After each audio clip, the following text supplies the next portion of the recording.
Hey everyone, Hayden here, and welcome back to a new live stream. We are going to be reacting to the Game Awards. It looks like it just started, so I'm actually live at the same time. So we're going to take a look at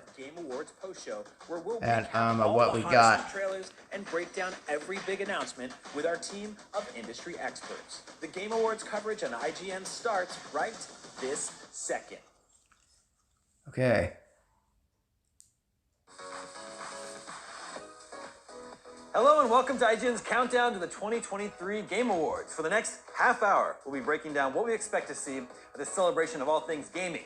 Every year, the Game Awards honors the best in gaming and celebrates the people who make them, but it's also a huge event for brand new gameplay reveals, trailers, and surprises. Here to help me unpack everything we might see tonight are my co-hosts, Kat Bailey, Jedi Griffin, and Destin Legary. Welcome, everybody. Hey, Damon. Who's ready for some world premieres? Let's go. That's what we're here for. All right, well, before we get started, while I have your attention here, IGN Plus is our exclusive program for IGN members where tons of awesome games and prizes are at your fingertips. Right now, we're giving away a super rare Armored Core 6 Xbox Series X along with a controller and carrying case. So go into the contest now at ign.com/rewards. All right, let's kick things off with some of the biggest reveals we hope to see at tonight's show. Don't forget that we'll be showing you the entire Game Awards live stream and then following it up with our live post show to recap everything we saw. You don't have to go anywhere. Settle in, get comfortable. Let's get to it. Let's start with the game. I don't know how likely it actually is to be there, but there are a lot of people that would love to see this game there, and that is Grand Theft Auto 6, for which we just got the first reveal trailer earlier this week. It's the biggest game in the world right now. A lot of people want to see a second trailer that focuses on Jason, the second protagonist, whereas the first trailer focused on Lucia. Jason was the name in the leaked documents if they haven't changed it. Destin, you may recognize from IGN's new show, GTFM. How likely or not are we to get another GTA 6 trailer tonight? So that first trailer yesterday was at 100 million views or some insane number. It is blowing all expectations out of I the water seen in terms I of seen how the Grand Theft Auto interested people 6 are on it. trailer. Not just from our own coverage, but from the internet's perspective. I don't It think looks they need a incredible. second trailer. It would be great to learn more about this Jason protagonist or whatever he may be. But I don't think we see it at the Game Awards. Do you agree with that, Kat? I do not see any world in which we see GTA 6 at the Game Awards. I think Rockstar is going to be definitely, they've shown their thing, they've kind of shot their shot, and they're going to be waiting until at least next year to be showing a lot more for GTA 6. But, I mean, there's plenty more to unpack from this trailer. There's no reason for them to show any more at this point in time. It would be cannibalizing their own trailer. So, I mean, I'm sure everybody out there would love to see more, but I don't think Rockstar is going to waste an opportunity of having another video with 100+ million views by dropping it in the same week. Yeah, I agree with all of you here. I don't expect to see more of GTA 6 tonight. However, something I think is highly likely would be Death Stranding 2, which was revealed at the Game Awards last year, not to mention the well-known friendship between Jeff Keighley and Hideo Kojima. Would we expect to see more of Death Stranding 2 tonight, Kat? Oh, I absolutely think that we'll be seeing Death Stranding 2. I think it was about a week ago, or maybe 2 weeks ago, that Hideo Kojima was tweeting a tease that suggested that they were making another trailer, and the Game Awards tweeted a little looking emoji. So that seemed to highly suggest that we were going to be getting something. And then also, I guess Timothy Chalamet was at Kojima Productions actually potentially doing something. So now the big rumor is that he has some sort of role in Death Stranding 2, which would be, well, it would fit given Hideo Kojima's history with bringing people like Norman Reedus. Yeah. Any of you fans of the original Death Stranding? Yeah, I think it's great. Yeah. So I played it. It didn't really connect with me, but I know that there are a lot of fans who adored it. So I guess what I'm wondering is, with the sequel, will they try to broaden the audience, make it appeal to more people, or do you think they would double down on what the fans loved about the first game? I mean, I think we're going to get the core story elements that we're expecting out of Kojima. I think they're going to double down on that. I think it's going to be even weirder than Death Stranding 1 is.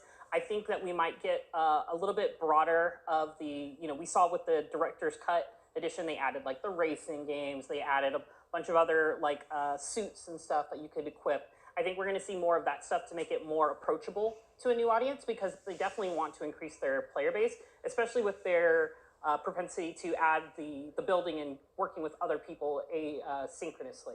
So I found that aspect super rewarding, actually, and I know that's the controversial aspect of the game, but when I was rebuilding the world and getting like tons of kudos from other people just for helping rebuild that section, it felt really rewarding. And then the stopping point for me was when snow was introduced, because it really slowed you down and slowed your progress down. But I would love to see Death Stranding 2, and I would love to see Kojima's other project that's being developed, that's been teased or leaked or whatever with Xbox. Yeah. What do we know about that at this point?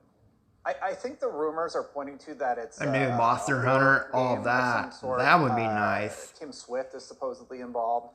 I would love a new Monster Hunter game. We don't have a lot concrete about what he is developing. We know there's cloud technology involved. I haven't been doing very much Monster Hunter World on my channel. Yeah, I think you pretty much hit a lot because of other games I'm doing. From this one.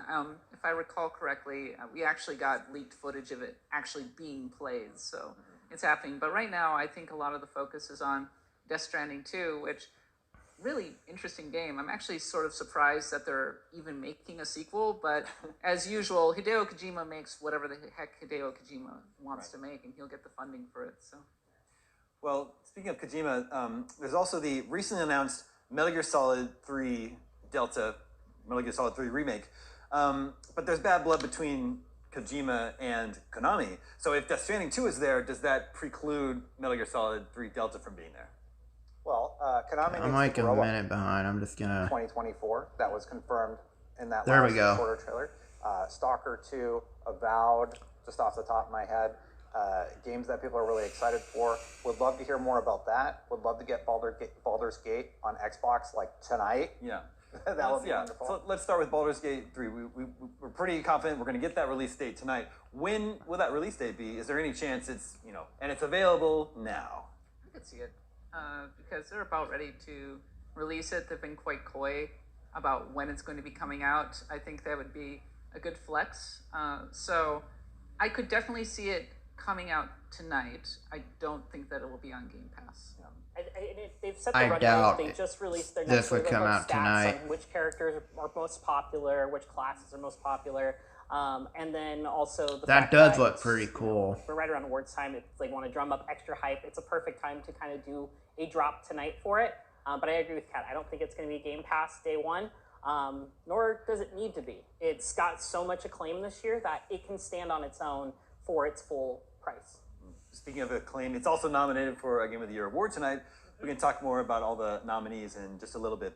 Let's move on to Stalker 2. I think the time is right for a release date for that one. Finally, obviously delayed for a very good reason. War happening in Ukraine. But it's now they've said it's supposed to come in early 2024. Well, we're here in mid-December 2023. I think it's about time for that release date. Dustin, what do you think? So I played Stalker 2 at Gamescom, and in its current state, it did seem like it needed a lot of polish. Now, obviously, this is what they're it's a ways out, so they have plenty of time hoping that they're explaining like what they hope to see. If one slips, I hope this one at the Game those Awards. Developers deserve any time that they need to get the game done, obviously, and I think we're all sympathetic to that. And I don't think anybody would be upset if it were to slip to next year. But they've been pretty concrete about 2024 as their window. Well, Xbox might be upset. Xbox still need to get games out the door, right? They had Starfield, which is a big hit for them, but Redfall was not a big hit for them. So going into 2024, if they could get a big AAA game out the door early, like they said, like Stalker 2, I think that would I think there's a good chance for it too, because even though you said the build you played at Gamescom was a little rough, that was a vertical slice of a section that was probably built 2 to 3 months before Gamescom. Mm-hmm. So we're looking at least 6-7 months of development since that build was created for people to play. So I could see it probably maybe March 2024. I think that would be my bet if I had to pick a time frame. Well, another game we've been waiting on a release date for a very long time is Hellblade 2. That was shown at the Game Awards in 2019. So it's been a long time coming. It's supposed to come in 2024. I don't know, release date tonight? Yes, I think Hellblade 2 is the Q1 game for 2024. Hellblade 2 has I been, think that wow, Stalker 2 that is long? 2024. 2019? And then I think we're going to get some surprises. Wow. You got to remember, Xbox also has the Activision library in their back pocket right now. Sure, the FTC is appealing right now, but they could announce all of these games that also have been updated, like the Call of Duties, the older Call of Duties on the 360 platform to function again. Just that doesn't happen for no reason. And Sarah Bond's tweeting out like the 360 logo, so I think they're up to something. Well, what's your guess? Put on your detective cap. What's your guess? I think next year they're going to announce tonight that there's going to be a large addition to the Xbox Game Pass library in the form of old Activision titles. That'd be critical. I mean, Hellblade 2, that's my biggest Xbox exclusive coming in the near future. Like, I cannot wait for this game. I loved playing the first one. It's just so cerebral. There's the sound effects when you have the headphones on, playing in the dark. It's crazy. It's a great experience, and I think that Hellblade 2 is going to top it in every way. Just from this first trailer, you can see that they've been spending the time, and I can't wait to see a little bit more on this one. Okay. Yeah, I totally agree. I think we're going to see Hellblade 2 tonight. It really fits with the actual time frame, and now is a good time to get a lot more gameplay at this one. So yeah, I think we're going to be seeing Xbox in a big way. I want to be convinced. You know, at the time of this trailer, they said this was gameplay, so I'd like to be convinced of that. It's a very cool trailer, but it's also very cinematic. I don't see gameplay to my eye, but if they can convince me of that, I would appreciate it. What about Avowed? That's another Xbox game, supposed to come next year. I could see it being a summer release. We got a big gameplay reveal of that last summer, but not everyone was instantly won over by that. Yeah, Avowed is an interesting one because Obsidian's been working on it for a little while. It's clearly undergone some very sizable changes behind the scenes. It was originally supposed to be maybe closer to Skyrim, and now it's maybe closer to Outer Worlds as Obsidian has pared down the scale a bit. So it's hard to get a bead on how development is going, actually. I do think it'll be coming out next year. Could slip, but I would say probably more of a fall release. I think they confirmed it's for 2024. Don't quote me on that. I guess we'll find out tonight. But I think the reason the aesthetic changed was because, as we found out in those leaked court documents, Oblivion is being remade also. Yeah. So I think Oblivion is the look that they want to have that's more like Elder Scrolls, obviously, because it's that company. And they wanted to differentiate Avowed, so that's why we have this different aesthetic from the teaser trailer. And I'm excited about that, honestly. I would love to see Avowed next year, but I think it's a 2025 release. I don't think we're going to see it next year. Well, okay, Destin, do you think in 2024 having Hellblade 2 and Stalker 2 would be enough for Xbox? No, they're going to have more than that, of course. Well, but They've also teased Fable. We got that. Yeah, but I just don't think it's coming in 2024 is all. Yeah. Yeah. Well, the Starfield expansion is also slated. Shattered something, but I think that would hit in 2024. Yeah. That could get a tease tonight, and we're all worried about the player numbers going down. So. I mean, they have.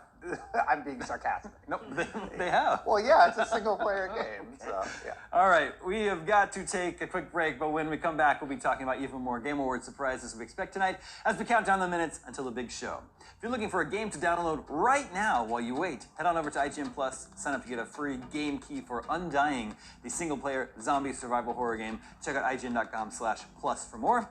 All right, stick around because IGN's Game Awards pre-show will continue right after this.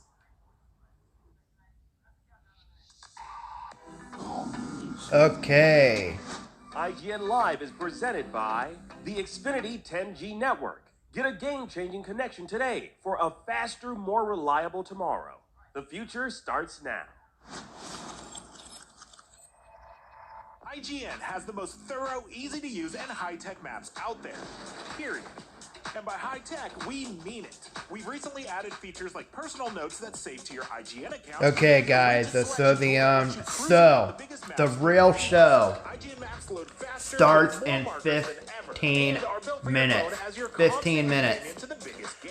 So, that was some decent information, I have to say. That was some really decent info we got. Playlist is the best way to track your game collection. So, now you can even import your entire Steam library. I'm going to explain what show off your collection of the world, and what I finally chip think away at that is massive going to be backlog game of the you keep year. needing to get to. And IGN playlist, check it out. it's 2 games.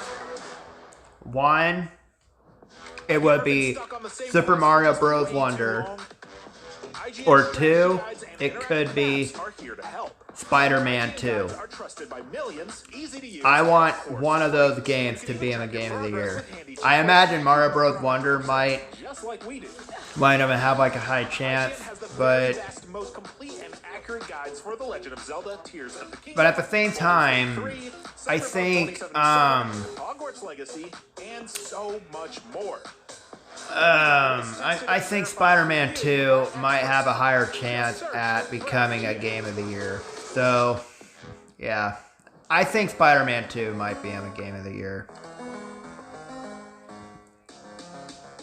I would be okay with one of them becoming game of the year. Whoa, look at all these shirts. Collectibles? Oh my god, I saw Cloud. Was that a Cloud and Jesse Raspberry statue? Like that a one scene that a biker minigame? Was that a statue of them on that motorcycle? That looked cool. Welcome back to IGN's countdown to the 2023 Game Awards. In just a bit, the show will begin. We're expecting looks at some games we've never seen before. In a minute, we're going to chat about the Game of the Year nominees, but first, a quick plug. Our friends over at Humble Bundle are running a promotion all week long called the Best of Humble Bundle event. You can get a bunch, or a bundle, of great games for super cheap right now. Each bundle only lasts 48 hours before it's gone for good, so head to humblebundle.com and get yourself something good. You've earned it. You've been very nice this year. Okay, let's talk about the Game of the Year nominees over at the Game Awards. The nominees are Alan Wake 2, The Legend of Zelda, Tears of the Kingdom, Baldur's Gate 3, Spider-Man 2, Resident Evil 4, Super Mario Bros. Wonder. And we talk about a lot of these games over here as we're settling on our own Game of the Year nominees this year. So I think the favored winner is Zelda, Tears of the Kingdom, but there's also Baldur's Gate 3 that has a 11 minutes. 11 minutes until the Game Awards start. What do you think is going to win tonight, actually? I think Baldur's Gate 3 is going to win. Really? Yeah, it has a. I think a lot of Spider-Man behind 2 it. is going to There's a lot win. forgive me. I think Baldur's Gate 3 is amazing. I got to hang out with several of the Larian Studios developers today. Just I kind of wasn't caught geek out up a with little some of bit, Baldur's talk Gate to them. 3. You know, they're feeling so great. as I didn't well. keep myself Um, updated with this people- game, but it looks Baldur's Gate 3 amazing, just I gotta seems say. It zeitgeist. looks Everybody's talking incredible. about in a way that maybe they're not talking about Tears of the Kingdom, which came out. I think quite a while Spider-Man 2 ago. is definitely I mean, going to be I in the Game of the personally Year. favor Tears of the Kingdom over Baldur's Gate 3, but only Either a smidge. I would Spider-Man not be mad 2 at all if Baldur's Gate 3 won. Or Mario Bros. Justin Wonder. and Jada, you both would pick Baldur's Gate 3 yourselves, is that right? Yeah, Baldur's Gate is my pick. I'm a huge D&D I can person. understand why So, for Baldur's me, it Gate just 3 really scratched that itch for would be a everything I main wanted pick. out of a massive RPG with great storytelling and characters. And it's one of those games where I was playing multiple playthroughs at the same time with different people, and it was different every time. So it's one of those great experiences. Like, yes, Tears of the Kingdom also kind of did that. That looks incredible. With other people and sharing oh, did you find this? Did you find that? When did you go to the depths? All these really cool stuff. And Tears of the Kingdom is awesome. I'm in the opposite boat, Kat. I'm not going to be upset if Tears of the Kingdom wins. But I really do I'm going to be hope upset if Baldur's Gate Spider-Man 2 wins doesn't win. because the people at Larian, they deserve it. Justin, where do you come down on this? I want Baldur's Gate 3 to win. I think it's really special. I think what Larian accomplished with Baldur's But Gate I can 3 is understand really if this special. game wins It Game really of the Year. scratched that storytelling itch that has been a void in my gaming life since Mass Effect hasn't really hit it for me, right? So here comes Baldur's Gate 3. It just has this phenomenal storytelling. The voice acted characters and the animation of the characters that you're interacting with. That looks you incredible. Never really feel like you know what's going to happen. Wow. People that played even just the beginning, when you take the evil option with the squirrel and you kick it and it's just a big bloody mess, there's just tons of moments like that in the game. Zelda Tears of the Kingdom was absolutely phenomenal. There's tweets from me just I can't believe the physics of the glider when you go down from the planet for the first time. But I think Baldur's Gate 3 should take it, and I hope they win. I think Spider-Man 2 Making the case should for be Game Tears of the Kingdom Year. really quickly. I think the thing that stands out to me is Baldur's Gate 3 is an amazing game, but it's built on a lot of the conventional 8 minutes, guys. platforms 8 of, minutes. RPGs going back a long way. Don't get me wrong. Incredible, very special execution. Maybe the best RPG ever. I think the thing that stands out to me is the newness of Tears of the Kingdom, the experimentation, the boldness of it. I've just not really played a game like it, really. The way that you can build vehicles to solve problems. Tears of the really Kingdom freeform isn't way. really Going up into the clouds. isn't just really never my got old. style Exploring the of depths gameplay. was freaking-tastic. Nowadays, I don't this really on a care for Nintendo Zelda Switch? that much. Yeah. Can you believe the Nintendo Switch? That is I so like the spectacular, older for Zelda sure. games better, to be honest. I think Tears of the Kingdom has my favorite moments of the year. Tears of the It's Kingdom like looks to get the amazing. Master Sword and, I will say, I but forget the I name of the had quest that way more takes you, fun with the other Zelda games. down to the southeast, and then all the way up to the top where you find the ancient Zonai device that points the laser down to the depths, and then you have to go down the depths and find something else. It's just like I felt like I went on such a quest. But I'm also currently 40 hours into Baldur's Gate 3 and just started Act 2 of that, and I'm loving that as well. So I don't know. I'm still kind of like parsing all that out in my head as well. Yeah, the one of the other ones I definitely want to, that could be a dark horse today, is Alan Wake 2. Right. That game is phenomenal. The storytelling, the narrative is probably by far my favorite story and narrative of the year. Like, I love Baldur's Gate, and I love all the dialogue, I love all the story and everything we're getting with it. But Alan Wake 2, after I finished that game, I was like, what do I play after this game? Like, there was I really connected with the story, the characters, the world, just everything was great about this game. And so I really hope that, it at least wins for some of the other categories if it doesn't win for Game of the Year. But I could see with how recent it is that it could work to its advantage or disadvantage, because either it's top of mind for people or people just didn't get to it. So Game of the Year is going to be pretty hard because there's a lot of great games that were on that Most list. impressive games of the year. Also, a very clever game. Early on, there's a live action television segment that's super clever and meta, and I loved it. Justin, did you play Alan Wake 2? No. Okay then. It's on my Epic Games account. No. I still need to play it. Yeah, yes, it's Epic. Well, Games. there's another nominee here that you had some feelings on. Maybe it shouldn't have even Yeah. been nominated, and that was the Resident Evil 4 remake. I'm upset about Resident Evil 4 remake Wow. being in the Game of the Year You're category. upset. Yeah, I think it's a He's remake. mad. It's built So on angry. a game that already existed. I think it should have its own category for remakes at this point. And there's a lot of games that didn't get considered because it's on the docket. Final Fantasy is one of the first ones that jumps into my mind. You would put Final Fantasy 16 in Game of the Year. Yeah, Wow. Okay. yeah, I would. It's weird to have a remake on a Game of the Year list because there are a lot of other games that just don't get that shot now. Yeah, but I mean, so what about Tears of the Kingdom? That's based on the same map from Breath of the Wild. But it's a whole new, like they drastically changed 5 the minutes. technology that is utilized in the game. It's not the same game. Resident Evil 4 is largely the same game, the same story. I don't with think it's some largely changes. I don't think you played and an Resident Evil edge. 4 remake. I would say that Resident Evil 4 Remake is a ground-up remake and in many ways a reimagining. So it's sort of a new game in a lot of respects. Now, I'd be a little frustrated if it were just, for example, a remaster that was prettied up. But the fact that it's so new and also so faithful, but also very original, I think really merits attention and maybe deserves to be in the Game of the Year. Actually, I find it kind of refreshing because it came out so early in the year and was in danger of being forgotten. But earlier this year, we were saying Resident Evil 4 Remake is an incredible experience. Yeah, 10 out of 10 from IGN. All right, as you can see, we have the official feed from the Game Awards up here, and we're just 5 minutes out. So just as soon as Jeff Yay. is ready to start the show, we will hand you over to him, and then we'll all watch the awards show together, and then come back here to us, and we'll break down everything that we saw. But setting the Game Award nominees aside, getting back to reveals that we might see tonight, Jada, it's been very quiet on the PlayStation front, especially since after the release of Spider-Man 2, we don't really know what PlayStation has in store, other than that they have a Wolverine game coming at some point. I've heard really about the anything else Wolverine that's game. Yeah, we know more about the TV shows and movies and stuff. I've been that hearing Sony's about working on that. right now than their games, which, okay, that's fine. Like, they've had some really good series that have come out. Last of Us this year is one of the best TV shows for sure. I think we might see some Spider-Man 2 updates tonight. Yep. I think we might get I hope. potentially a tease about the DLC.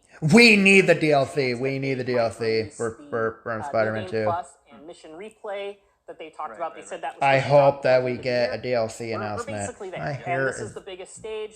It's up for annoying game of the me. year. Just kind of makes sense for them to talk about that tonight. So I really hope we see some of that.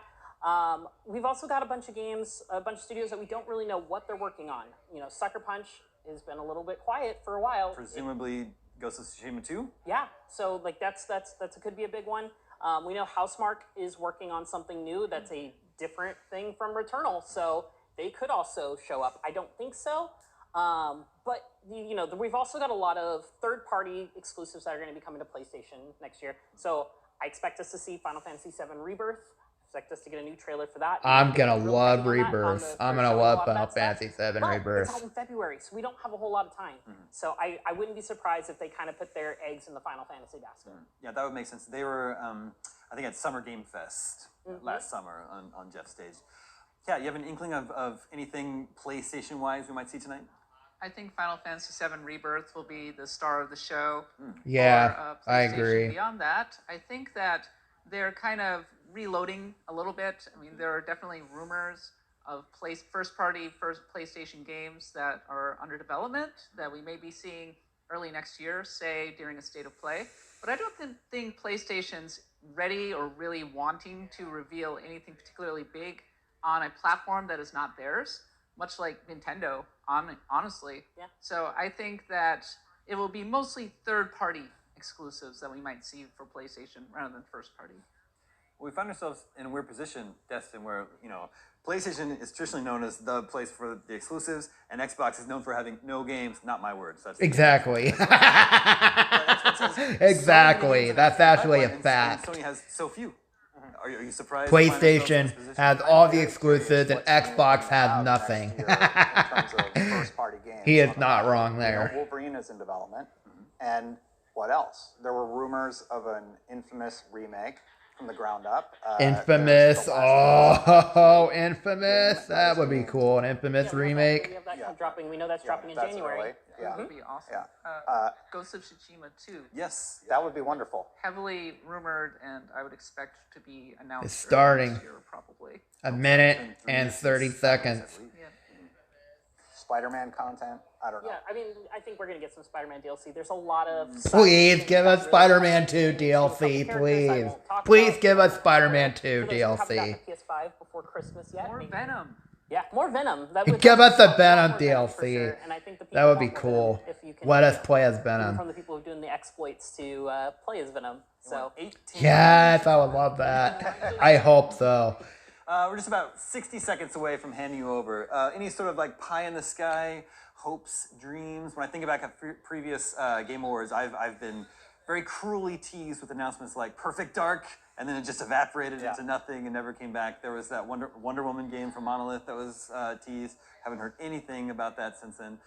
Destin, anything that you hope to see tonight? Something new from Xbox. Definitely, like a new IP. I always love it when they tease us with something new. I think the Fable announcement was great. And then I guess Path of Exile 2 would be wonderful. All right, I have to cut us all off there. We're actually going to wrap it up and hand you over to the Game Awards. It is time. Looks like Yay. the opening act is about to begin. Be sure to stick around after the awards for IGN's post show, and we will see you on the other side. All right, here we go. Let's do this. 10, 9, 8, 7, 6, 5, 4, 3, 2, 1. Let's do this. Okay. All right, let's see what we got here. Starting. Oh, hi, it's me, Sydney Goodman, here to greet you all at what I consider to be my favorite holiday of the season, the 2023 Game Awards. And just like New Year's Eve, our Game Awards opening act is as full of excitement and celebration as the big event. Tonight, the Game Awards will celebrate the best in gaming from the past year, and we've got more than a dozen new game announcements. Plus, the old gods of Asgard are here from Alan Wake 2. They take the stage For the first time ever, it is truly magical here live at the Peacock Theater for gaming's biggest night. We are streaming around the world, connecting millions of gamers and fans and getting you all stoked for our big show. But before that, it's time to get cozy with our very first world premiere of the night. Yes, let's hear it. It comes from a creator who has already claimed Game of the Year in the past here at TGA, but this time we're going back to the title that started it all for him a decade ago. Here's the first ever look at a beautiful remake of Brothers, A Tale of Two Sons, originally created by director Joseph Fares. Whoa.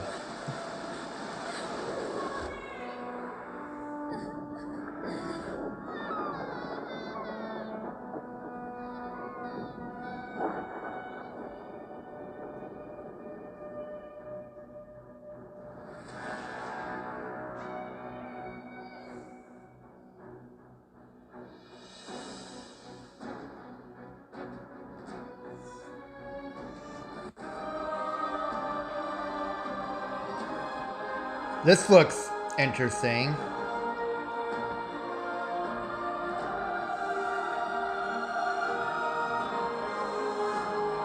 Oh, that looks cool. An owl.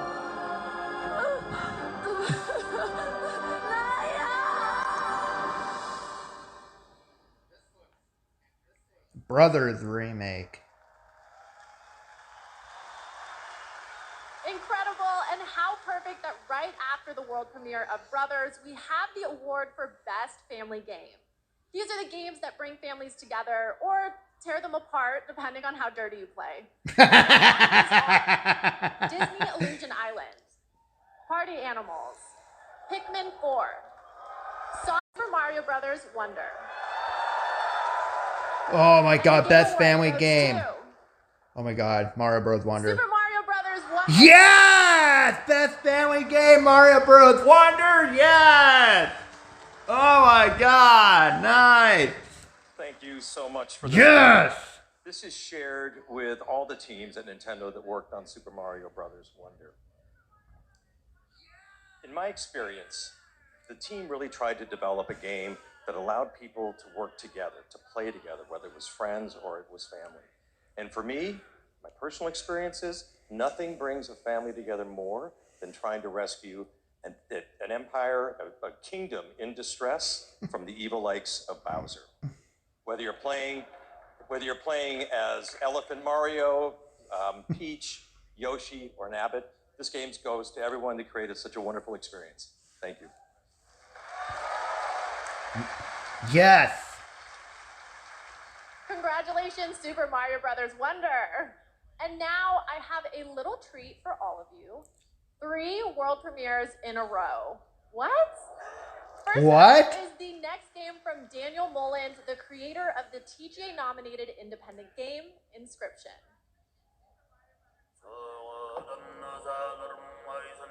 Oh, what is this?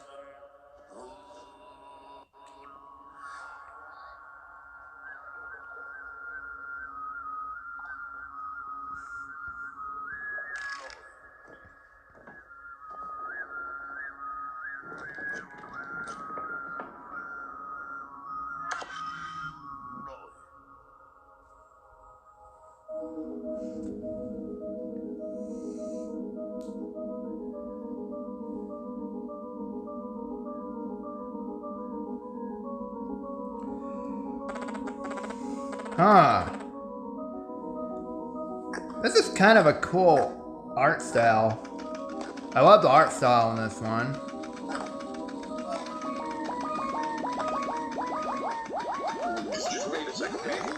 Whoa. Oh, wow. Like black and white. And with color. Huh.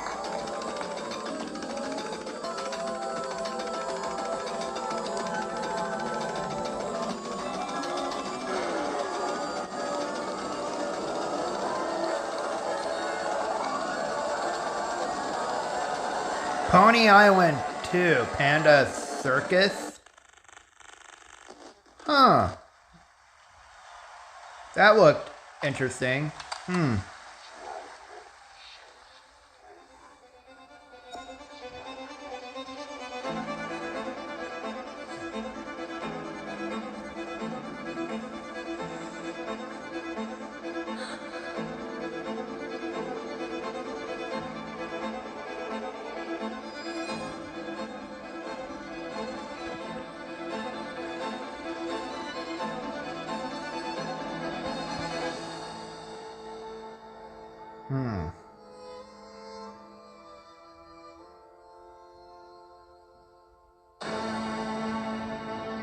The Rise of the Golden Idol. Huh.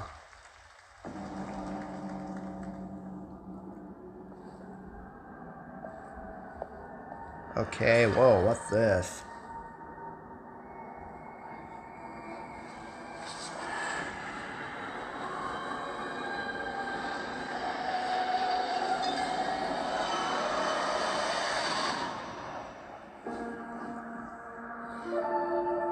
Finji, developed by Finji.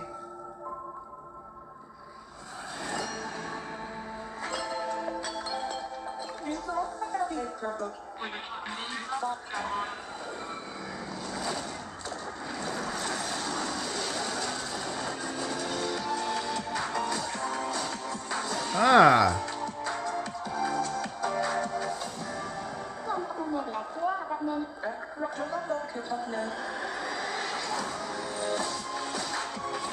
Wow.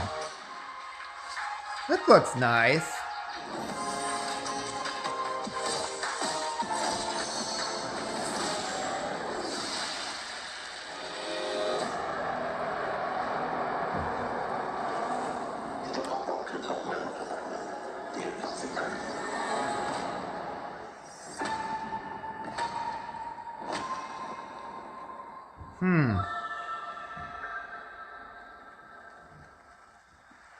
That looks interesting. I love this. Reminds me of my high school days, but the monsters I fought weren't nearly as big as that.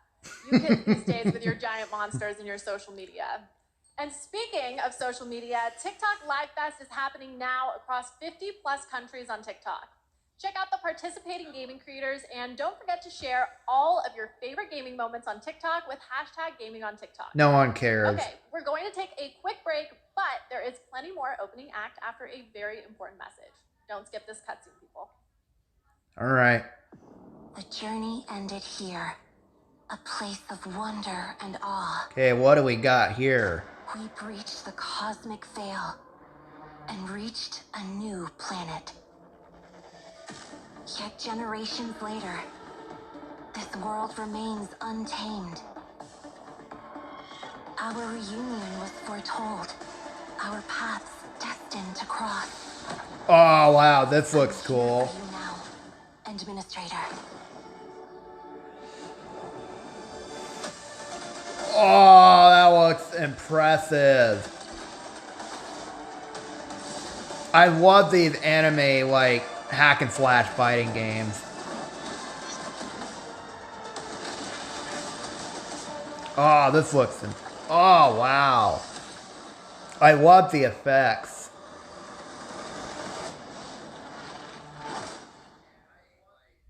Enfield.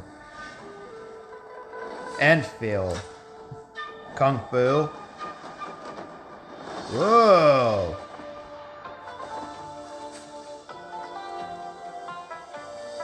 Wow.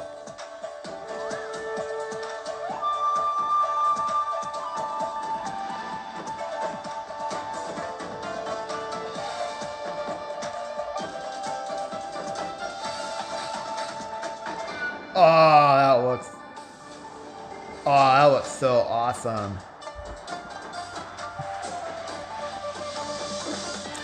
Oh, that is so cool.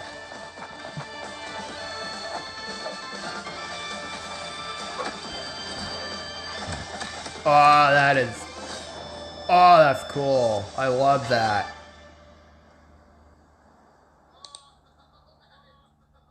You are the chosen one. The rogue trader has fallen.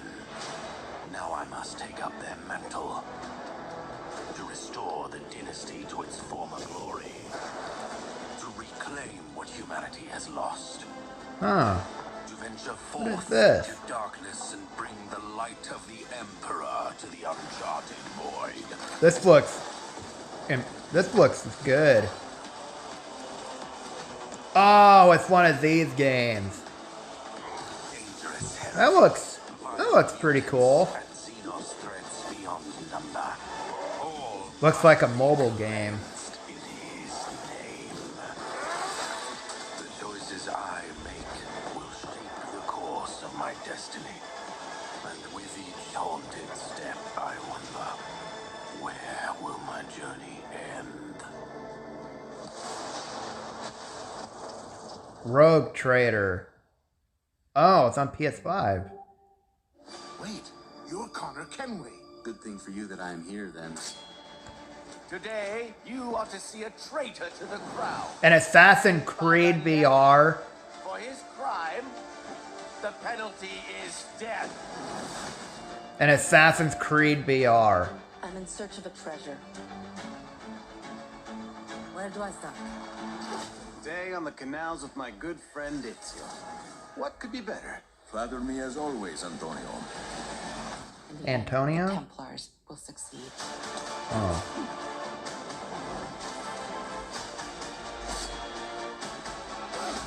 Oh. Not gonna lie, this does look pretty cool. Assassin's Creed Nexus? Wow. Welcome back to the 2023 Game Awards opening act. I'm still Sydney Goodman, here with another award, this time for innovation in accessibility. The gaming community is massive, but honestly, it should be even bigger. And these nominees are pushing gaming beyond its current limits. Their teams have created software and hardware that make it possible for people of all abilities to experience the medium of gaming, with accessible features and technology that get us all one step closer to a seamless play for everyone. These nominees are doing the work, and they are Diablo 4, Forza Motorsport, Hi-Fi Rush, Marvel's Spider-Man 2, Spider-Man 2. Mortal Kombat Spider-Man 2 pretty much should win every category. and the award goes to Forza Motorsport. Oh, okay. Okay, I can understand that a Forza Motorsport would win this one. Thank you so I can much, understand that. for this. Since this category was introduced several years ago, I think we've seen a dramatic shift in the whole industry towards making games more and more accessible. And with this list of amazing nominees, it just really drives that home. At this point, I think we've made the most accessible racing game ever playable by people across the mobility and vision spectrum, including totally blind players. But really, the real winners here are the players who have so many great games to play.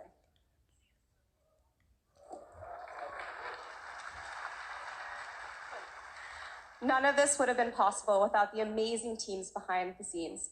Big thank you to our audio team for their tireless effort, championing for accessibility and making this game the best that it can be. Big thank you to the UI team, to our studio leadership team, and our accessibility leadership team. And last but not least, Brandon Cole for being our accessibility consultant and partner for the last 2 years. We're really proud of the work that we've been able to do, so thank you very much.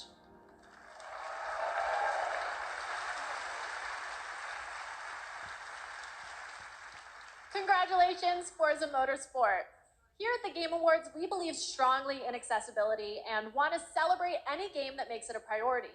And our next developer, The Odd Gentleman, believe that by making their games and their company accessible and inclusive, they can develop new types of gameplay with stories that everyone can enjoy.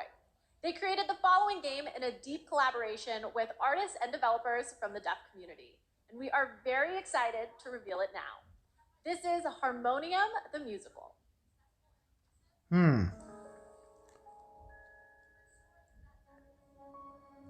Oh. Okay.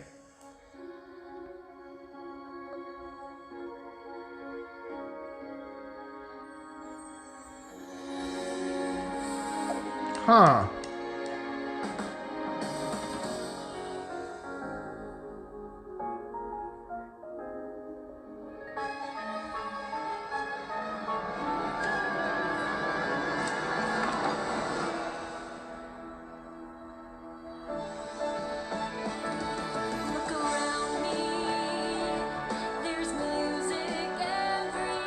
Huh.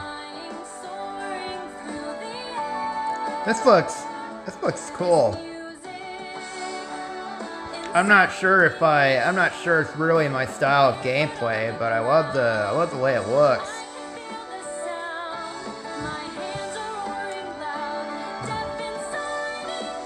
This would be a maybe.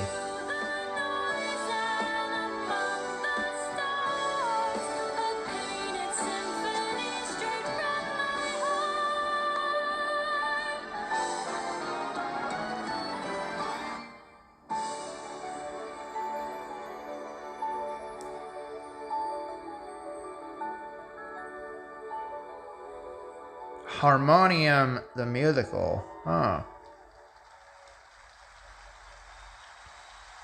Honestly, I don't know how much better gaming can get. What happens past a golden age? Platinum? Is this the platinum age of gaming? Also, can I please be paid in platinum? I'd like it direct deposited, please. And now I have the honor of announcing the winners for our 5 esports categories. The nominees for Best Esports Athlete are Faker, Zywoo, Demon One, Hydra, Ruler, and Imperial How. And the Game Award goes to Faker.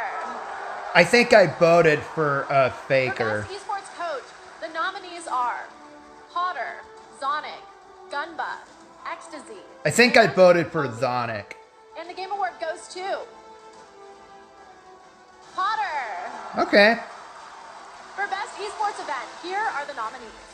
2023 League of Legends World Championship, Blast TV Paris Major 2023, EVO 2023, the International Dota 2 Championships 2023, and Valorant Champions 2023. I don't remember which one I voted for. Goes to Which esports event did I vote for? 2023 League of Legends World Championship. I don't remember. Esports game, the nominees are Counter-Strike 2, Dota 2, League of Legends, PUBG Mobile. I think I voted for a League of Legends. And the Game Award goes to Valorant. Okay, I figured it would have been Valorant. The nominees for Best Esports Team are I voted for GD Gaming, I think. Gaming Gladiators, JD Gaming, and Team Vitality. And the Game Award goes to JD Gaming. Yay, GD Gaming. Congratulations, Nice. everyone. I love esports. I'm a huge Nice. esports fan, just like my father and his father before him. We Goodmans are a huge esports family, dating all the way back to the mid-1800s. But before you can think too hard on that, it's time for another 2 world premieres. First up is the latest game from a team that won at the Game Awards back in 2017. So I think we can trust them to crush it again. This is Windblown. Windblown.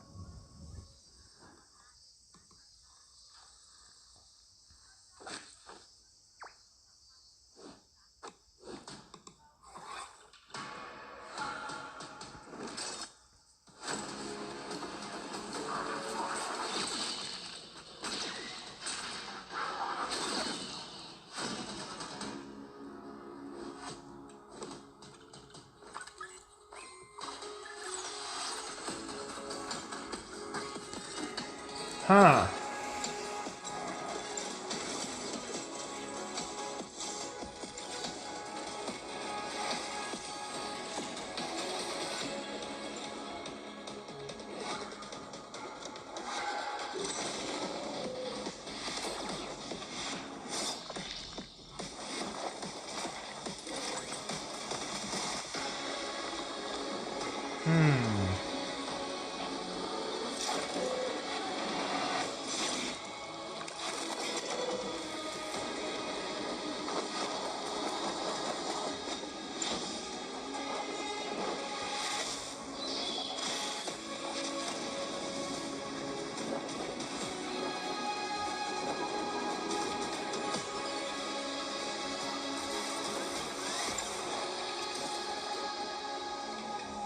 Not too sure about that one. So it's on Steam, okay.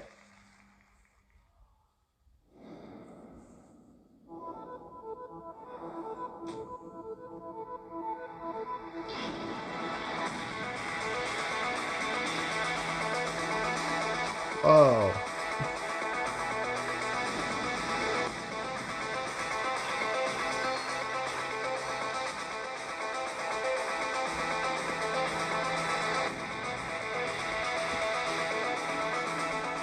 That looks... Wow.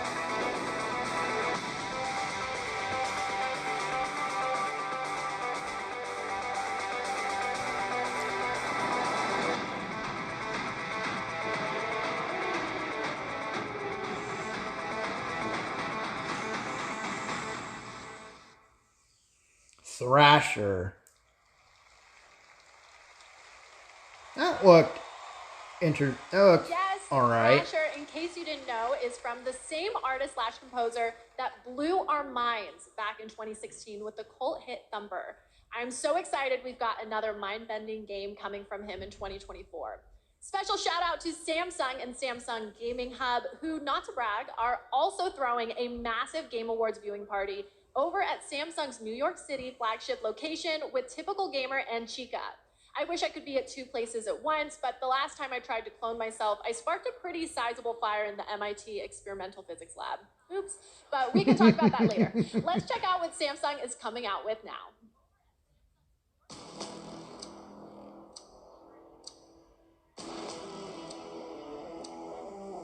Alright. Samsung Gaming Hub. Huh.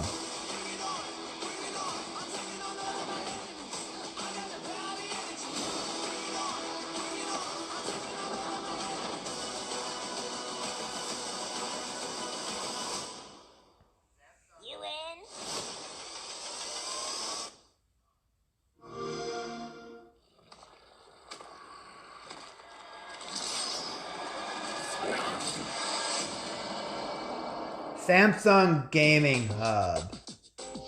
I really need to do more research on that. Good morning. Let's begin.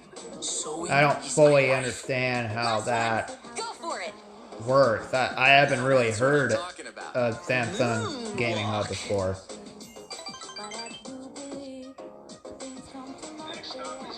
Hi, Terminator Holmes.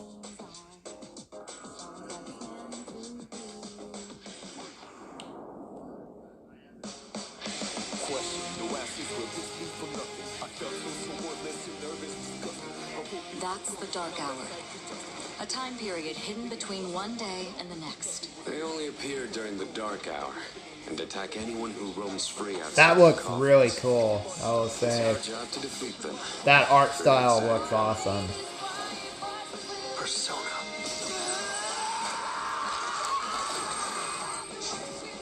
Next. Come on! Why do you try to fight when you know it's hopeless? In fact, I don't even really have a good reason to live. Wow, this looks awesome. Or you, or anyone, just simply existing gives our lives meaning. Soon, the end will come. We are not giving up, no matter how long it takes. To me, this is what it means to live. Ah, Persona 3 Reload. Okay, I figured that was Persona. Okay.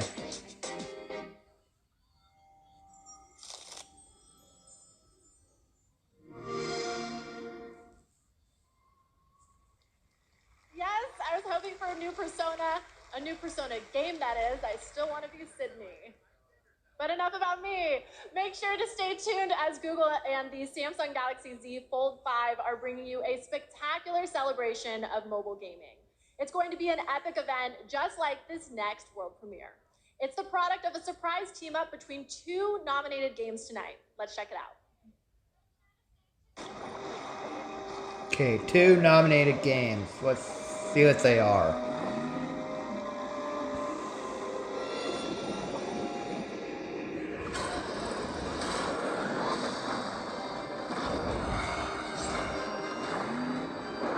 Yes, I know, PewDiePie. Is your subscribers fake, real, or just mixed? I think my subscribers are mixed. I noticed some weird things going on with my subscriber count. So I think it's mixed. I can't believe it. I don't really know what happened. The theater is It's filling weird. up behind me. It's hard to hear myself think over all the excitement, but I have to keep it together because I have the next award ready to go.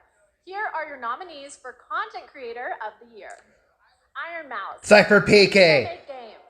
Quackity. Cypher PK better win. Cypher PK. Cypher PK better win. And the Game Award goes to Cypher PK. Cypher PK. Iron Mouse. Ah! Oh man! Oh no! Yes, but she did send us a message. Either way, Iron Mouse. I am so incredibly Okay. honored to have been the recipient of the Content Creator of the Year award. First and foremost, Iron Mouse. Iron Mouse. I gotta check her out. Iron Mouse. And I also want to extend very special thanks to Bishop. I was hoping my ideas to life. Cypher Thank you so much to PK my was team gonna be that helps Content me Creator every of the single Year. day. Thank you so much for the Game Awards. I still can't believe this is all happening. Thank I'll you check again. out Iron Mouse's content when I can. Congratulations, Iron Mouse. Iron Mouse. Okay, we're getting so close to the big show, but I'm not ready to let go just yet. And no, I'm not a narcissist. I'm just a hoarder of world premieres. And up next is a very special world premiere, 15 years in the making. I'm sorry, how many years? How many years did she say? Beautiful world. 15? 15 years in the making? What?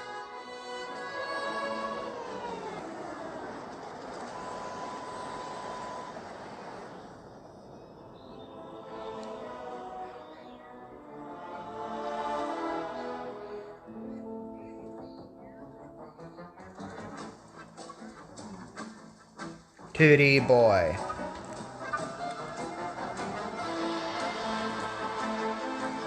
Wow.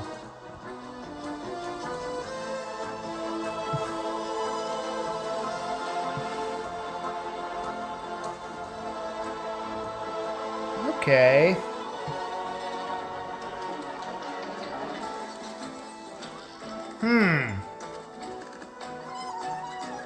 Can you... This game has been in development for 15 years. Wow.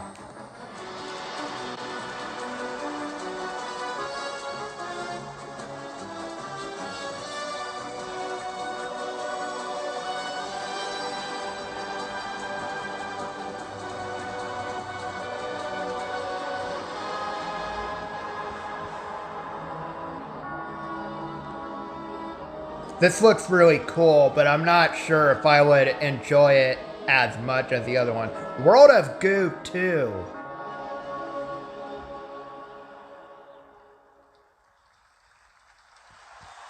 Man, that is satisfying to watch. Almost as satisfying as the Game Awards show that's minutes away. We have one more huge world premiere, a brand new fantasy RPG from the creators of Persona 3, 4, and 5. And tonight they're giving us a glimpse into the story, characters, and gameplay. Let's do this. It's a story about a world very different from ours. It is a world where all people are equal and no conflict exists, much like the world His Highness once dreamt of. To put it another way, this is a fantasy.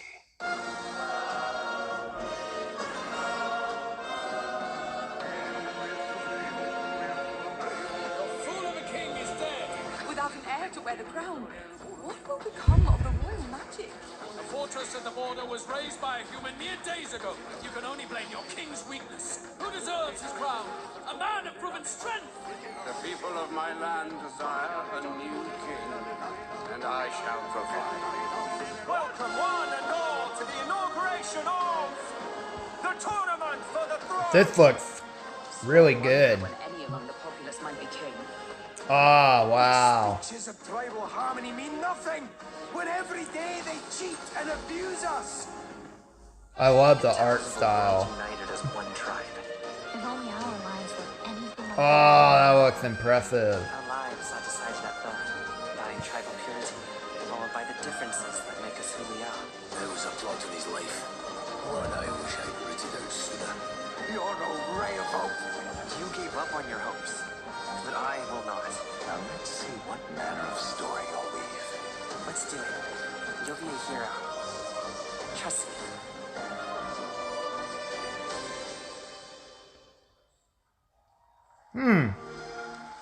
Oh, it's Xbox. Oh well. Okay, my friends, that is it for our opening act, but we are very far from done. Our big show is about to begin, but don't worry, this isn't the last you'll see of me. I'm staying all night, baby.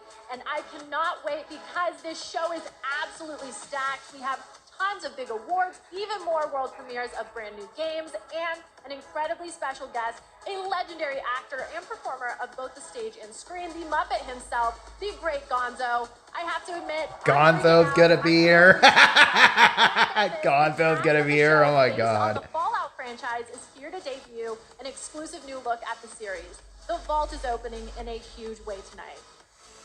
Okay, thank you all for going on this journey with me. You're the best companions a host could ask for. Let's do the boss level. The 2023 Game Awards starts now. Okay. Okay, this is the real thing now. Welcome to the Game Awards 2023. Now, here's your host, the creator of the Game Awards, Jeff Keighley. Yay!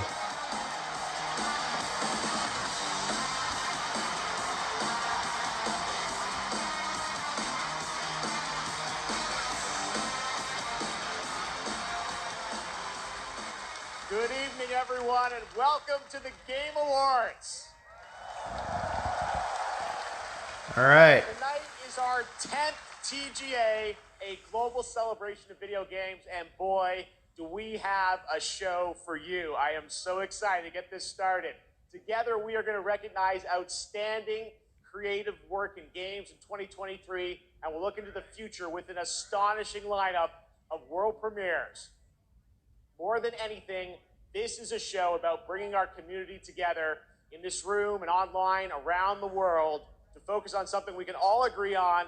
There's nothing more powerful or more immersive than an extraordinary video game.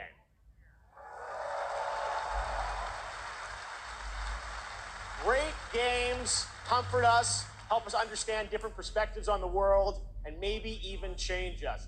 That's what makes this medium different. Games, the actual things we play, are insanely special, and we're going to celebrate that for the next few hours. And we've got such an amazing group of people with us. They're built by talented creators and teams, and many of them are here tonight. Mr. Aonuma, Mr. Fujibayashi, great to see you back after winning Game of the Year in 2017 for Breath of the Wild. Yes! Tonight, one of our industry's greatest creative and technical forces, Mark Cerny, PlayStation's lead system architect, celebrating 25 years of Cerny games. Thank you for being here, Mark. 25 years. That's crazy. Of course, the team behind Pizza Towers here, too.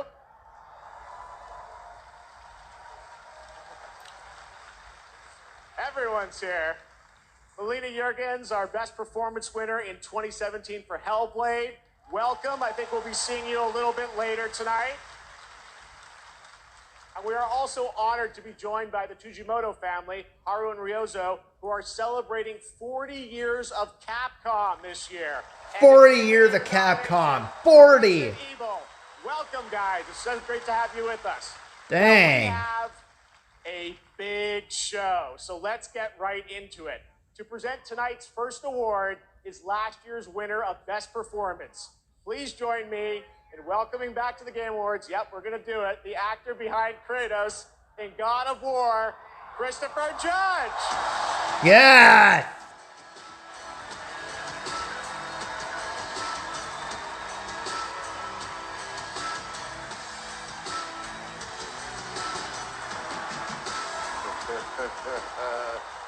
Oh, what a card. Good evening, everybody.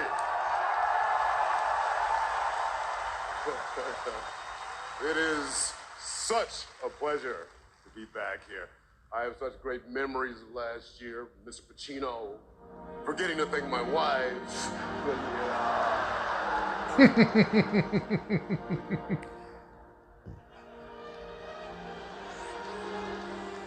Mother.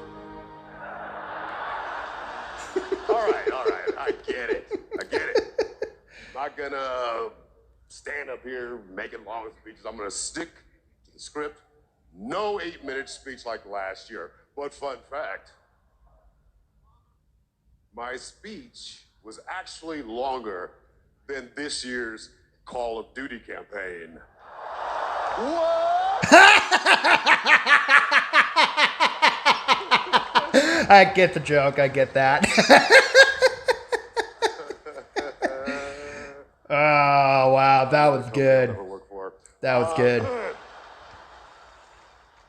I'm here to present the award for Best Performance in a Year of Games, beloved by audiences and acclaimed by critics.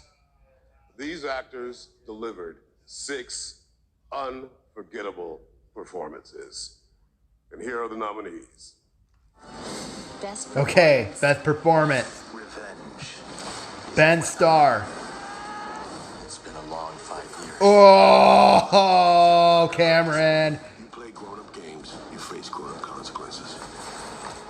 Did you write these pages, Mr. Wake? Wake has a double. My name's Astarion. They won't ever control me again. Ready for your annual physical? Yuri better win. Yuri, please be Yuri. Spider-Man 2, please be Yuri. Whoever wins, Jeff has given me the okay to say, take as long as you want to, thank everyone who's ever made anything in your life. And I dare Please be Yuri. I double dare you to try to break Yuri, my please. record, 7 minutes, 59 seconds. And the award goes to Neil Newbar. Okay.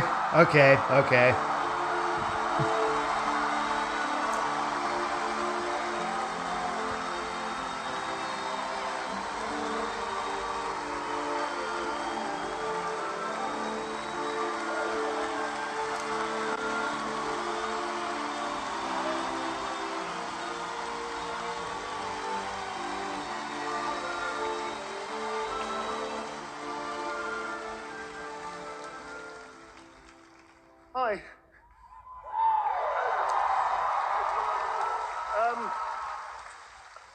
This is unreal. I just wanted to say, I know I don't have much time. I'll give it a shot. Thank you so very, very much for everybody that voted. Thank my incredible fellow actors, the nominees, unbelievable talent. To be even considered amongst you is extraordinary, so thank you very much indeed. To Swen, to Larian, to all the writers, to Stephen Rooney, the writer of Astarion, I'm going to forget everybody, to Pitstop, who worked so hard, the directors, my fellow actors, 248 incredible actors that gave it heart and soul. To mi familia, gracias para todos, gracias, gracias, y Coco también. And to my agents, I will thank you later. I'm sorry, I'm going to wrap it up apparently. One thing I will say, please, if that's okay, the community has reached out to so many of us at Larian and said they were seen and they were represented by this game. When they lost hope, they felt isolated, they felt alone, and this game brought them together and gave them something to push through to help them all. And to you, I want to say thank you so much for seeing us. I appreciate it. You're not alone in this. None of us are. Thank you.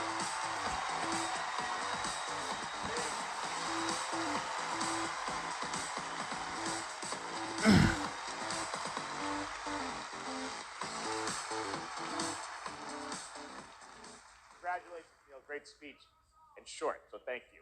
There are lots more awards to come, but now it's time to look ahead to what you'll be playing next. Let's get to those world premieres. And for the honor of presenting our first one, it's an incredible thrill to introduce a true Renaissance man. Please welcome Academy Award-winning actor and New York Times best-selling author, Matthew McConaughey. How we doing? All right. Yay. Thank y'all for having me. Good to be here. What's up, everybody? Good to be here with you at the Game Awards. Now, I was going to come out and I was going to say the line that has preceded me all my career, all right. But they told me, they said, no, don't do that. Come out and say, pew. All right, we'll see how that How that handled. I'm here tonight because I have a world premiere for you from Austin's own Archetype Entertainment. I'm also here tonight because the video game that I'm premiering is the first ever video game that I'm a part of. Yay. Wow. When the Archetype team first reached out to me, I was excited about becoming a part of the gaming world, but what really turned me on was when they shared the game's vision and my role in it. I will be voicing a character in this game, and all I can say is that I will have a unique relationship with every player. In this game, time moves differently. Days for you are decades for your loved ones back home. The choices that you make not only affect the people that you love, they'll also affect your entire civilization for generations to come. And personally, I have had some experience with time dilation. And now you can too. All right. So now I'm proud to share the first ever look at Exodus. Exodus.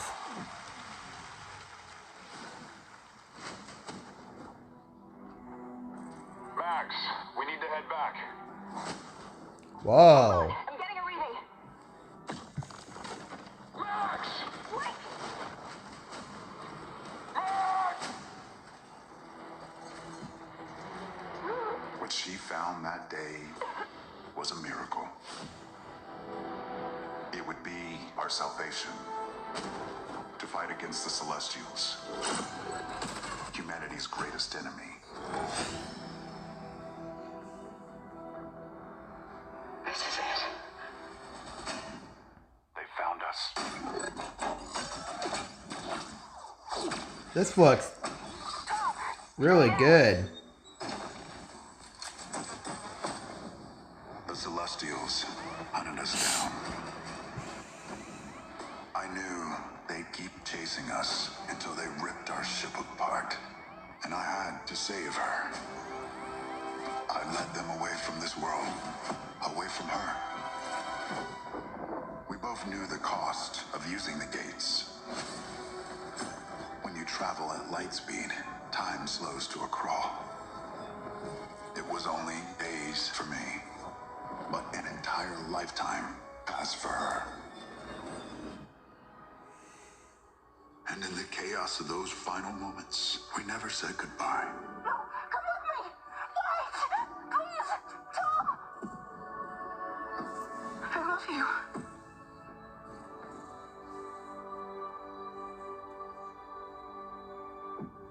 Our service, our sacrifice, discovers worlds, seeds hope, breaks empires. We are the travelers.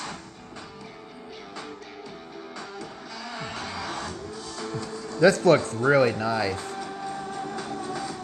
Oh, that looks impressive.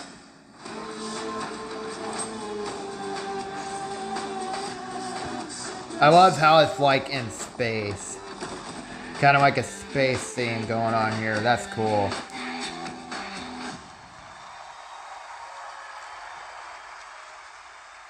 That is a very exciting project, giving me some Mass Effect vibes, and I appreciate the team sharing the first glimpse of gameplay at the end there. Looks great. All right, well, now we're going to go right on to another world premiere.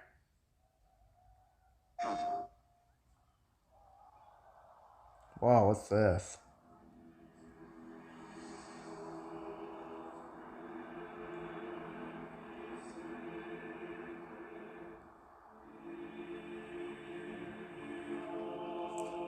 Huh?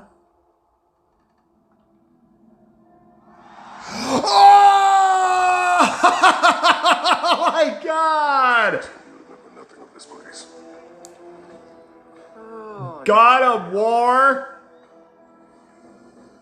Oh, that looks so cool. Tell me, brother, why exactly are we doing this? Oh. I must face this.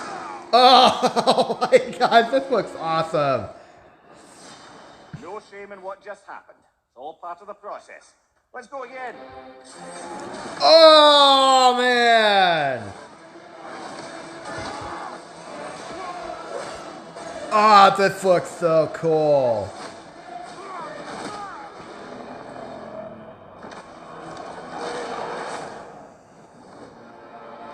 God of War, Ragnarok, Valhalla.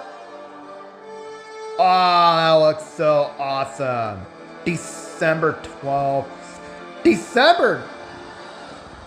Wow, this month's a free DLC. What? Free DLC? There's a very nice holiday surprise from PlayStation. Kratos and Mimir are headed to Valhalla in an adventure that blends God of War Ragnarok's combat with elements inspired by the roguelike genre for an emotional, unexpected, and fun new twist.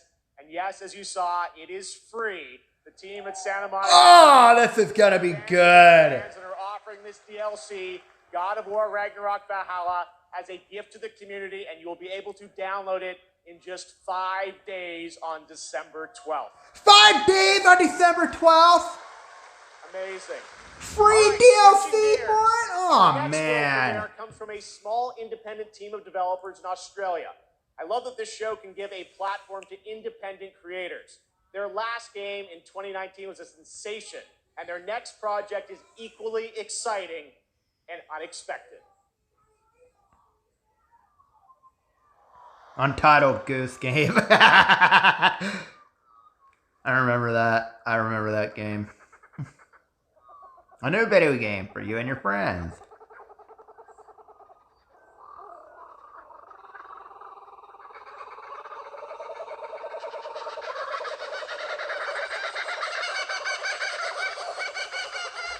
Oh, there they are. What? Oh my god, what? What is this, Tengu? Let's go. It's like Pingu. This looks really cool. Wow.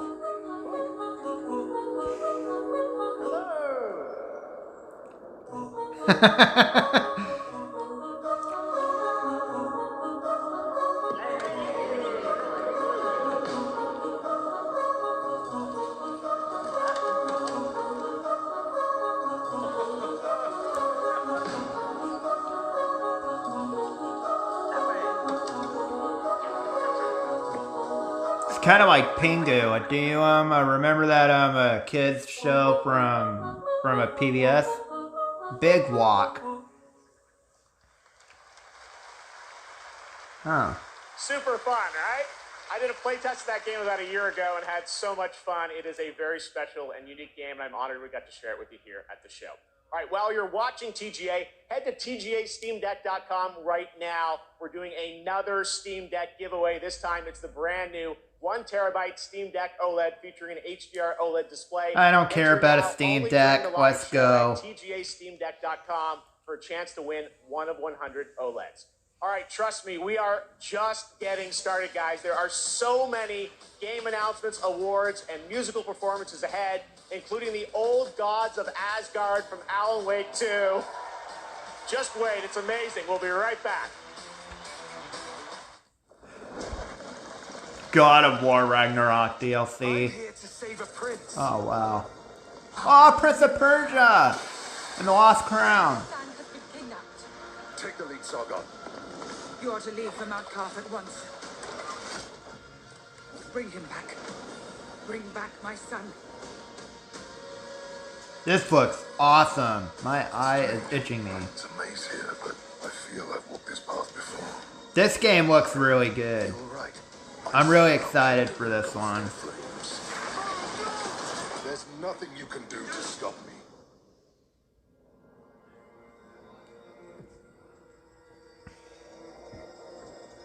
How am I still alive? You seem stronger, but not strong enough to save a friend yet. Oh, this looks awesome. Are you courageous enough and clever enough to save your friend?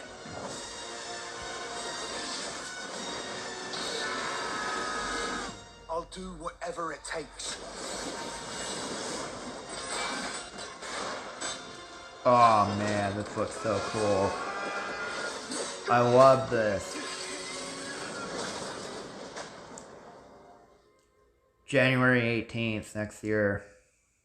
Free demo? Oh, I gotta try the demo. Oh wow, Lego Fortnite. Oh yes, I've seen this. I've seen this update to Fortnite. And to be honest, I don't think it's not. I don't think Fortnite is as good as it used to be. This is a cool idea. I like the idea, but it's not really anything that would convince me to keep playing, you know.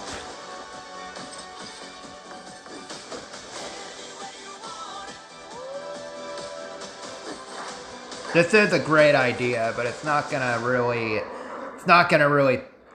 pulling me in, you know.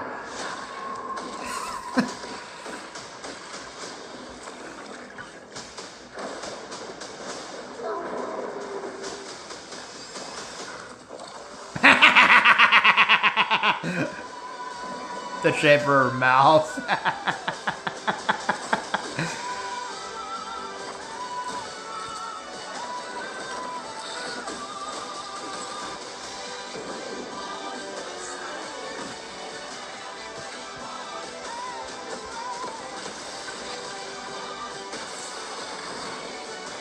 Huh.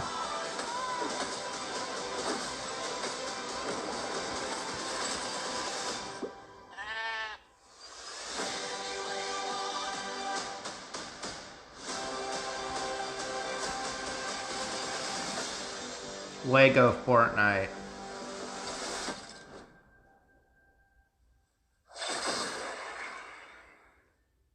Yeah, it's not gonna convince me. Please welcome a former Game Award winner for Best Performance, Ninja Theory's Melina Jurgens.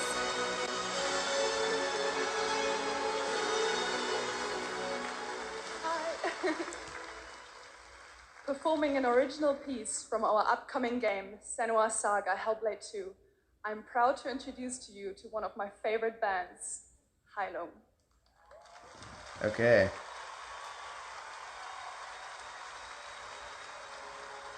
Whoa. This could be good.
Wow, that was good.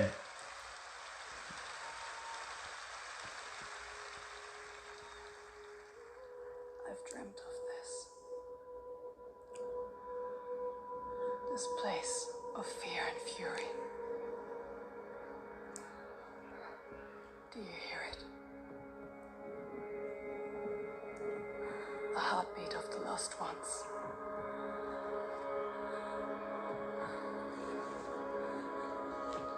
Feel them on my skin. Ninja Theory. Ah, this looks so good. Inked in blood.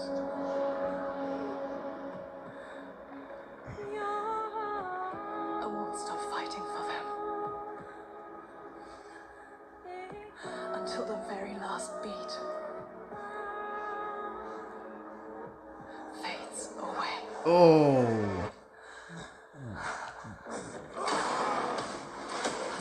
Oh my god! Oh my god! Oh, this looks awesome! Oh! Oh my god! You want the truth? All the lives inside me tell me. Jeez!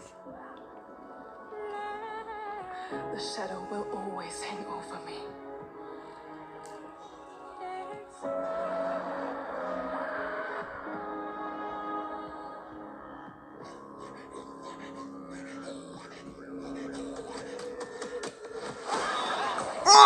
Oh my goodness! Oh! Oh! Oh! Oh! Oh!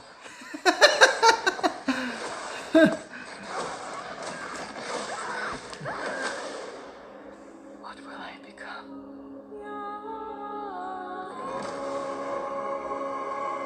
Hellblade 2, wow! It's on Steam.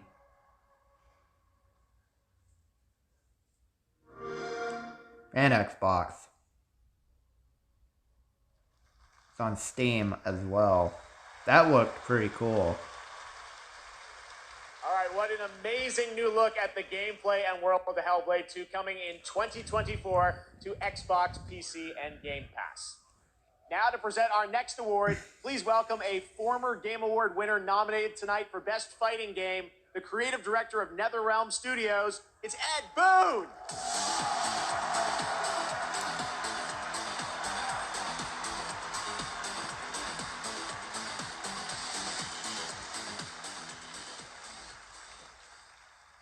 The best stories are the ones we get lost in. Tonight's nominees for Best Narrative got us all in their drama, in their characters, and yes, sometimes in some weird stuff we can't explain. Here are the nominees. Best Narrative. Okay, here it is. In a horror story, they're only victims. I'm pretty sure Alan Wake 2 is gonna get it. It blesses me this day. Together, we might survive. Okay. Attention all personnel. We have uninvited guests. No matter how bitter the truth that awaits me. Or Final Fantasy. He's here on some Spider-Man 2. I hope it's Spider-Man 2. Best Narrative, Spider-Man 2. And the award goes to It's not gonna be Spider-Man 2. Alan Wake 2. I knew it. Okay, that's fine. I figured it was gonna be Alan Wake 2, but Spider-Man 2 did have really good of a narrative as well.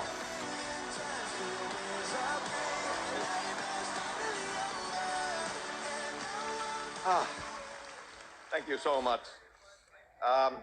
Sam Lake. Alan Wake 2 from the beginning was a very story-focused project for us. I share this with the whole narrative team, the writers, Clay, Tyler, Sinikka, narrative designers who made the story into gameplay, Simone, Molly, the whole narrative team, directors working with actors, Anssi, Hannah, Rosie, Holly, all the wonderful actors here tonight, some of them, Melanie, Ilkka, the whole cast, wonderful actors, and the song makers who made custom music, custom songs to extend the story. Here tonight later, Poets of the Flawless, Old Gods of Asgard, Ho, This Road, every song maker coming through Fright Music. Quit saying, quit that. We wanted to push things further, to do something new, and it's always a risk. For you to embrace it and understand it means so much. I'll treasure this always. Thank you. Okay.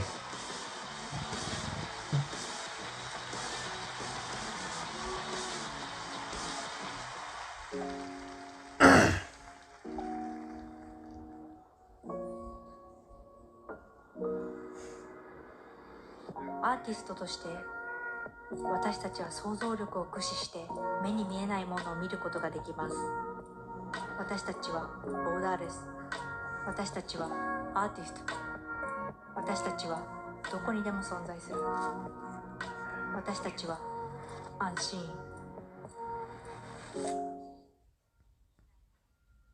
You may have recognized that incredible creator who built her own independent studio in Tokyo, and she wanted to show you what she's been working on before she's even signed it with a publisher or a platform.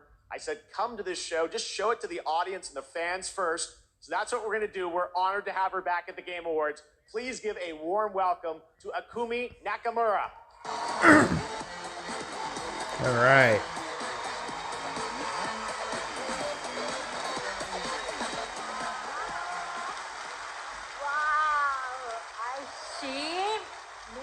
Amazing gamers! Hi, Ikumi Nakamura です。こんにちは。I'm super excited to be on this stage again. Thank you. First, I want to say thank you to the Anshin artist. 見てる? And you, thank you, you, all you. Okay, we get it. We get it. Your support changed my life. Today, I am honored to introduce our first project, Kimberly. It's time to see the unseen. 見てね! Bye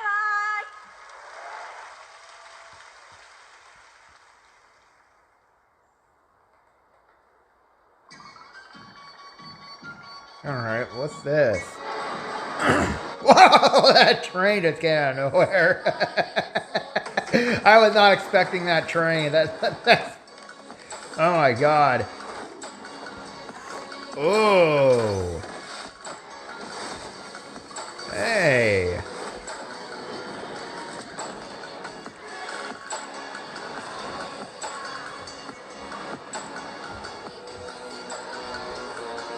Okay. Kamuri. That looked awesome. So many incredible projects tonight. Thank you, Akumi. Now, tonight, it's not lost on me that all of our Game of the Year nominees are from big established franchises. And while we all love a big sequel, it's important to use a place like TGA to introduce you to brand new worlds, like what you just saw with Kamuri, and like this project. My sister fair. Whoa, what's this? My sister true, she laughs like noon. My My sister goes. Whoa. She drowned this evening, but still visits by the light of the moon. We prayed for summer, we prayed for fall. Oh, this looks awesome. Wow. And our prayers came back like a little lost lamb. Whoa. So that we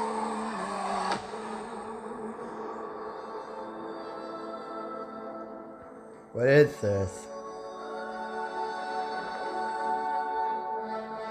Mun Studio.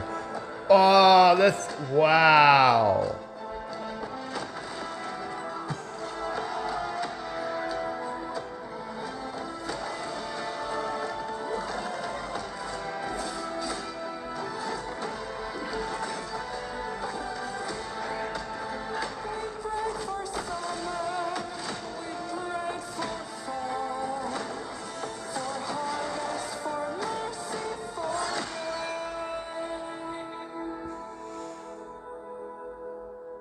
And our prayers came back like a voice in the dark, unanswered, but not quite the same.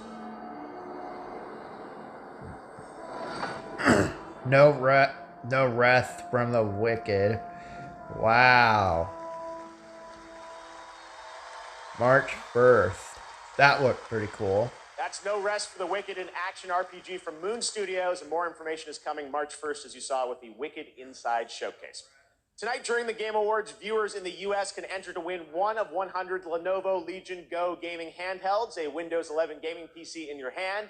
Head to TGALegion.com before the end of the show to enter for your chance to win. Here's a look at the Legion Go in action. So it's like a Steam Deck.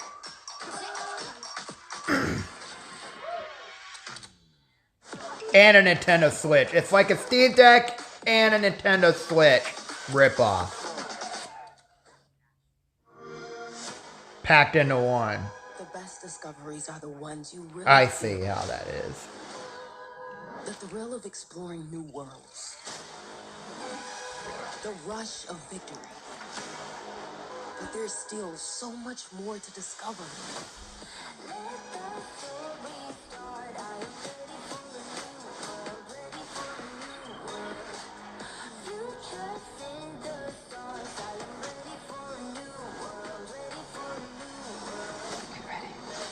Huh.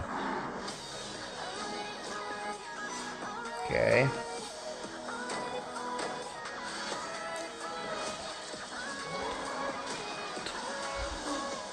Every choice you make is a chance to feel something new. Good luck. Have fun.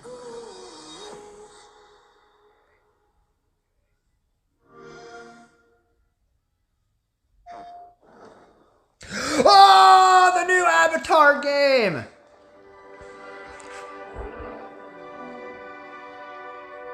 Oh!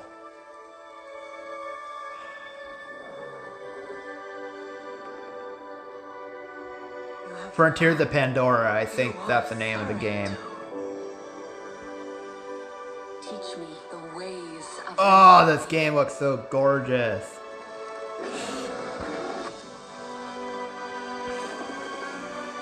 what they do to the land. The RDA, that is death. We did not want war, but they have made us warriors.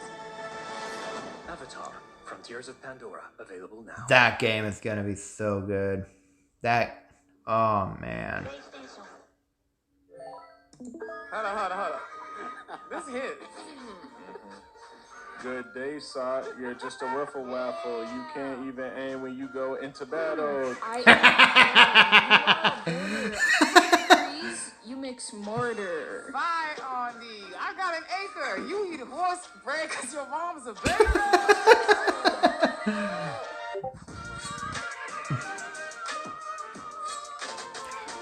I don't care about Discord. We have been saying it all night, but it really has been an outstanding year for gaming. And now to talk about some of the biggest games, it's a pleasure to welcome from the Muppets, that's right, the great Gonzo. Oh, thank you. Hey, Jeff. It's great to be here. Hello, everybody. Hey, buddy. Thanks for coming. Looks like you're kind of wearing what I'm wearing. Yeah, it's like looking in a mirror, isn't it? Well, I really I really don't think. So, Gonzo, what have you been playing?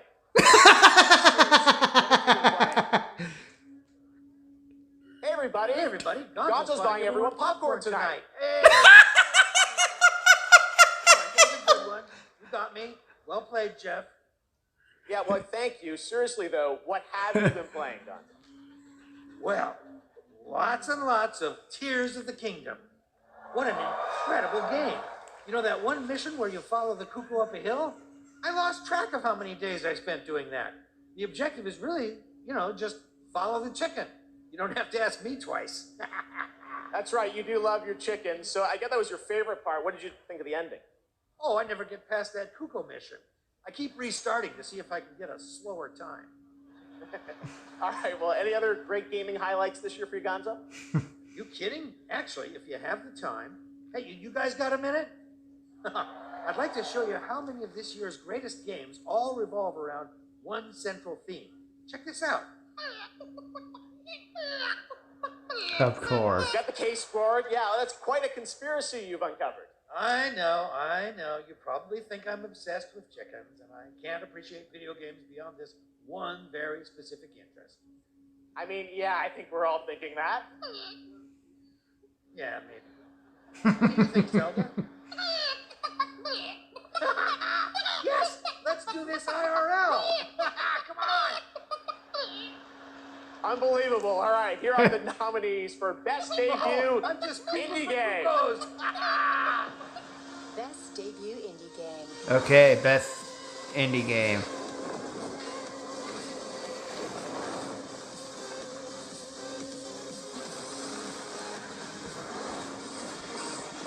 I imagine Pizza Tower is gonna get it.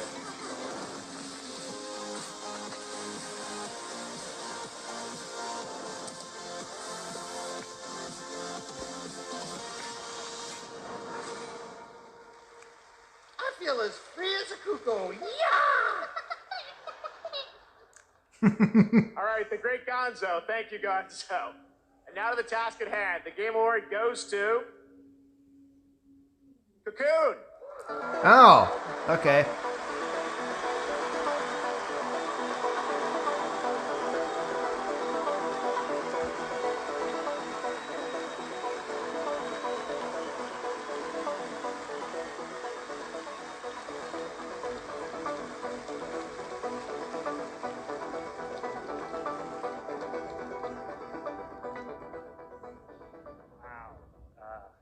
Thank you so much.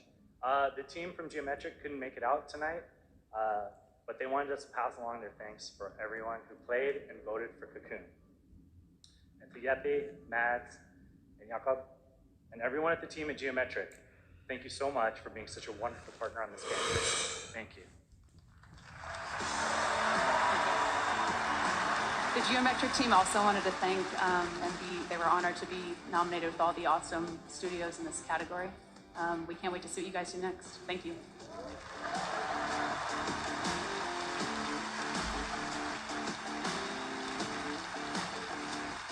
Later tonight, we'll announce the best mobile game of 2023. But Best which mobile title game. are you most excited to see go mobile in 2024? Google Play will be awarding the most anticipated title with their Play More award on Twitch. So head on over to Twitch to lock your vote. And now it's time for our next world premiere. Okay. Yo.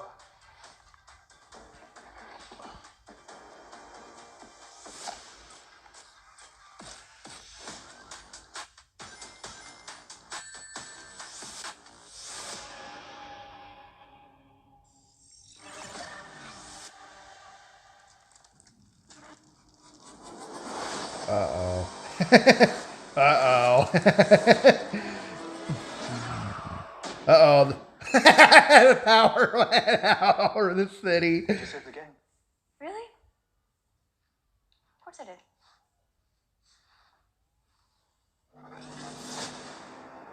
And the power's back on. Let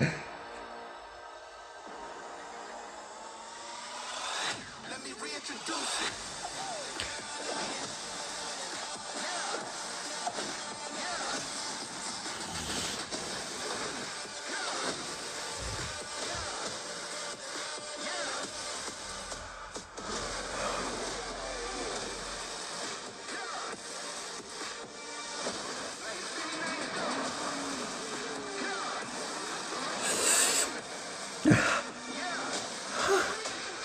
Jesset! Crazy. What?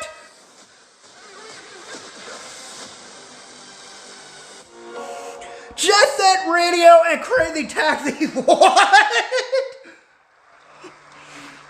Oh yeah! Now typically a world premiere reveals one game, but leave it to Sega to announce 5 new games in one trailer. So many memories for all of us. All those are first of the many brand new games in development and set for release over the next several years. Thanks to Sega for that truly incredible announcement. All right, well, this next trailer might be something Dragon Ball fans have been waiting to hear about for a while. Here we go. Jesset Radio and Crazy Taxi. Oh my god.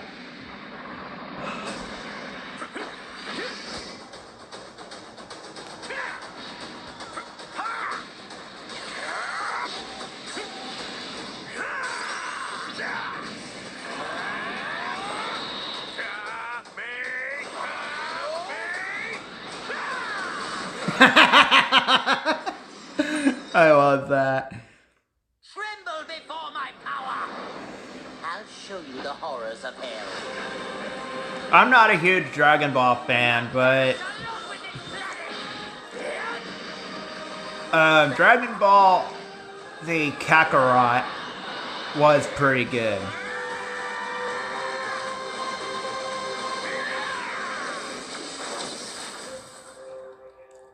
Sparkling Zero. I gotta tell Jacob about this one.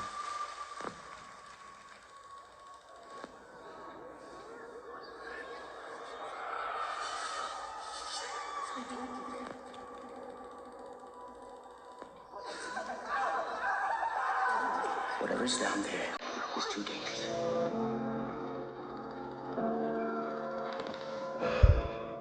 Jet Set Radio. Oh my god. Telling myself I won't go there. Oh, but I know that I won't kill. Trying to wash away all the blood and snow. This loss is a burden that we both share. True sinners can atone from a lone prayer.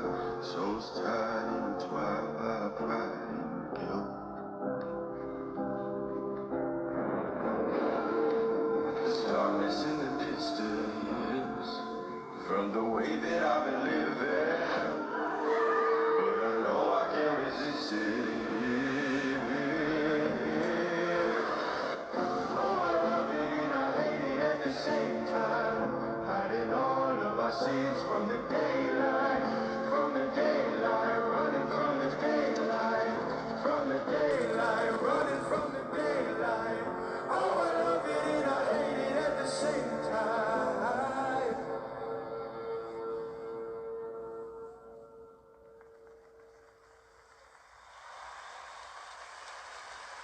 That's right, 2 huge names in the horror genre, Dead by Daylight and Supermassive Games, are coming together for a brand new single-player experience, the casting of Frank Stone.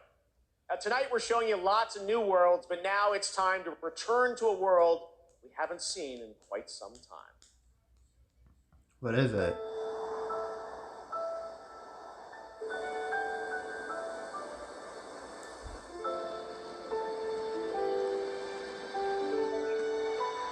Wow.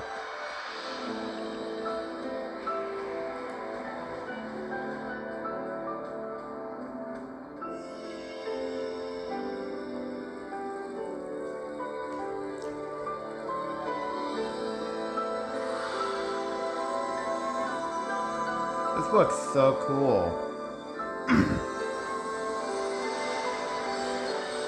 Square Enix. Yeah.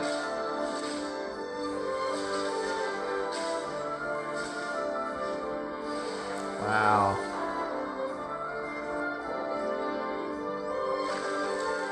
Oh, wow. Oh.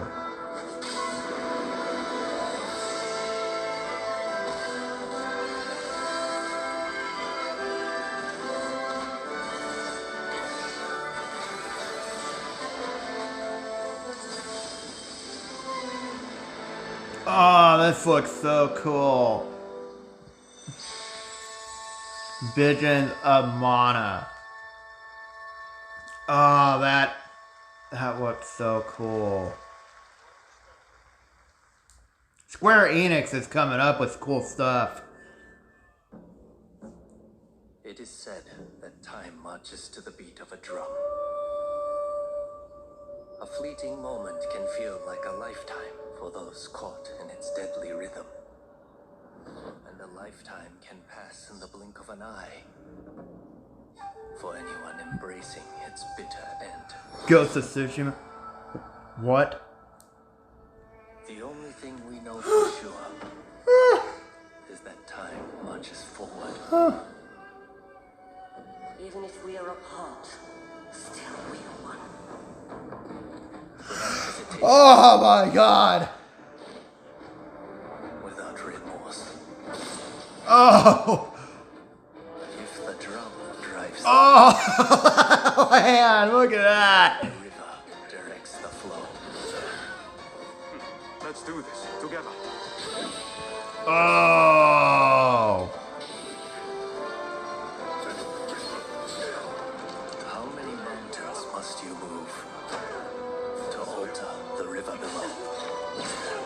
Let us not forget the pain of Master Shoin and the countless others who have suffered. Oh, this is awesome.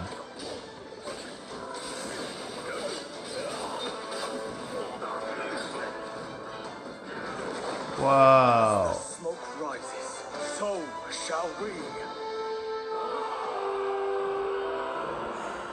Oh yeah, Rise of the Ronin.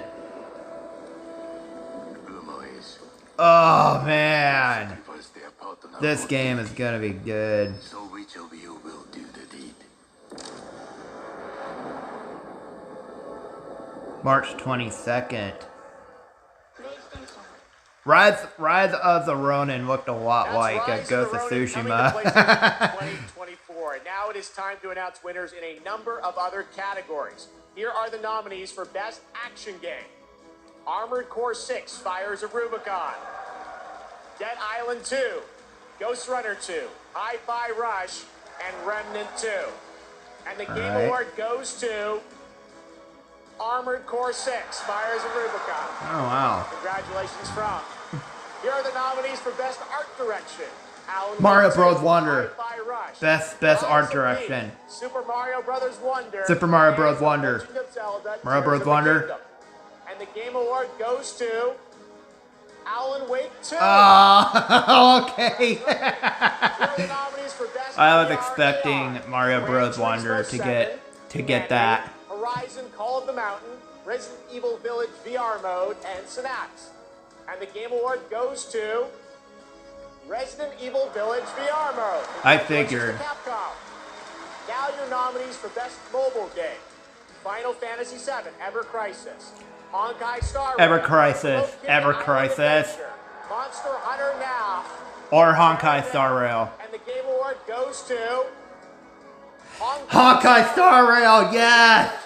Yes! That is a good We game. have much more Game Awards to come, including the first ever performance by the Old Gods of Asgard from Alan Wake 2, and some of our biggest game announcements are still to come. But right now, we'd like you to meet one of tonight's nominees for Best Debut Indie Game, who's also part of the newly inducted Future Class presented by Old Spice. My name is Abhi. In India, when I grew up, I had a very early interest in games. When I got to Canada at the age of 12, it was a whole new world for me. For many South Asian families, food is not just a thing to cook, but also a way of expressing affection and all the things that they cannot say. Venba is a narrative cooking game that tells the story of an Indian mother who moves to Canada in the late 1980s. It's a story about love, loss, and family. The more local you are, the more international you become. Everybody who's played the game is able to put something from their lives into it in ways that I wouldn't have expected. Okay.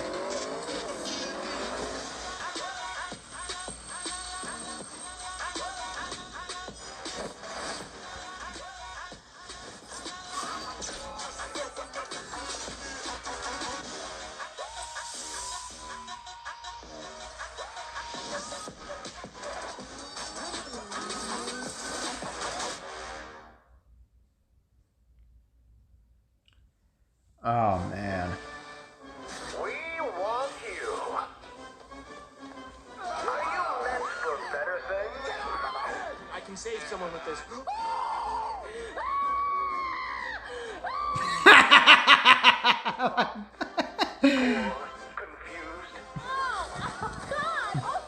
Oh, man. Oh, God. Wait, grind the, wait, do we have to grind the children? What up, man? Welcome in. Okay, now we sit down, very comfy. Let the miracles of science give you purpose. Sometimes the finger of God reaches down and touches you. Men and women of any race, religion, class, or political persuasion. Oh. Oh. One of our convenient volunteer centers before the opportunity. Oh. Oh, God.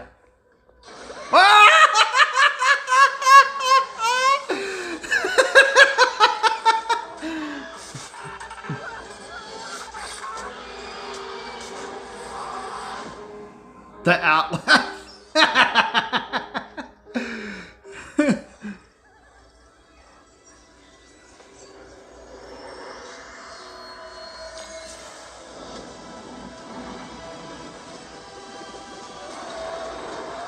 Nicotine addiction can make stress worse.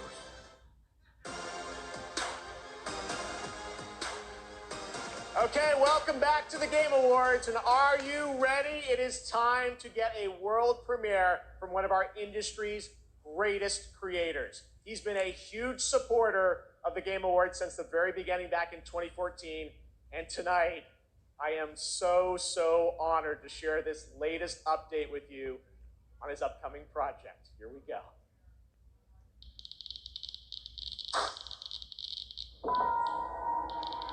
Hey. The hungry purple dinosaur ate the kind zingy fox, the jabbering crab, and the mad whale, and started bending and quacking. Sophia Lilies. Dinosaur ate the kind zingy fox, the jabbering crab, and the mad whale, and started bending and quacking. The hungry purple dinosaurs ate the kind zingy fox, the jabbering crab, and the mad whale, and started bending and quacking.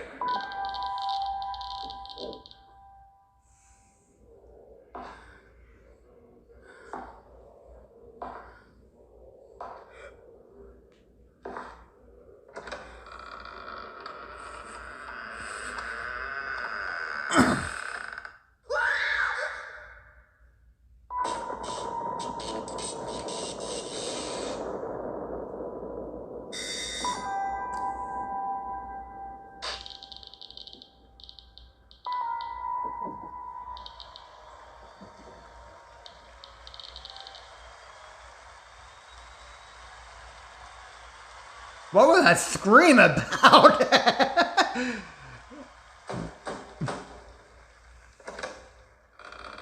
What's going on here?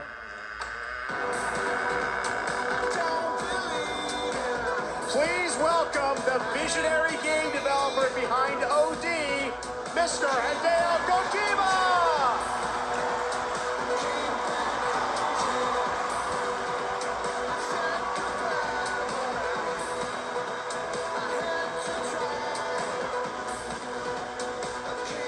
Welcome, Mr. Kojima, back to the Game Awards. Thank you, Jeff. 10回目となる記念すべきこの TGA で、新作のゲーム OD、発表できて非常に嬉しいです。このゲームには、ソフィア・リリスと、ハンター・シェーファーとウドキアさんが出演されます。はい。I'm really glad to be at the 10th Game Awards. I'm really happy to show the new title OD, and this title will feature main role Sophia Lillis, Hunter Schafer, and Udo Kier. I think we all want to know more, of course. What kind of game are you making, Mr. Kojima? 僕はその誰もがやったこともないような、斬新なことに挑戦することを非常に大好きなんですけども、Xbox ゲームスタジオの力を借りまして、彼らのクラウド技術を使って、全く新しい、ユニークで尖ったゲームっていうのを今作っています。で今までないものなんで、言葉で説明はしにくいんですけども、これもちろんゲームです。遊んで楽しめるゲームなんですけども、ある種映画でもあって、さらに、新しいメディアになるかもしれないという可能性を秘めたものです。So I really like to always challenge new things, groundbreaking things, and that's my kind of rule.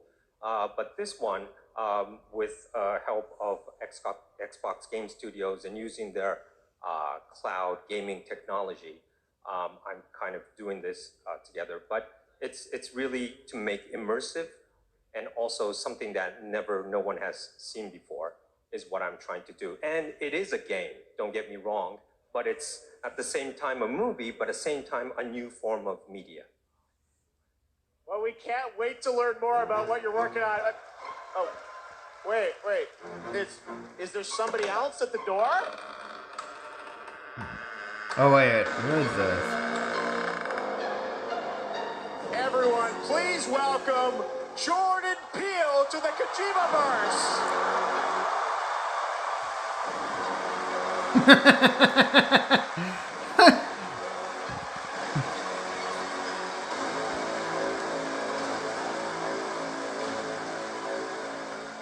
What's up? How's it going? Oh my God, Jordan, welcome to the Game Awards. What a fun surprise. I know you're a big fan of Hideo's games, right? I'm a huge fan of Hideo. This man is an icon. And I can say from the first moment I played Metal Gear Solid 2,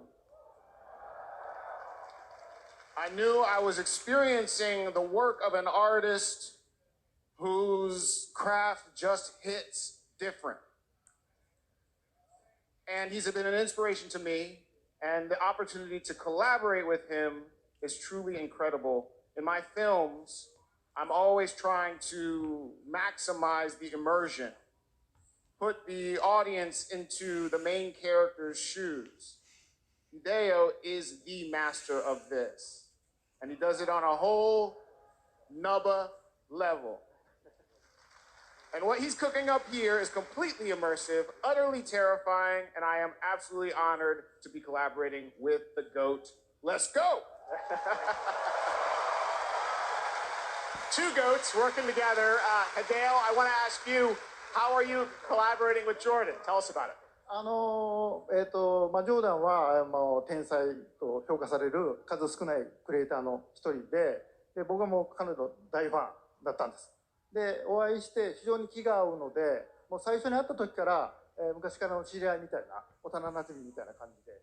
で、僕は映画を見て育ってゲームを作っています。で、ジョーダンは、ゲームを、遊びながら育って映画を作ってるんで、この二人が一緒にコラボするの非常に面白いかなというので、ジョーダンと一緒にものを作り出しました。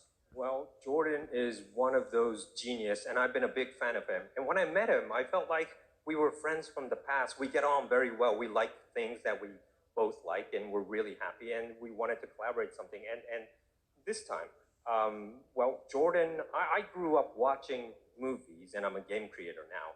Jordan grew up playing games, and he's a movie director now. So this two collaboration will be really awesome. So that's why I wanted to do something together with Jordan. あとですね、ま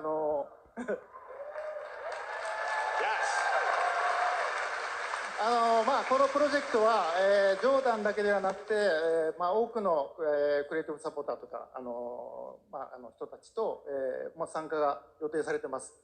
で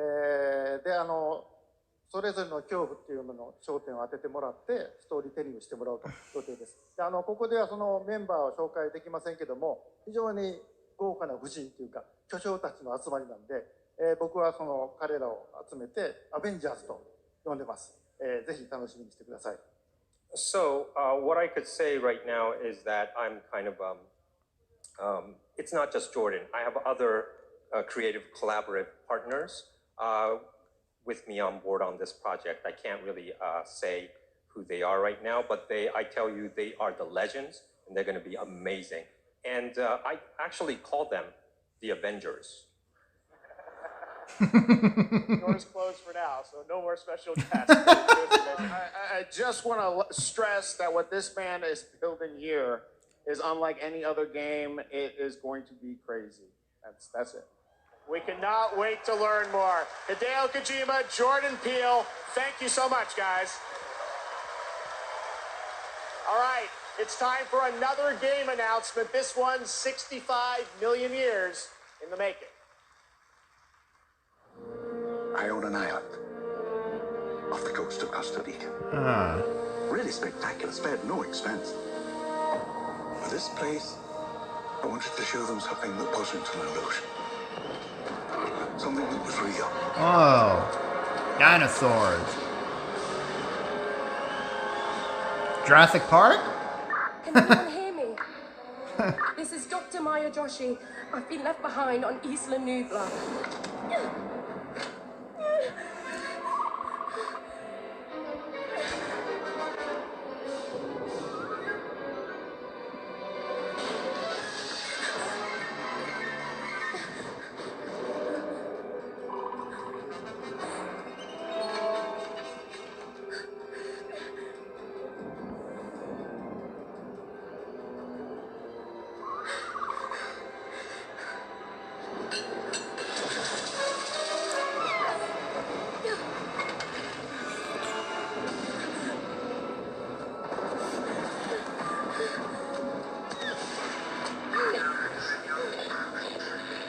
Is anyone there?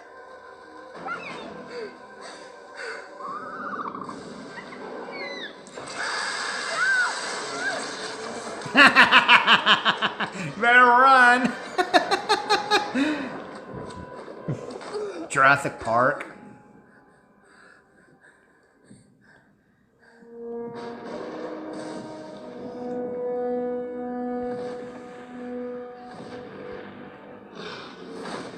Oh boy.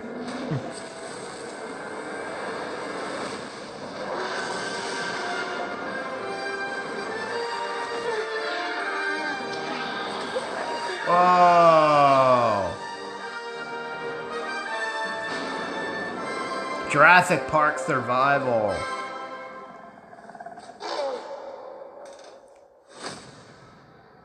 For PS5. Please welcome Grammy Award-winning producer, Zed.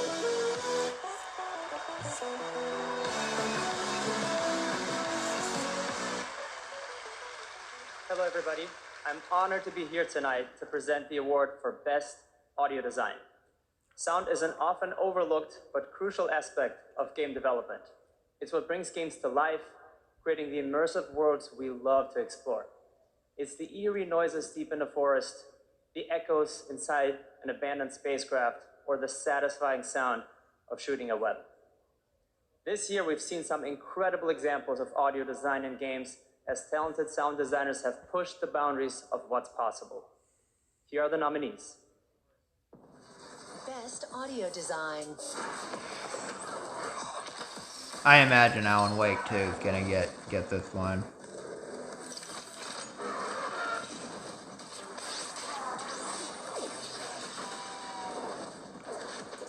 Spider-Man 2 could also get it. Had really good audio design.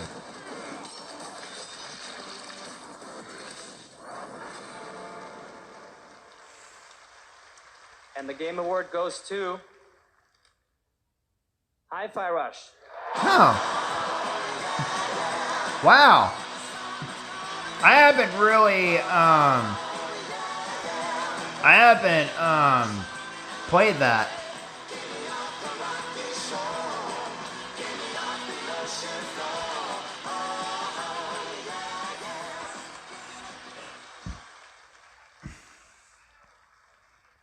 Thank you so much. 信じられません。このような素晴らしい賞をいただきありがとうございます。制作チーム一丸となって取り組んだ成果を、評価していただけたことを大変嬉しく思います。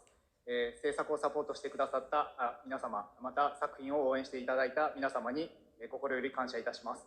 本当にありがとうございます。Just a quick translation. Thank you for this amazing award. It's so glad that the work that the team has done together to achieve has been recognized here.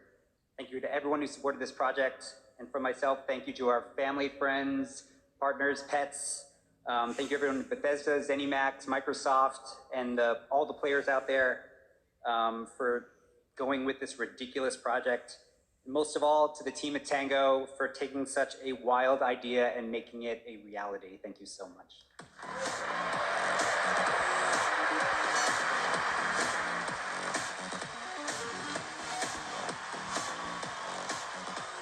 All right, let's turn to the world of Fortnite. If you haven't already, check out the Game Awards Island in Fortnite. It's been updated with new trophies tonight to collect. Fortnite is expanding into a full-on platform with tons of new experiences beyond Battle Royale. Earlier I don't today, care. Lego Fortnite launched, and on Saturday, the music game Fortnite Festival. Tomorrow, though, the team at Psyonix behind Rocket League delivers Rocket Racing. Here's your first look.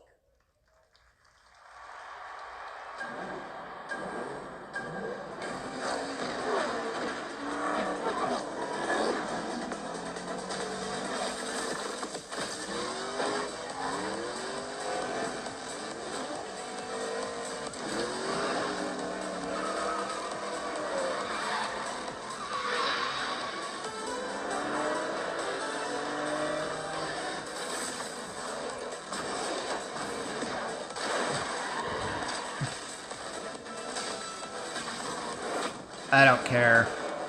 Rocket League is not even a good game anymore. Neither is Fortnite.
Huh.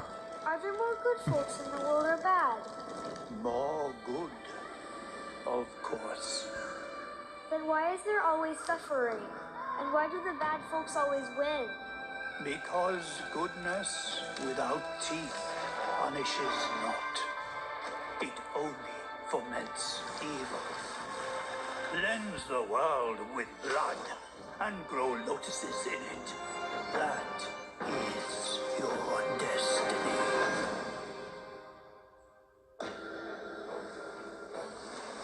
I, the Keeper of the New West, welcome the Destined One. The Destined One who doesn't even know what he's destined for? Those old rascals, they surely know how to name. Huh. I'm destined for extermination! You're driven by growth, not destiny. So this is the face of the Destined One. It will fit me just as well. Bathed in blood, yet preaching peace. Oh, you immortals pray enlighteningly. What justifies your superiority?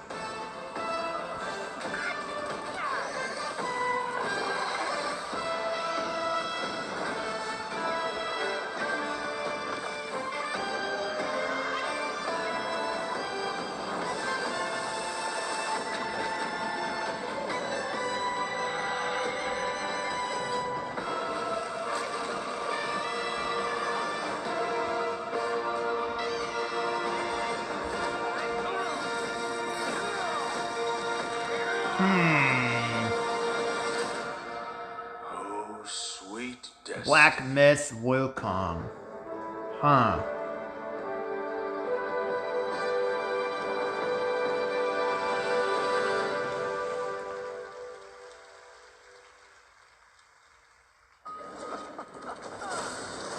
Batman, Green Lantern, The Flash, Superman.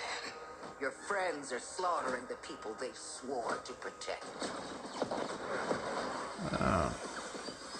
Oh! My Justice League will burn this earth down. Oh yeah.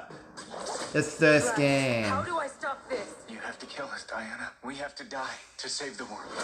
We can work with that. I just know that this game is gonna fail because after what Avengers, how terrible Avengers has fallen, I'm pretty sure that this game is not gonna be good either. Stop us? Thought you'd never ask. I highly doubt that this game is gonna be good. He's the fastest man alive, according to all these girlfriends. And I don't like Harley Quinn's model in this game.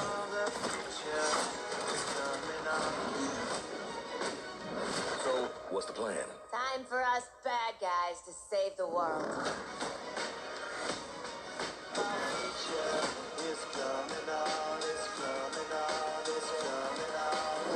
Ah, come on.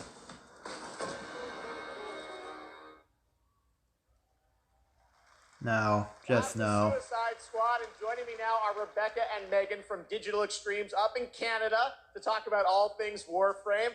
We've got a special Warframe Twitch drop tonight for those of you watching on Twitch. But I understand you've also got some other news for Warframe fans on the next. I don't care about Warframe. Let's go. So, Let's get back to the good stuff. We get a seniors discount of some time, just because our game is probably the oldest game here, maybe. But yeah, It's going strong. I know, it's because our community is so awesome, and we are going to be showing you the release date for our next major update for Warframe. So we do have a trailer for Warframe players around the world to watch, which is quite exciting. Yeah, I mean, it's been an incredible ride, 10 years of just our incredible developers, our community just supporting us along the way. So if you're a Warframe fan and watching, we love you and thank you so much. And I hope you enjoy the next update, Whispers in the Walls. Oh yeah, thanks for having us back too. Devs at home, we love you guys. All right, thanks guys. Let's take a look. For generations you've slept. I don't care about Warframe. Let's go. You have changed everything. Come on, get back to the good stuff. The lidless eye has seen you. The Tenno.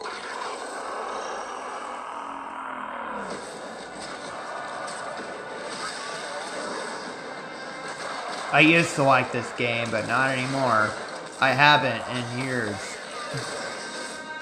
I haven't really liked this game in years.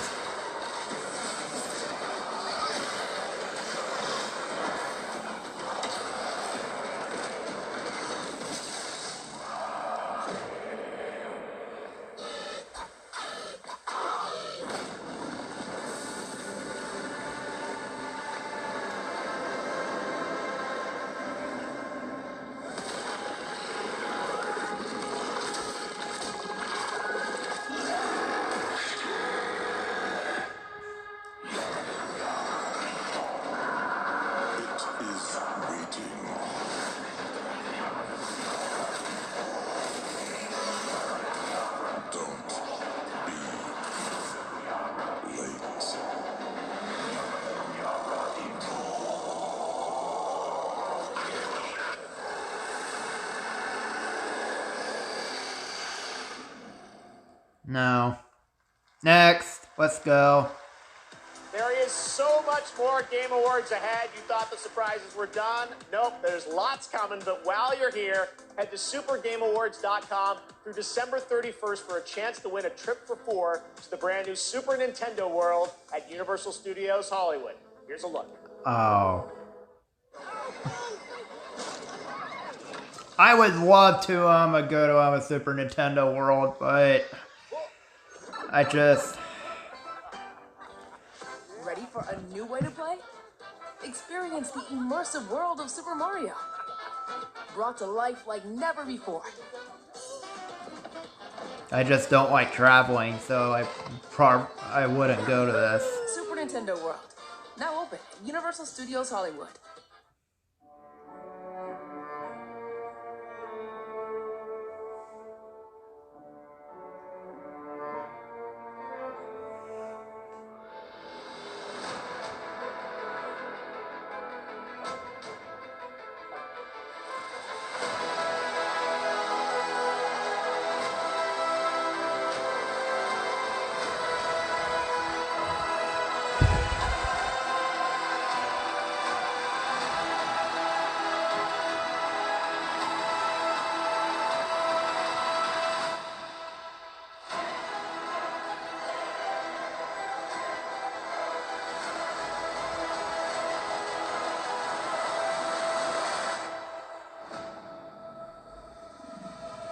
Starfield.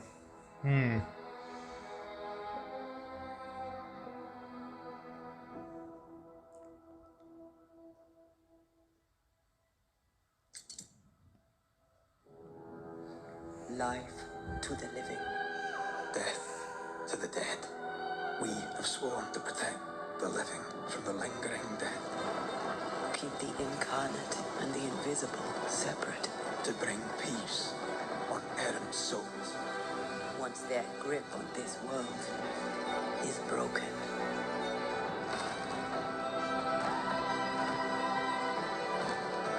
Life to the living. Death to the dead. Life to the living. Death to the dead. Life to the living. Death to the dead. Honoring my oath. Or sacrificing the living to bring you back. I'm not sure I can do this. Honor your oath, or bring me back. But don't leave me like this.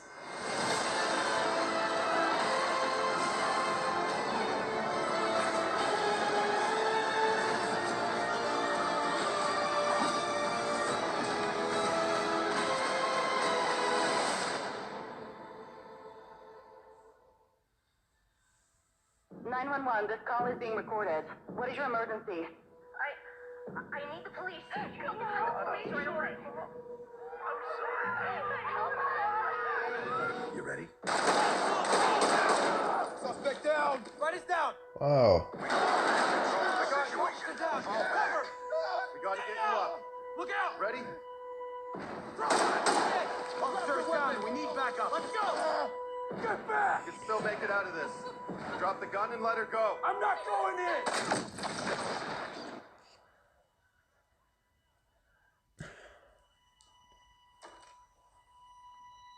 So, are you ready?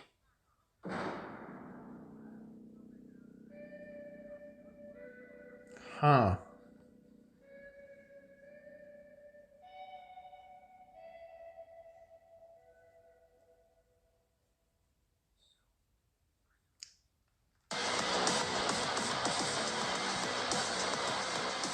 Age of Empires, Call of Duty Warzone Mobile, Little Nightmares, and Tom Clancy's Rainbow Six are just some of the big titles coming to mobile in 2024.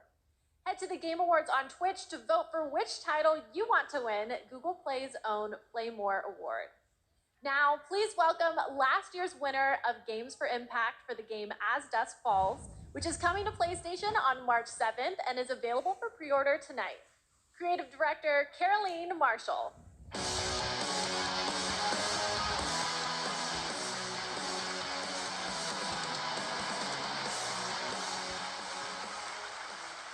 Bonsoir, everyone. Winning Lost year was definitely a highlight of my 22 years in the industry. Games for Impact is one of the most important categories at the Game Awards. The games nominated this year offer unique and nuanced perspectives on topics that concern us all, from the climate crisis to cultural diversity. They broaden our horizons, foster empathy, and connect us as humans. In a world torn apart by divisions and intolerance, this is one of the most essential powers of our medium. Here are the outstanding nominees. Games for Impact. I never played this. Legend says a traveler will reunite. I never played this one either. What's the theme? Using this here to I haven't played this one. Never played this one. I don't think I haven't played any of these.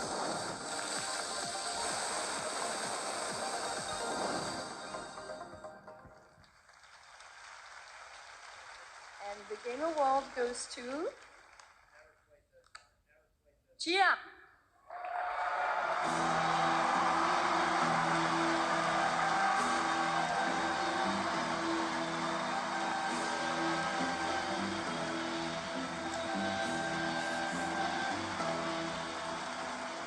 Thank you.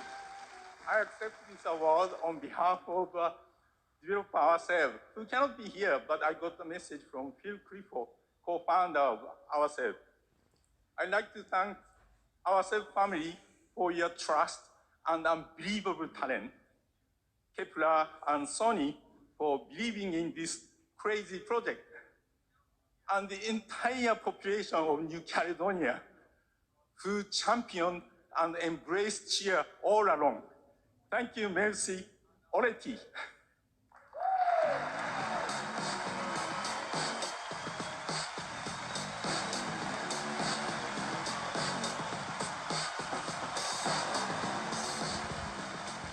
Hello. I'm Abubakar Salim. I'm mainly known for my acting work in Raised by Wolves and Assassin's Creed Origins. But, that is not why I'm here. Oh, okay. Sorry, now this is crazy, man. I mean, I remember watching the Game Awards when I was younger, so being up here now is like,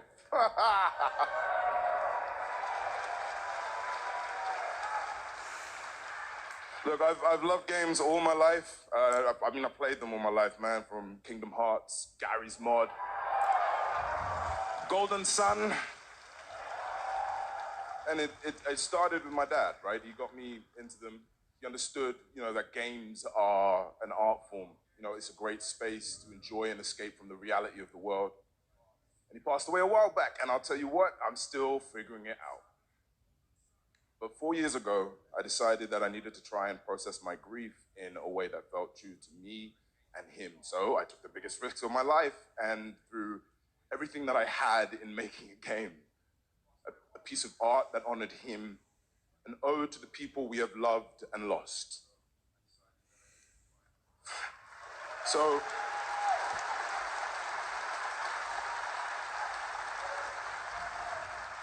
the reason I'm here tonight is because with the love and support of a lot of people here, I'm going to take another big risk and I'm going to show you what we've been building.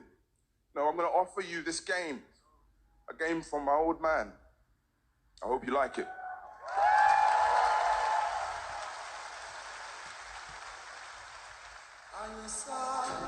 Every story begins at the end of another. Each story carries the echoes of those that came before. My Baba, my father, your story was snatched away too soon. My name is Zhao, a shaman of Kenzera. Here, I seek my father's return. Wow.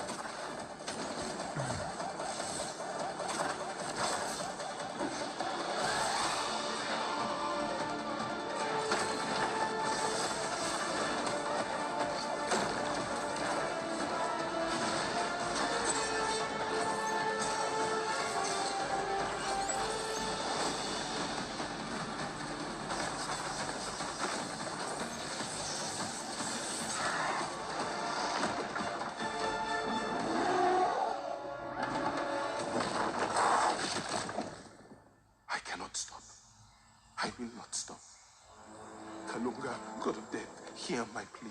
Kulunga, god of death, come to me.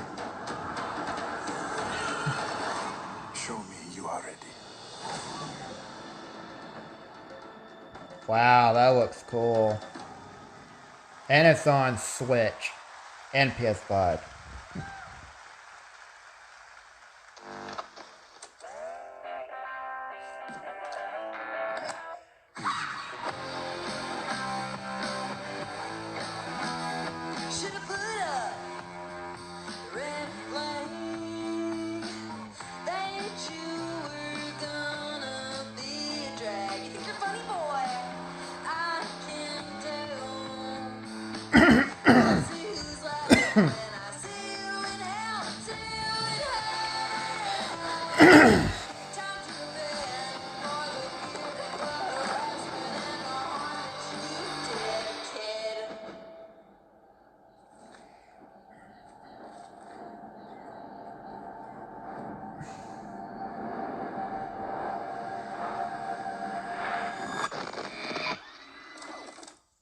It's been 27 years, y'all.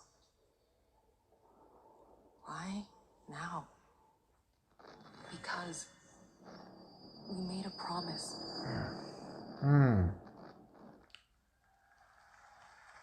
That was Lost Records, a brand new world from the development team behind Life is Strange. Now we have a world premiere new look at a game based on an ongoing franchise of 18 years with over 850 million users worldwide. This entirely in-engine trailer shows off the blend between cartoon 3D graphics with hardcore action. This is the first Berserker.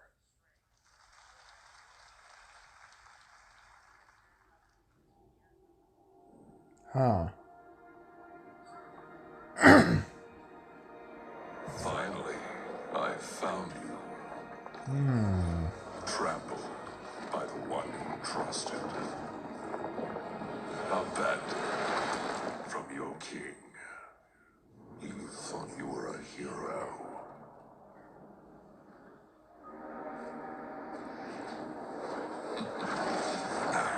What is this? You are just what I was.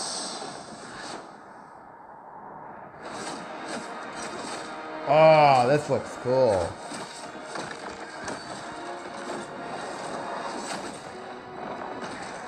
This is no ordinary ghost. You'll have to risk your life.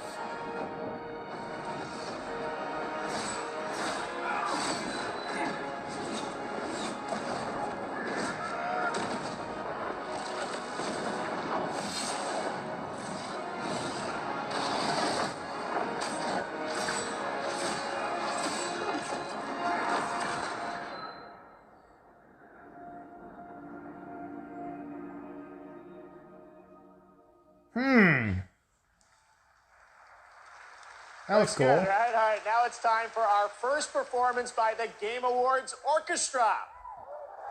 This one, though, is a little bit of a twist. They're about to play music from an upcoming game that no one has heard yet. You might call it one of those world premieres, and this is a special one. It's written by one of the greatest video game composers of all time, the legendary Nobuo Uematsu. Here is the Game Awards Orchestra, led by Lauren Balfe, with lead vocals from Lauren Allred, debuting the theme song from Final Fantasy VII Rebirth. Oh my god! I gotta hear this.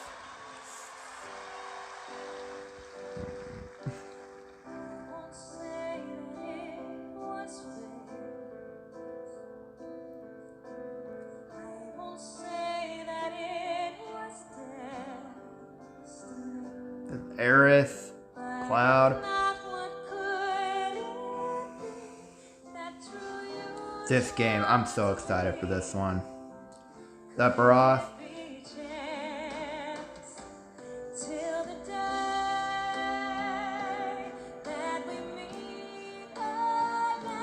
Oh, this game is gonna be so good.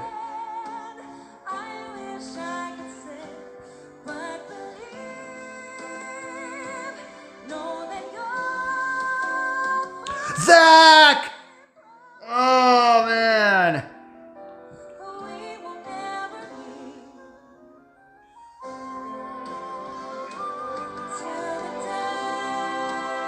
Oh, this part.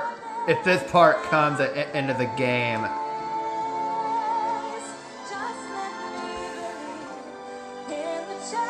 Wow.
Wow.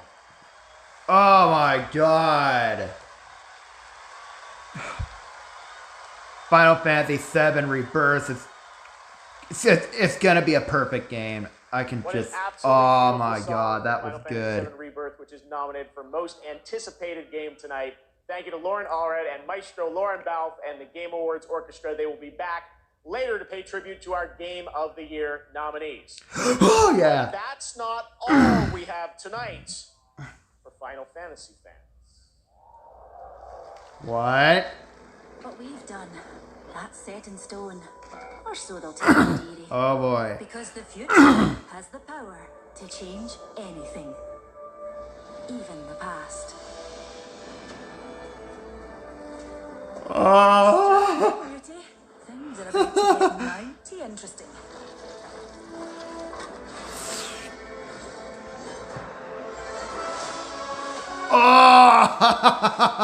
Oh.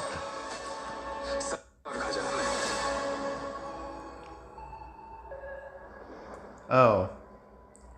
Apex. Never mind.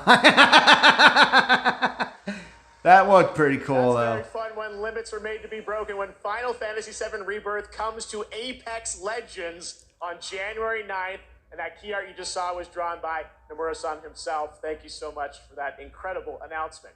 Now it's time to announce the winners of a few more awards as selected by the fans and our voting jury. Please. In the category of Best Score and Music, Okay. the nominees are Alan Wake 2, Baldur's Gate 3, Final Fantasy 16, Hi-Fi Rush, and The Legend of Zelda Tears of the Kingdom. Tears of the Kingdom's and the gonna Game get Award it. goes to Final Fantasy 16. Oh, okay. Congratulations. Here are the Yeah, nominees for I Best figured. Independent Game. Okay. Cocoon, Dave the Diver, Dredge, Sea of Stars, and Viewfinder. I haven't played And the any of award these. goes to Sea of Stars. Congrats, Sabotage. Here are the nominees for Best Community Support. Baldur's Gate 3, Cyberpunk 2077, Destiny 2, Final Fantasy 14, and No Man's Sky. And the Game Award goes to Baldur's Gate 3. Figured. Congratulations, Larian. All right.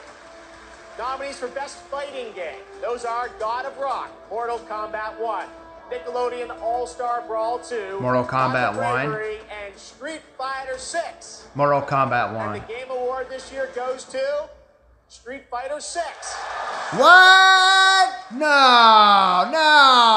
Most anticipated game. Your nominees Anticipated this year were Rebirth. Final Fantasy 7 Rebirth. 7 Rebirth. Hades 2, Like a Dragon, Infinite Wealth, Star Wars Outlaws, and Tekken 8. And the Game Award this year goes to Final Fantasy Yes! 7 Rebirth. Yes! Congratulations, Yes! Nomura-san. All right. Well, it's been 8 months since the release of Honkai Star Rail, a winner tonight for Best Mobile Game. This space fantasy RPG filled with myths and legends is set for more intergalactic expeditions in 2024. And tonight, we have an exclusive look at Penokane, the next destination. Do you still remember it? Fables about the stars. Its stories tell of what is and what was. Its pages will always... This game is amazing. I like Honkai Star Rail.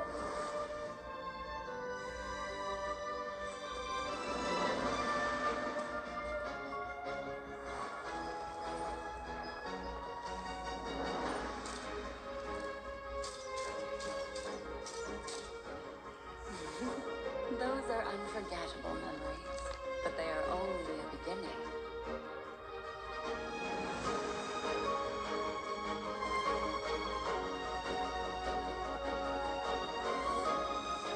They won't all be memories. Suffering and joy will both be added to the final draft of the story. Hi, MSC. Arajum. Arajum? Did I ever say your name correctly? I'm sorry if I didn't. Hi. The path of the Trailblaze will continue. Perhaps on one of these pages, I'll appear in your story too. Welcome to Penacony, young lady. May I ask your name? Acheron, the Galaxy Ranger. A nominee tonight for Best Mobile Game, Monster Hunter Now is the new mobile game from Niantic and Capcom. Like all Niantic's games, Monster Hunter Now is played in the real world, and tonight they have a special in-game event going on right now with new monsters, new weapons, and special free game items for new players to join the hunt. It's available now for iPhone and Android, so check it out, Monster Hunter Now. Coming up, we've got an exclusive new look at the new Fallout series. We'll be right back.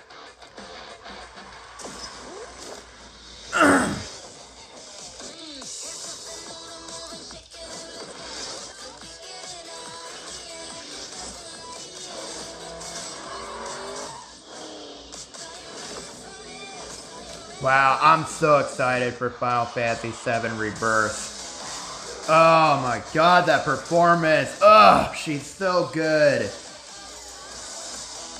Oh man. Oh man, she's so good.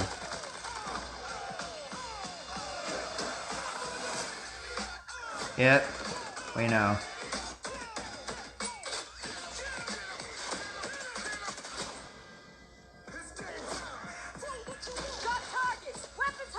Oh man, I still cannot get over that performance. Oh my god, she's incredible.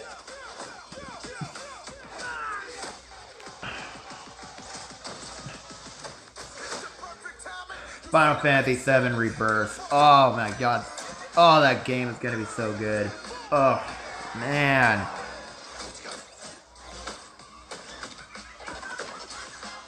Oh, amazing.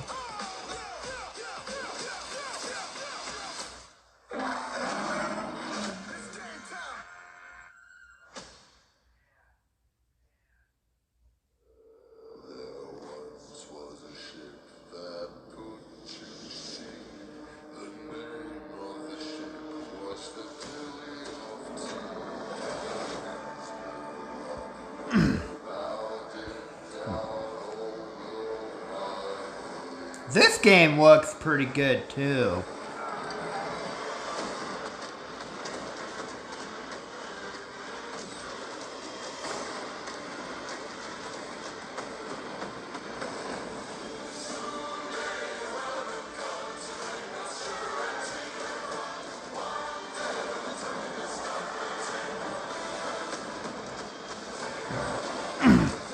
Oh, that was cool. Oh my god, that sea monster.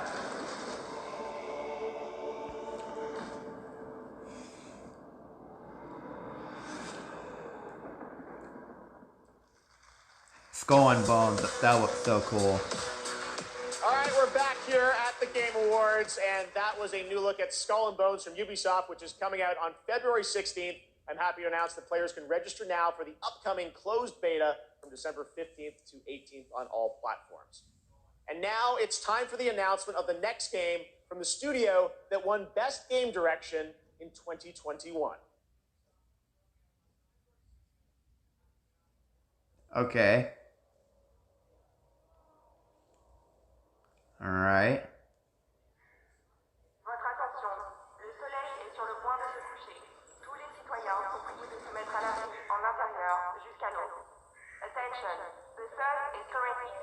What is it?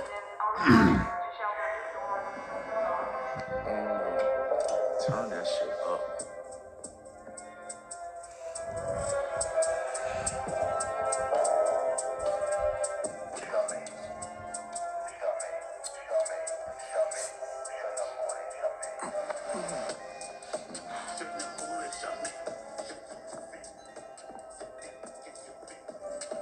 Relax, man. I don't bite.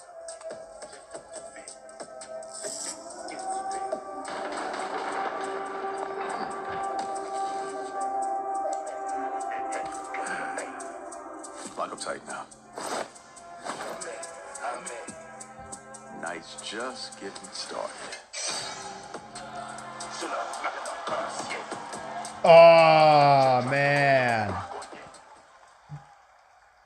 There you go. Joining me now are Tinka Bacava from Arcane Leon and Bill Roseman from Marvel to tell us, how did this come together, guys? Well, Jeff, let me tell you, the secret superpower of Marvel Games is our constant focus on bringing together world-class talent with the fan-favorite characters that they love. Now, we are huge fans of Arcane Leon, not only because of the story-rich games they create with innovative gameplay, but because of their authentic passion. And that's why, on Blade's 50th anniversary, we are so honored to announce this true Marvel team-up.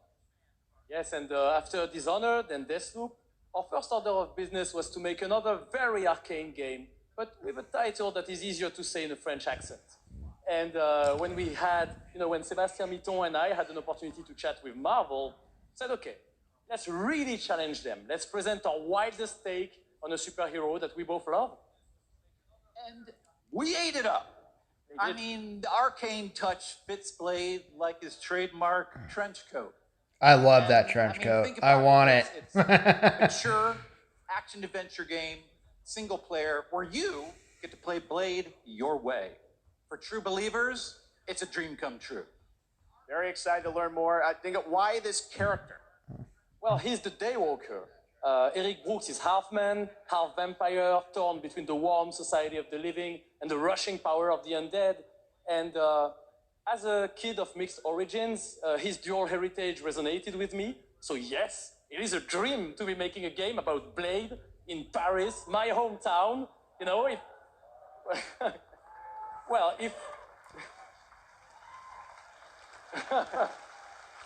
If my hometown was walled in, and we shared it with bloodthirsty invaders that come out as soon as the sun goes down. Ça serait un petit peu la merde, quand même. Anything else you can tell us about the game? I know it's pretty early, right? I can tell you one thing. Okay. The entire team at Arcane Lyon is, pouring so much love into this immersive third-person action-adventure set in the heart of Paris. Yeah. So please sit back, let us cook, and voila! Merci beaucoup! Merci! Wow. Studs too. Tinka Bell, thank you very much, guys. Great announcement. All right. Oh, my God. Right. Now please welcome the star of Twisted Metal, a nominee tonight for Best Adaptation, Anthony Mackie.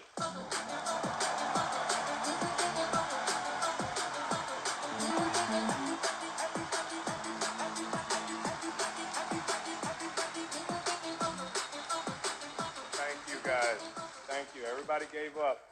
You guys didn't.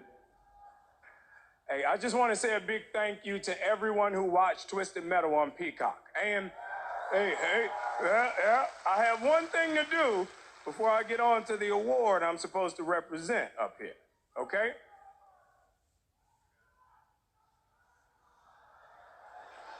Okay, all right. I know I say a lot of different things. You can't scream them all.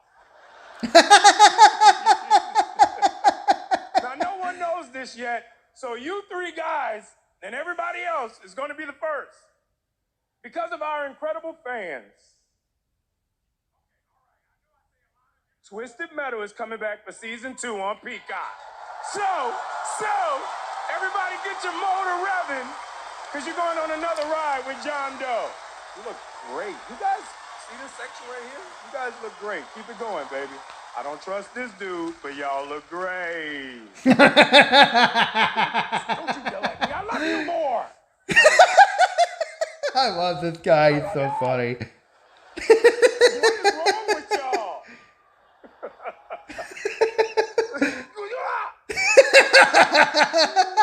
Okay. This man's the best. I see you. Shut up. Okay. Today, the best games are like living universes, constantly expanding with new content and challenges, right? And that's what this award for Best Ongoing Game recognizes. The games that continue to deliver fresh experiences for their loyal communities. Here are the nominees. Okay. Best ongoing game. Okay. Light always pierces through. Let me put it this way. No, Why Cyberpunk? How? The hour is come, Freetron.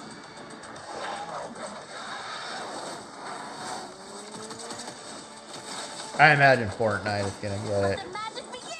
I want Genshin Impact to get this. Genshin Impact needs to get this. Okay. Please be I get so Genshin. many cool points with my sons for this moment. All right. So Please the be. Game Award goes to. Please be Shut up. Gen. Cyberpunk 2077. No! No! No, man. No! There is no way. Cyberpunk 70. No, just no. No, man, no. Video games are awesome. This is an incredible moment. From launch to 1.5 to 2.0 in Phantom Liberty, and now the Ultimate Edition. Like, the tenacity and the resilience of the team, and just wanting to bring forward stories that impact, worlds that are immersive, you know, the world being immersive, and of course the gameplay just being fun as hell. This is exciting. Team, we accept this on behalf of hundreds of people who put their hearts and souls in it. The two of us here. Please, Saskia, including this guy here, please say something. They were paid off. I have to include here our amazing players. They've been with us throughout the whole journey, gave us feedback, made funny memes, videos, you know, wrote posts on Twitter, on Reddit. It was amazing, you know, to see the reception of the players when they were actually getting all of those updates. Just recently we shipped update 2.1 for Cyberpunk 2077, and it's for all of you. Thank you so much. Thank you. Just no. No. Nope.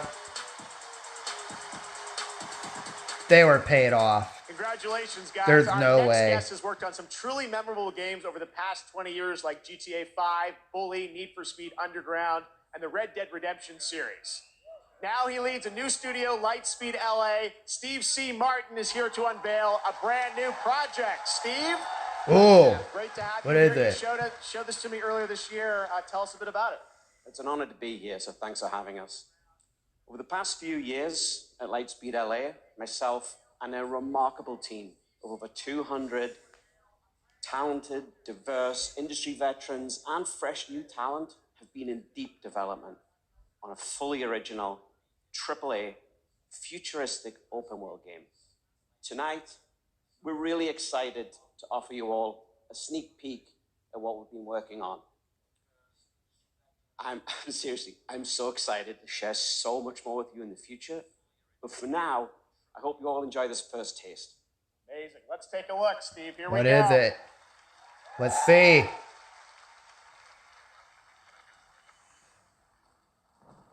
Tear it open.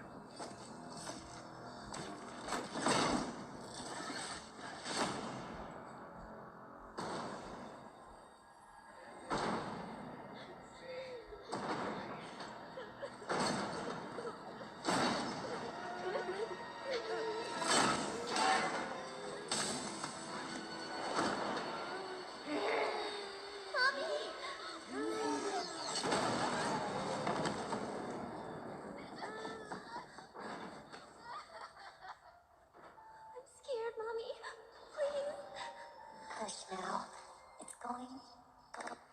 going to be okay.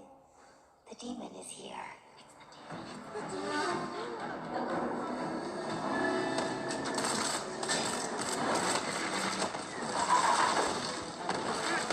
Whoa.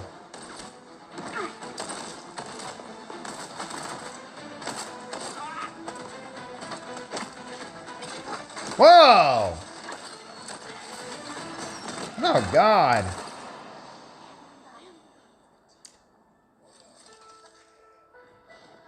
Follow me.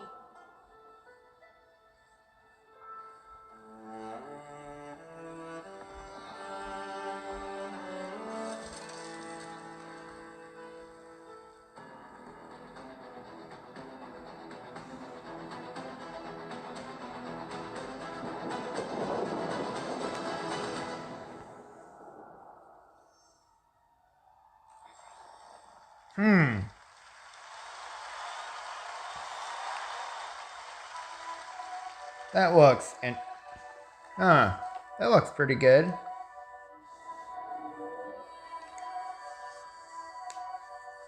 Lift your head.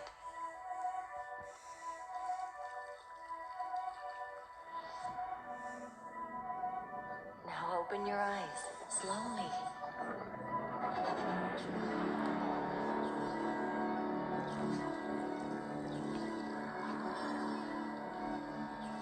Take a breath and look around you.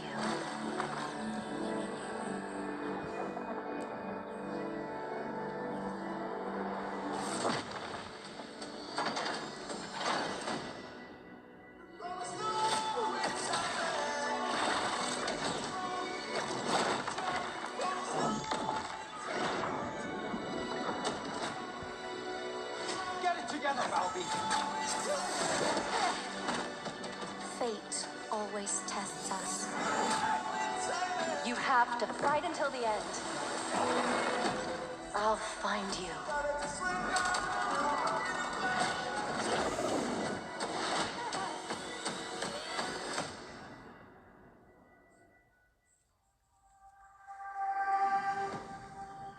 Huh. That was the first Descendant, which is launching the summer of 2024 from Nexon. Now we have a new look at Hoyo versus next big game, Zenless Zone Zero, an urban fantasy ARPG. I had my eye on this one for a while. We had it at Gamescom, and we're excited to unveil their latest announcement right here at TGA. Okay, let's see.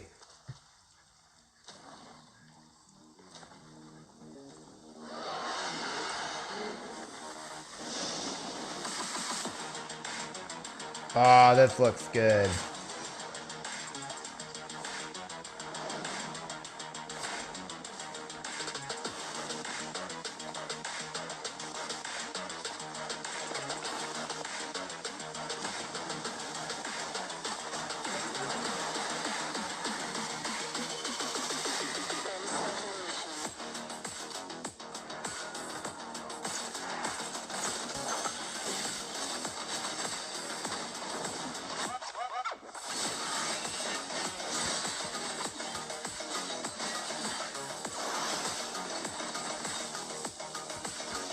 This looks pretty good.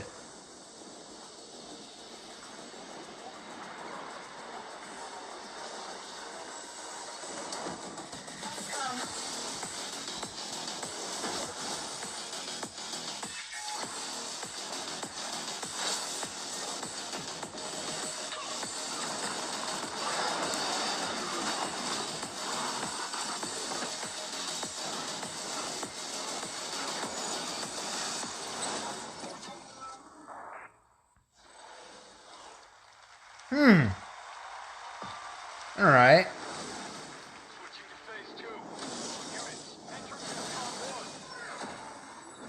Wow.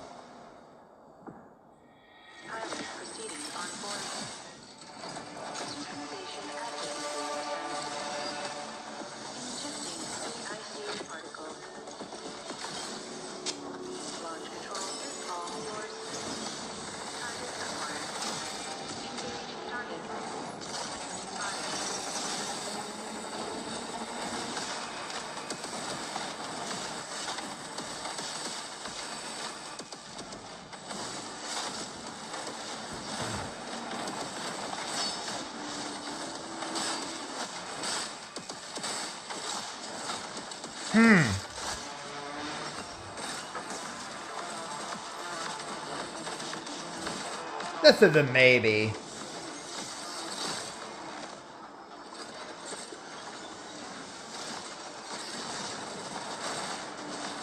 Whoa.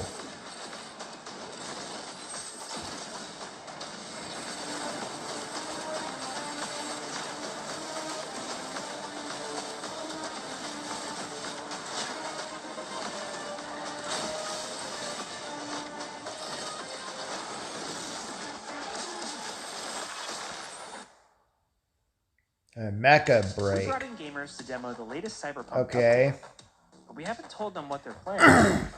Let's see what happens when they find out. This looks amazing. Ray tracing is beautiful. Yeah, it's super real. What do you think's powering your gaming? Like a 4090? 40 series? You're actually playing on a Chromebook Plus. Wow. Streaming on GeForce Now. What the heck? Oh my god. I would never have guessed that. I might have to look into getting a new Chromebook.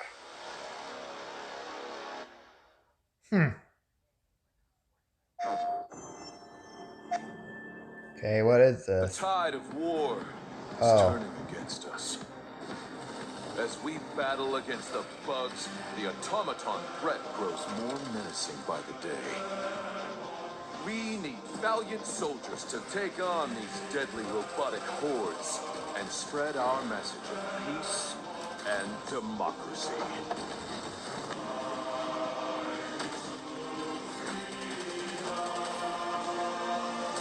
Use the galaxy's most advanced weaponry. Fight alongside a squad worth dying for. Join the Helldivers. Join the fight for freedom. Enlist today. Helldivers 2? Huh. What is your life? My honor is my life. What is your craft? My craft is death. What is your pledge? My pledge is eternal service. Space Marine. Huh. Okay, now we have a special surprise for you. Live and exclusively here at the Game Awards. Welcome, welcome, welcome. I am your host, Warlindor, and I present to you the Old Gods of Asgard featuring that best-selling writer Alan Wake. This is Herald of Darkness. Oh, okay.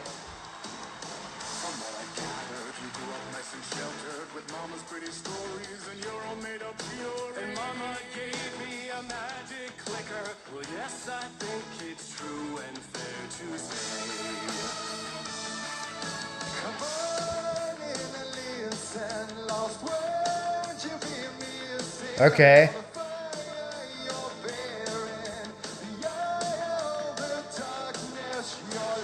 All right. My dreams would light up my imagination, and you had nightmares night and day. Yeah, but with the clicker, I chased those frights away. Who knew? So true. So here's the clue of how to remember. Visions, they come true. Obey the lights which do. Oh, this is good. Oh, this is awesome.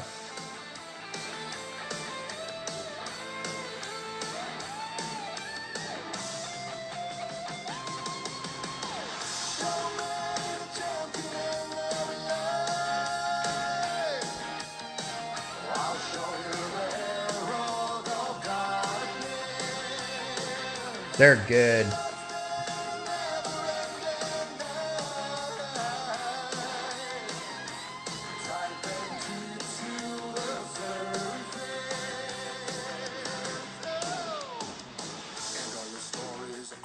chilling thrillers of hard-boiled killers became bestsellers.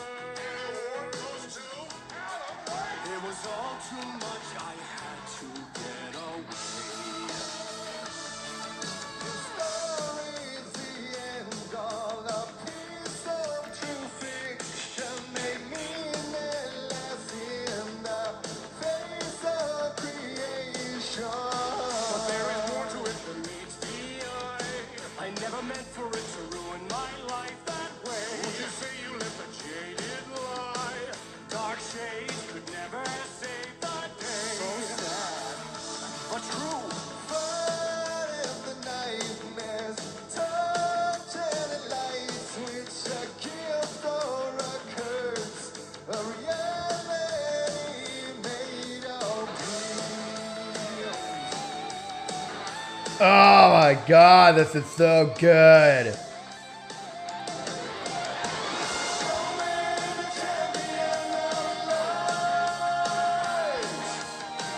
I'll show you the herald of darkness, lost in the never-ending night. Diving deep to the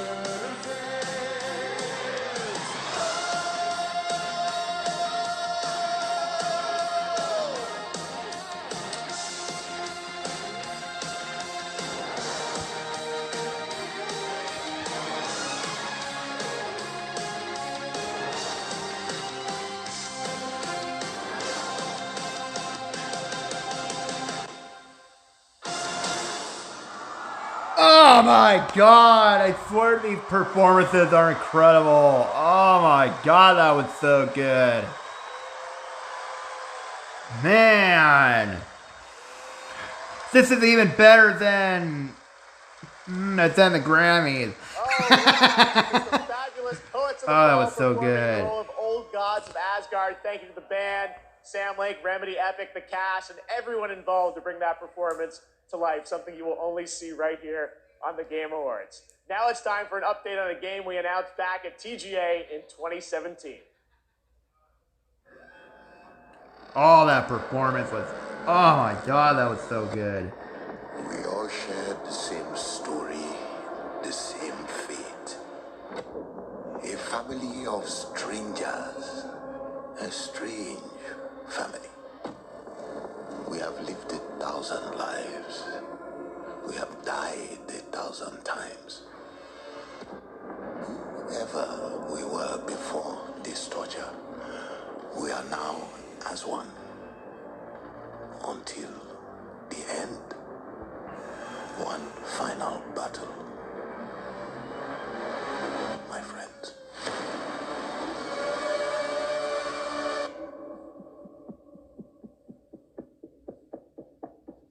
Remember us.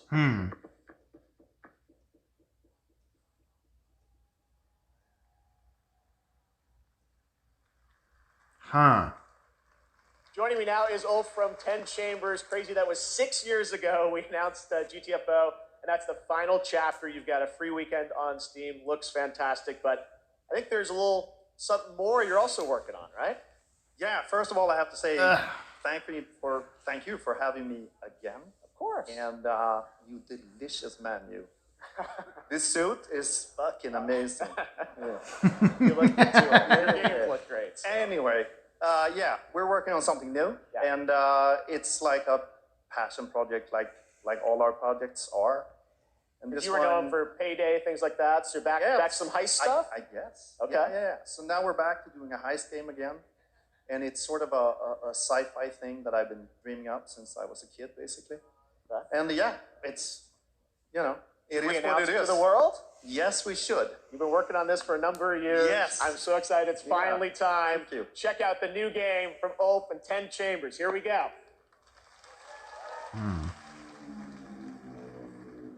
Mr. Bowman, your reservation at Manon Afis is in one. Cancel the reservation. Reset the procedure. Continued neuroprodding may severely damage the suspect. Reset the procedure. Yes, standing by. Eject. Whoa. Mr. Bowman. Your subconscious Sanchez was just spilling the beans about your recent Akajima district break-in. Let's continue. What were you hoping to find in the Nexus Sentinel? You mother... There's no use in fighting. I will get what I want.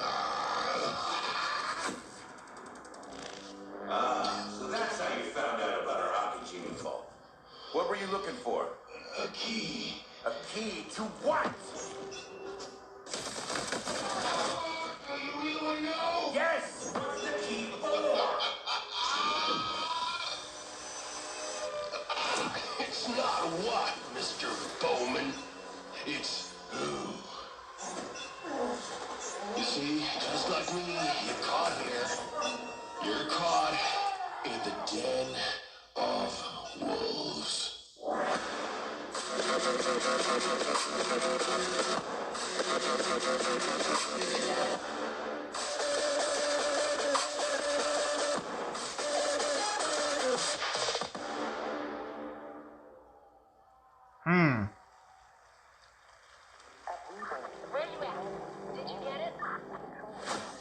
Alright.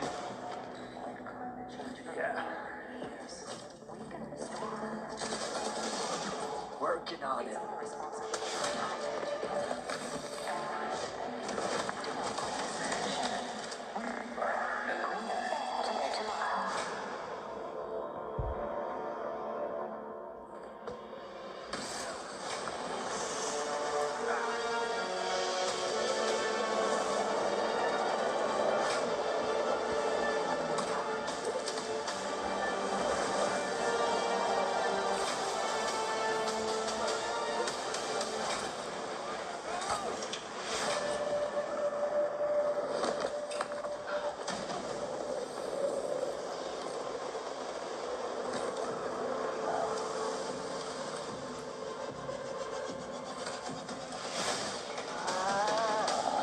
Okay. Extraction inbound. Good to go? Easy in, easy out. That's our ride.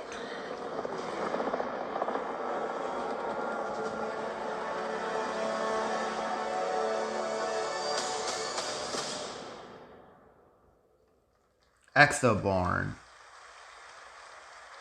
That was Exoborn. I met with the team at Gamescom to take a look at that upcoming tactical open-world extraction shooter. And the project is led by some of the creators of The Division. And besides facing other players and warring factions, vertical gameplay, as you saw in the Forces of Nature, unlock the potential of the players' exo rigs to help master the apocalypse, as they say. Much more is coming in 2024 on Exoborn. Now, please welcome the voice of Loki in Asgard's Wrath 2, one of the most ambitious and anticipated VR games yet, Matt Mercer.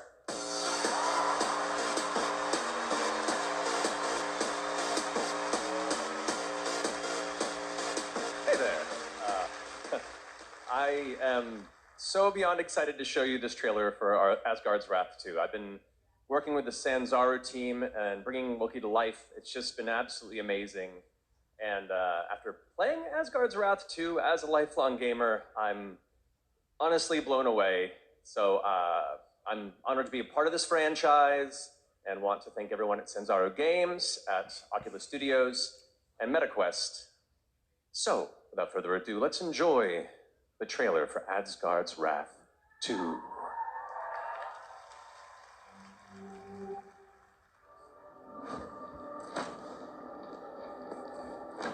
The gods take everything from mortals.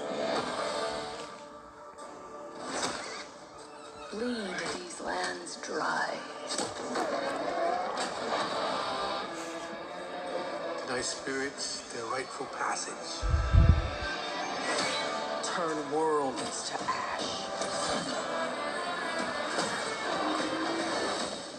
You allowed Loki to deceive you. Now his chaos reigns. The universe demands a guardian. And with each possession, Okay. you will grow stronger. Oh. Oh. Oh my god. Oh my god.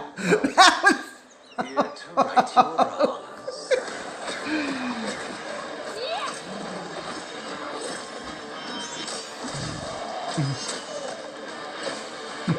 This looks pretty cool. Wow.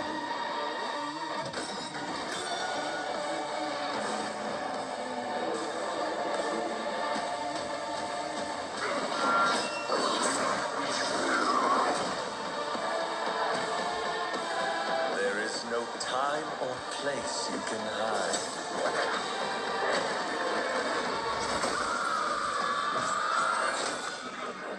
Your fate is mine.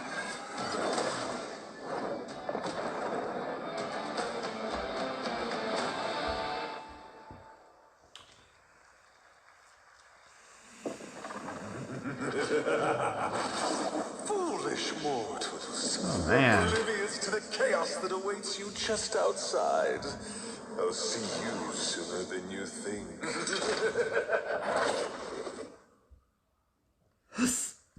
It's been an amazing year, not just for games, but for adaptations of the games we love. Right now, we have an exclusive look at the highly anticipated new series, Fallout. Oh, hello there. Now, how about we turn on some lights?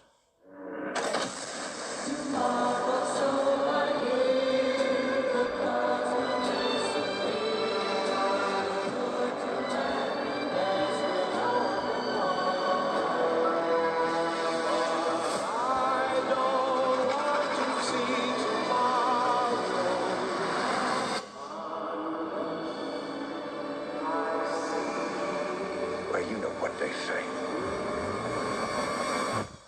War never changes.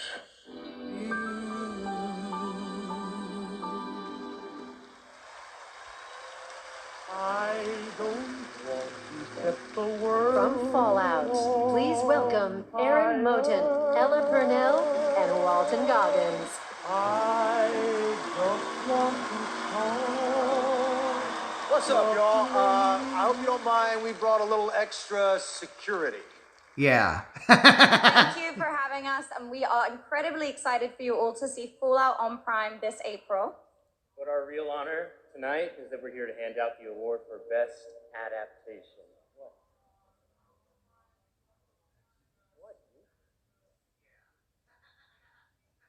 Because our bosses are here. What? Yeah, there they are. Oh! Jonathan Nolan, Mr. Howard. Good catch, buddy. Yeah, but we should probably hurry this up. I don't think we can breathe in there. Cut out the filler and let's go. Okay. All right, let's go. Okay, so this year, video games and film and television were bigger and better than ever before. Here are the nominees for Best Adaptation. Best Adaptation. Okay. A vampire messiah will come. I pray for you, Victor Belmont. All I ever wanted to Gran Turismo might get this. The fiance is hope for the world. Oh, The Last of Us might get it. Oh, I got this. No, the Super Mario Bros. Movie, it needs to win. We need the Mario Bros. Movie to win, please. Mario Bros. Movie. Wow. The best game goes to The Last of Us. Okay, that's fine. I had a feeling it was gonna be a Super Mario Brothers movie, but I also thought that it was gonna be The Last of Us. I'll take it.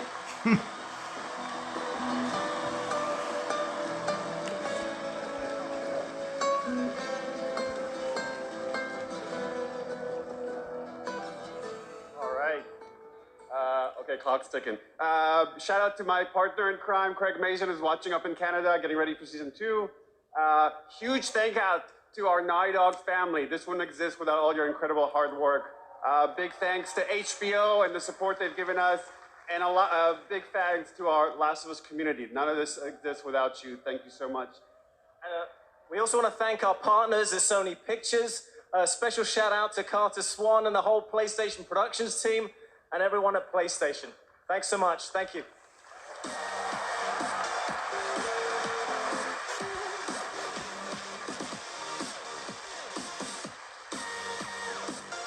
All right. Awesome.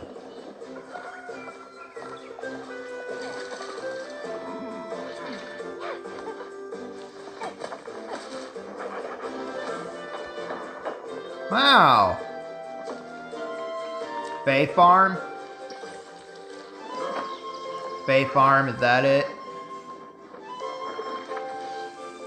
Didn't Faith Farm already came out this year?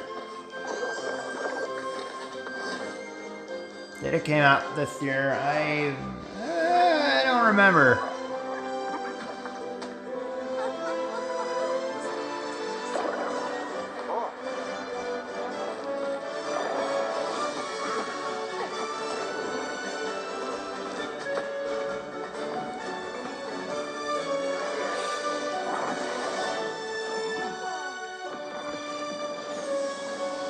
Oh yeah, that game. Oh yeah. Oh yeah, that one. Okay. Yeah. Palia.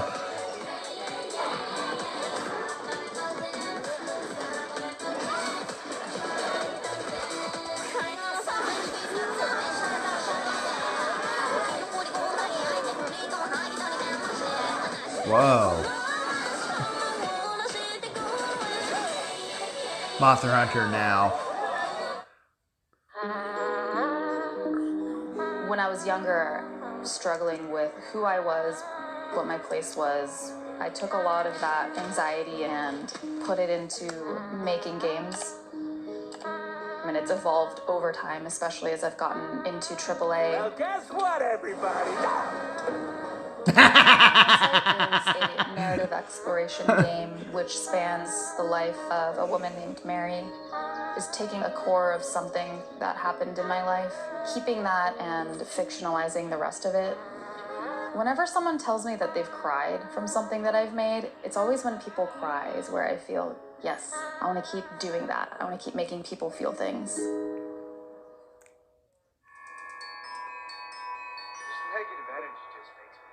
10 years ago.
Okay.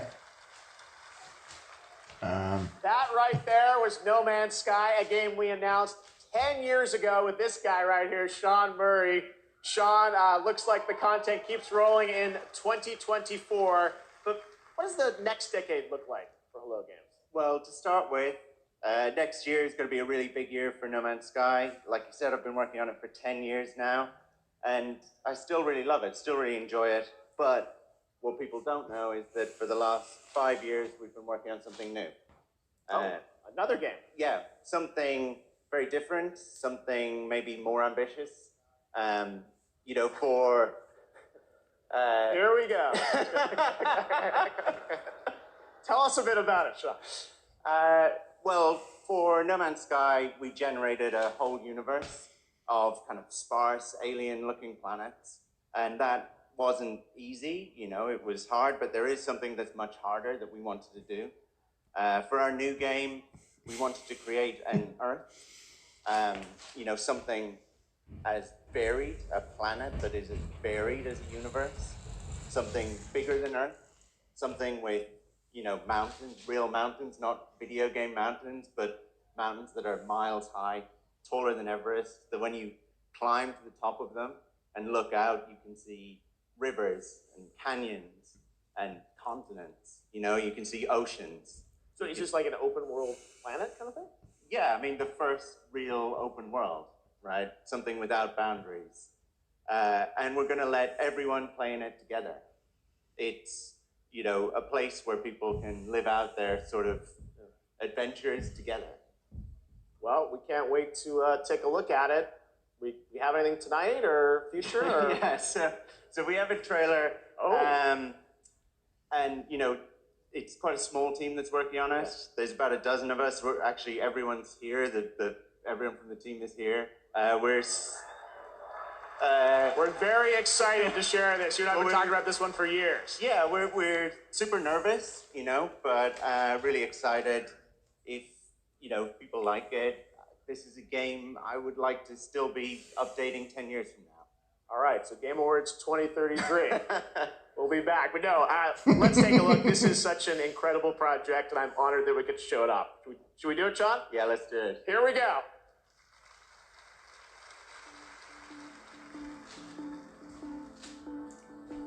Wow.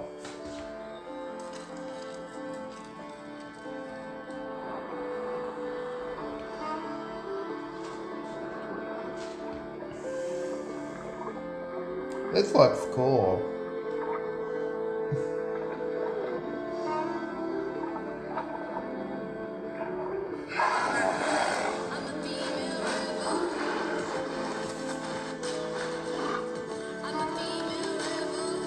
Wow. That looks really good.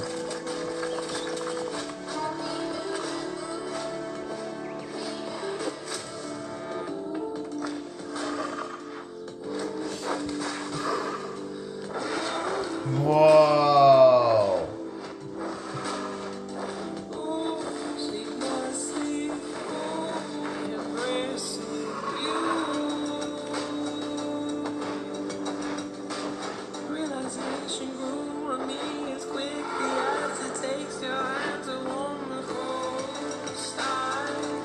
Wow.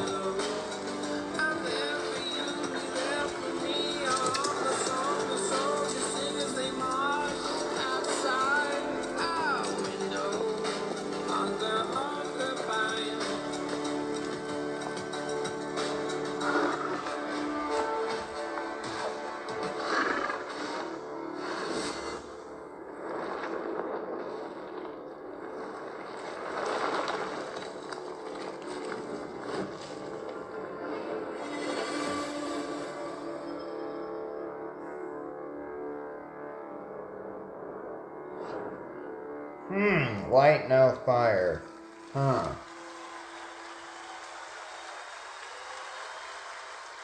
Remember, that comes from an independent team. Absolutely incredible. I've been waiting for years to show that to you. And again, created by the team at Hello Games. So very, very exciting. And I'm excited to see games like that show kind of the next decade of where games are going to, and hopefully TGA too. All right.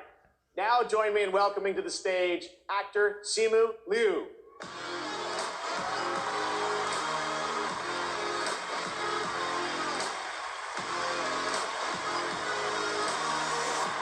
What's up, everybody? How y'all doing tonight? My God, there's so many of you. You guys all look so beautiful. All right, first off, I want to address the elephant in the room. My foot's fine, you guys. I did tear my Achilles. I wasn't riding a dragon. I was playing pickup basketball in Miami. I wish there were a better story to this, you guys, but the story is this. You know, as you age, as you get older, you know, particularly as you cross the 30 threshold, your body starts to break down, all right? Things start happening, unless you're Anthony Mackie, for whom I think the laws of aging don't apply. Guys, just Okay. if you're not Anthony Mackie, learn to appreciate the importance of stretching. All right, it's very important. Just keeping it real at the Game Awards. All right. Now I'm here to share something that I'm really excited about. I recently got a chance to team up with Frost Giant on their new real-time strategy game, Stormgate. Now, RTS is a genre that I was absolutely obsessed with as a kid. I loved building armies and obliterating my enemies in Age of Empires, Command and Conquer, and of course, my absolute all-time favorite game, StarCraft. Yes. Whoa, So happy you guys okay. cheered for that. Now, if you've been destroyed by carriers and void rays on BNet at any point over the past 10 years, that was definitely your boy. And that's why I'm so excited for Stormgate. Look, it's a noob strat, I understand, all right? But I loved it. Look, that's why I love Stormgate. It was made by a team of ex-StarCraft developers who are just as obsessed with RTS as I am. And in addition to competitive and co-op modes in the game, it's got an ongoing campaign that was written by Frost Giant with a little help from the legendary Chris Metzen.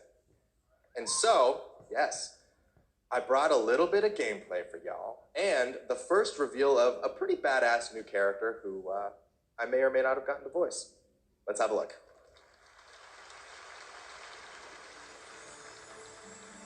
Okay, what is this?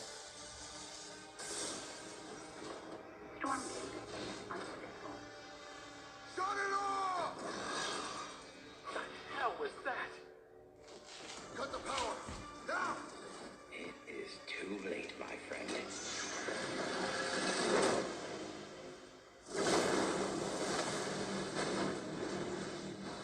In God's name have we done?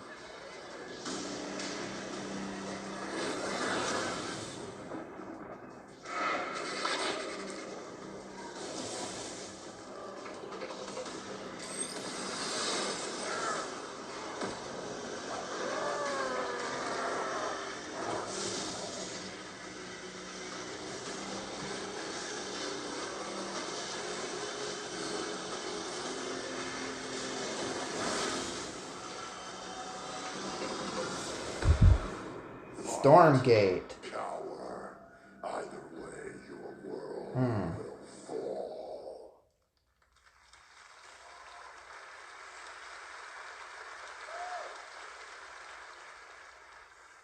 That was me. See? Pretty good, right? And now it's time to hand out the next award. Here are the nominees for Best Action Adventure Game. Okay, here we Best go. action adventure game. You're the killer. I don't want to be in the story. Just write me out of the story. It's my fault. This is Spider-Man 2. Spider-Man 2, please. Please, Spider-Man 2. requires Come on. cleansing. How could you let the galaxy fall to this unworthy There's no way of an that empire? there's no way that. Oh, Tears of the Kingdom might get this. But I really want Spider-Man 2 to win this. And the Game Award goes to... No surprise here. Legend of Zelda Tears of the Kingdom. Okay, of course. Of course. Of course. Okay.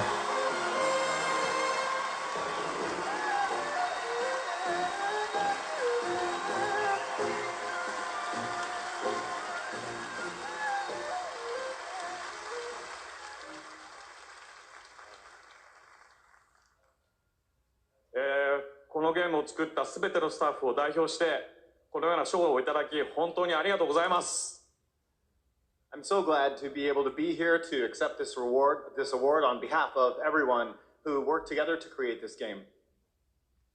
我々開発チームはこのゲームをゼルダの伝説の中で最も壮大な冒険になるように一生懸命作り込みました。 Everyone on the development team truly gave their all in making this game the best that it could be. プレイヤーの皆さんそれぞれのユニークなゲームプレイが皆さん独自のハイラルの物語となります。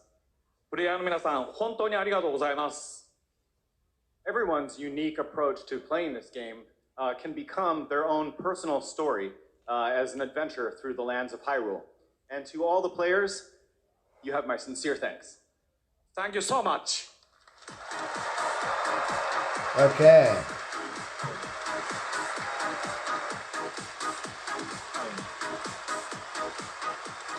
Congratulations, Mr. Anuma. And I am happy now to announce winners in a few more categories at the Game Awards. Here are the nominees for Best RPG, Baldur's Gate 3, Final Fantasy 16, Lies of P, Sea of Stars, and Starfield. And the Game Award goes to Baldur's Gate 3. I knew it. Here are the nominees for Best Sim Strategy Game. Advance Wars 1 and 2 Reboot Camp, City Skylines 2, Company of Heroes 3, Fire Emblem Engage, Pikmin and 4? Pikmin 4. And the Game Award goes to Pikmin 4. I knew, of course. That was right. Wow. Nominees for Best Sports Racing Game. EA Sports FC 24, F1 23, Forza Motorsport, Hot Wheels Unleashed 2 Turbocharged, and the Crew Motorfest. And this year, the Game Award goes to Forza Motorsport. I knew it. Congratulations, Kurt Tack. I figured. The nominees for Best Multiplayer this year are Baldur's Gate 3, Mario Bros. Diablo Wonder. 4, Party Animals, Street Fighter 6, and Super Mario Bros. Wonder. And the Game Award goes to Baldur's Gate 3. Okay, fine. Pretty good night. Here are the nominees for our Player's Voice Award, 100% voted by the Spider-Man fans. 2 or Baldur's Genshin. Gate 3, Cyberpunk 2077 Phantom Liberty, Genshin Impact, Marvel's Spider-Man 2, and The Legend of Zelda Tears of the Kingdom. And the Game Award goes to Baldur's Gate 3. Okay, of course. Of course. Congratulations, Lariat. Let's take a look now at this spectacular celebration of mobile gaming on Sphere from Google and Samsung.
Whoa.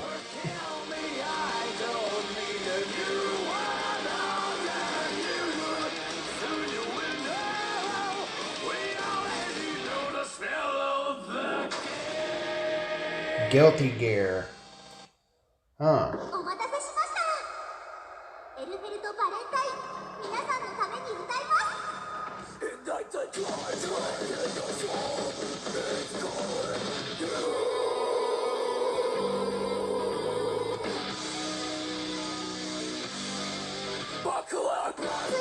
路上ライブ決行。 Wow. 本当に生まれた音楽教えてあげます。あなたのハートをロックオン。私のビートでロックアウト。はい。恋もリズムも走りすぎは禁物。よかった。大切な高音とフライヤーの無事で。ロックでメタルでフェスでラボな新生エルベルト・バレンタイン。お見せしちゃいます。ジャムセッションも悪くないわね。うざって軽視できないな。頑張ろう。そうしよう。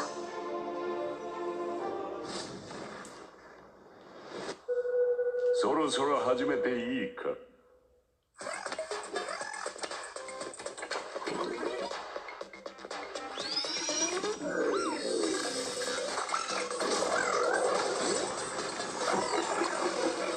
Nicotine addiction can make stress worse.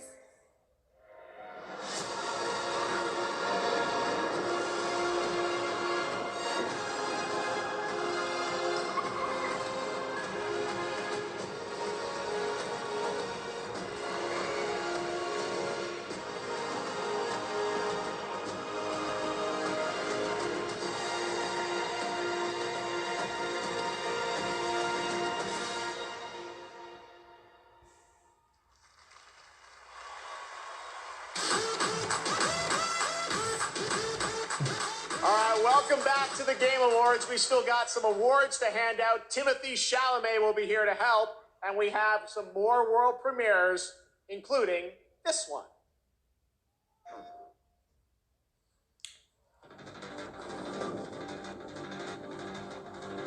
Something's come to my attention, and I'm Okay. damned if I know what to make of it. Some sort of crystal. Enlightened souls forged great and terrible weapons called the iconoclasts, from which icons derive their name, and turned them against each other in the magic. Echoes of the Fallen. It seems somebody's woken this place up. The question is, who? What the hell is an iconoclastic defense system? I've a feeling we're about to find out, and that we will not like the answer. Then we better cut this short.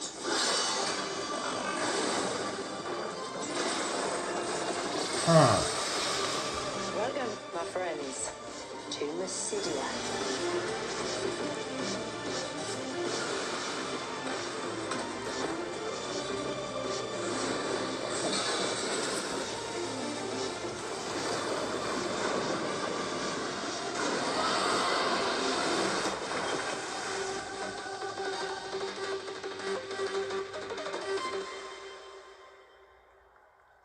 Okay.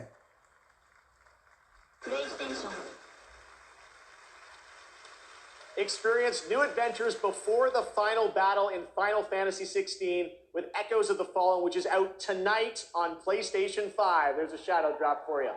Now to present our next award, Best Game Direction, please welcome one of our industry's greatest creative forces, the creator of Call of Duty and global GM for Star Wars Jedi, Battlefield, Titanfall, and Apex Legends, Vince Zampella.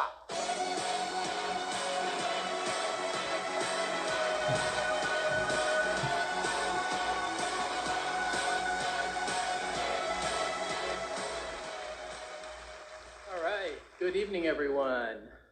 So, game design can be chaos. Actually, let me rephrase that. The best game design is almost always part chaos, right? Today, it's really normal for teams of hundreds to work for years on huge open worlds that are condensed into one package. When that chaos has somehow been harnessed into a cohesive artistic expression, that's great game design. So tonight, I'm proud to present the nominees for Best Game Direction. Best Game Direction. Okay, let's see. How do you run from a story that lives in your head? Together, we must survive. While Miles talks Oh, about Spider-Man 2, please. I'll help you. Mario Bros. Wonder, please. You are our final hope. You must find me. Amazing. And the winner is Alan Wake 2. Of course.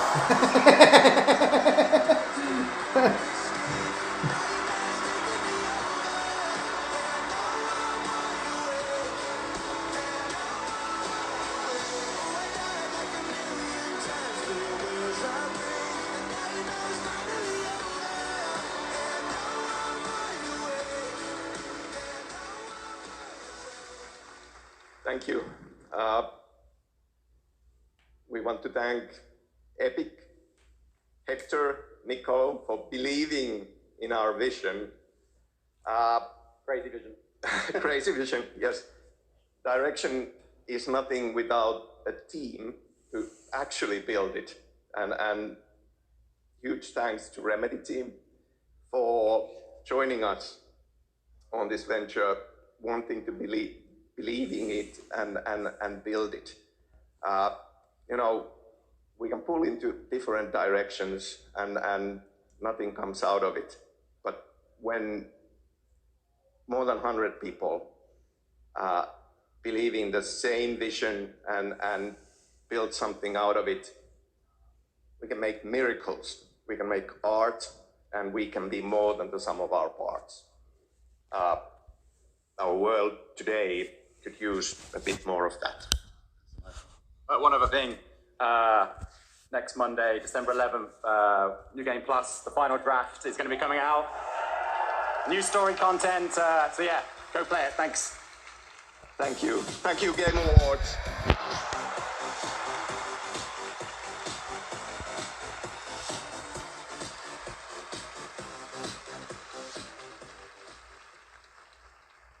Please welcome Gustav Tilleby, the creative director of The Finals.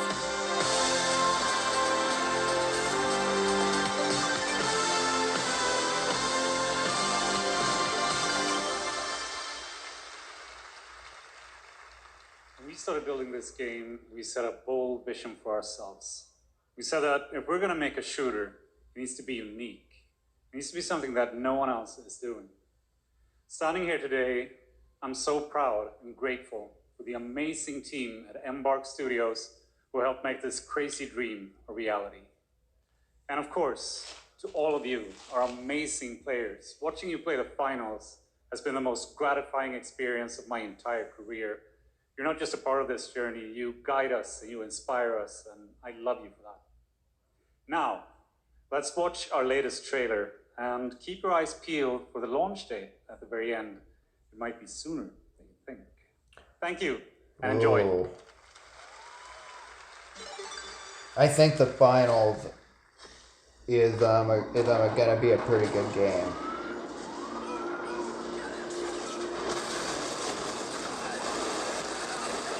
Oh man, this looks awesome.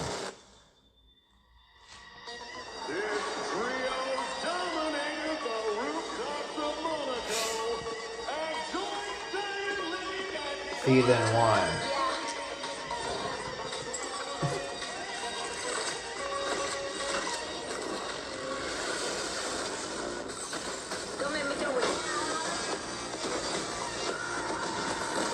Oh man.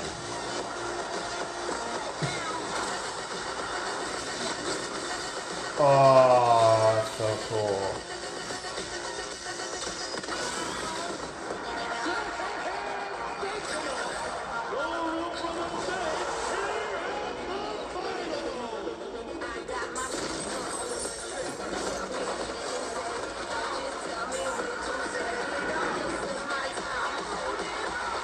I will definitely be doing more gameplays on the finals.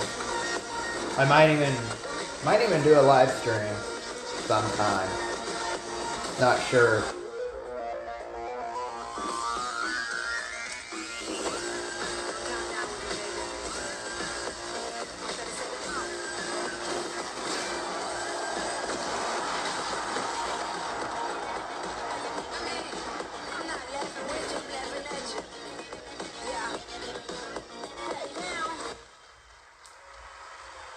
That's right, the finals is out tonight on Steam, Xbox Series X and S, and PlayStation 5. After the show, make sure to check out the Game Awards in Fortnite as well. All month, fans have been voting for their favorite user-created island of the year, and the winner is Fort Who. Congratulations. You can port over the winning island from our TGA map. While you're there, collect all the TGA trophies for an XP boost. We want to help you unlock those Peter Griffin skins. The island code I don't is care. below. I don't Still to care. come, the presentation of Game of the Year featuring our orchestral salute Yes. to the nominees.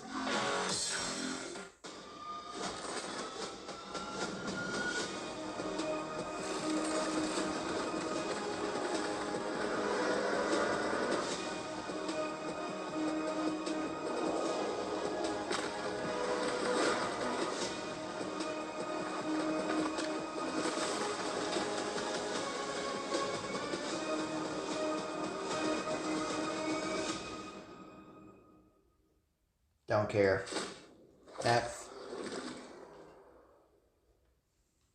Now, it is time for you to join the others and complete our destiny.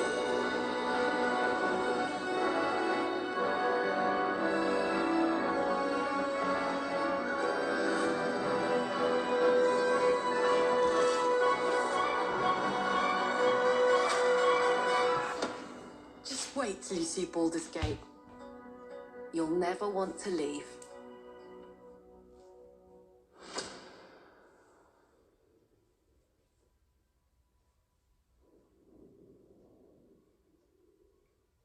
Huh.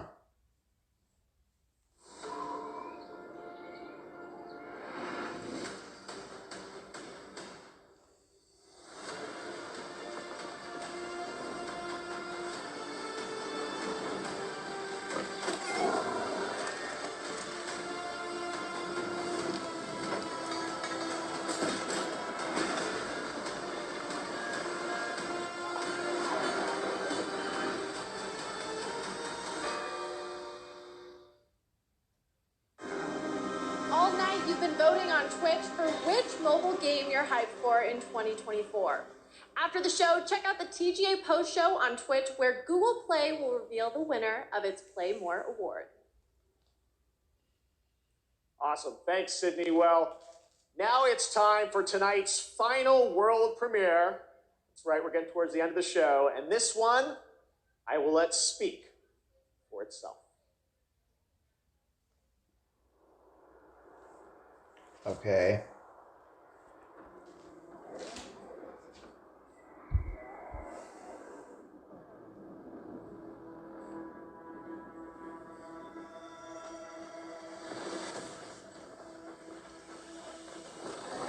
Whoa.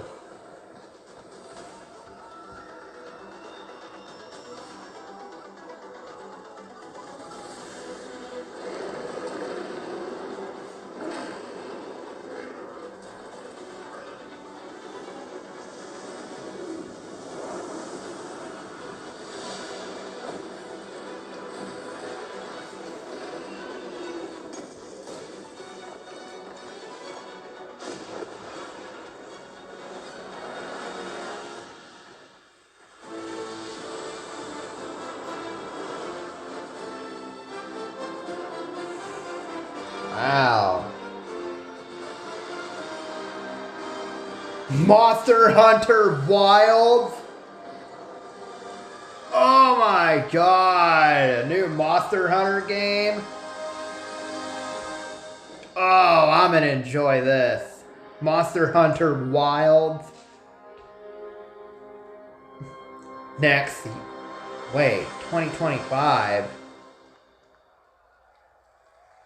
Oh, that's okay, but oh my god, that game looks so good. Please welcome to the stage Monster Hunter series producer Ryozo Tujimoto. It's so great to have you here at the Game Awards. We got to hang out in Osaka earlier this fall where you showed me the gameplay. You gave me a demo of the game, and wow, I gotta tell you guys, it looks incredible. Everyone wants to know, we saw 2025.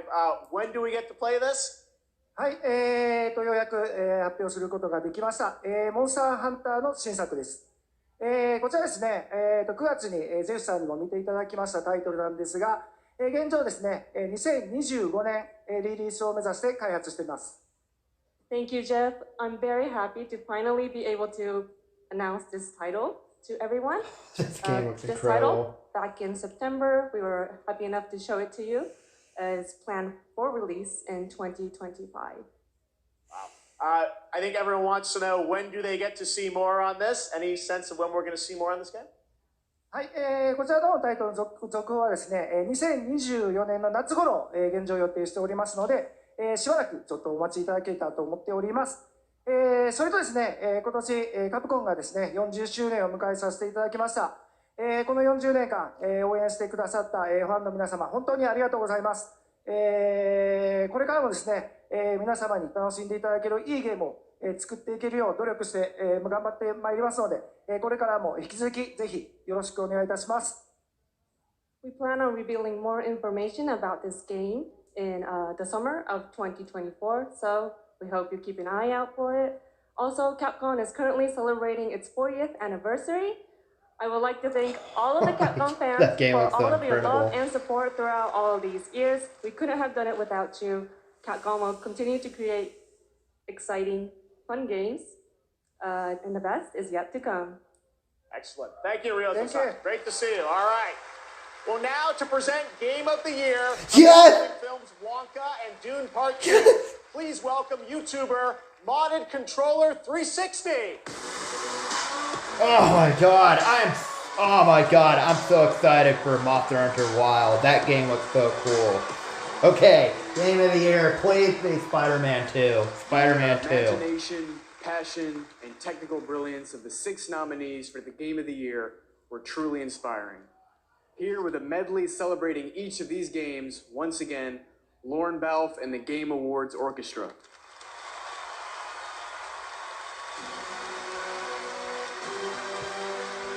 Game of the Year. Please be Spider-Man 2. Okay, Alan Wake 2.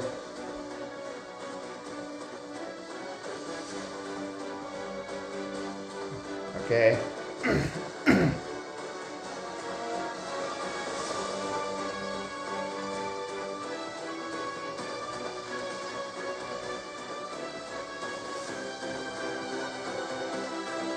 Spider-Man 2 better be Game of the Year.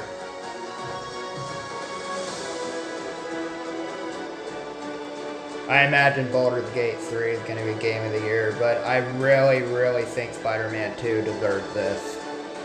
Baldur's Gate 3 already has so many awards already.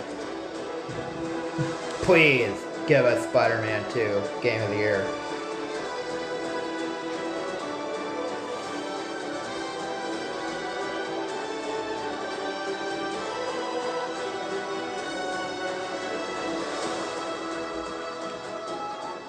Or Mario Bros. Wonder.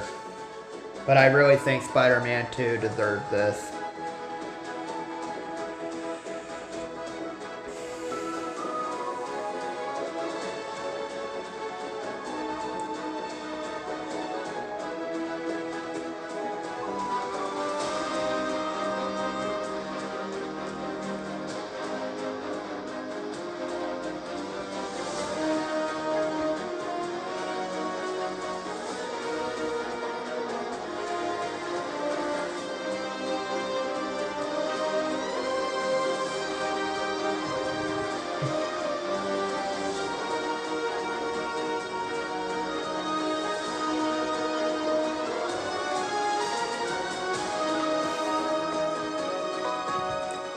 I imagine Tears of the Kingdom, but oh, Spider-Man 2 really, really deserves Game of the Year. Oh, man.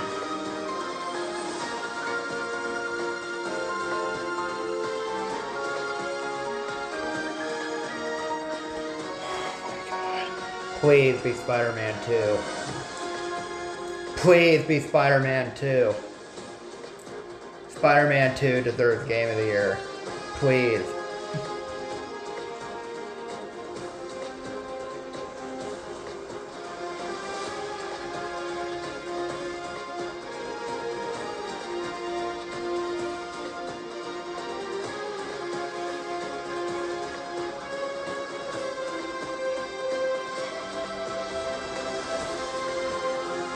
Please be Spider-Man 2.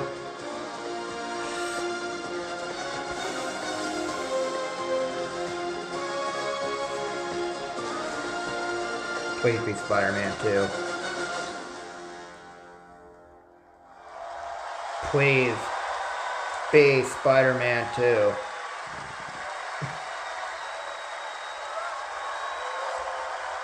Please be Spider-Man 2. Game of the Year, Spider-Man 2 deserves it. Please.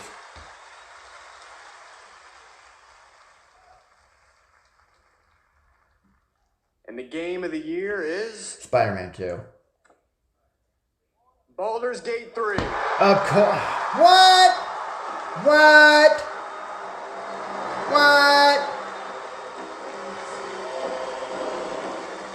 What? Come on. No, no.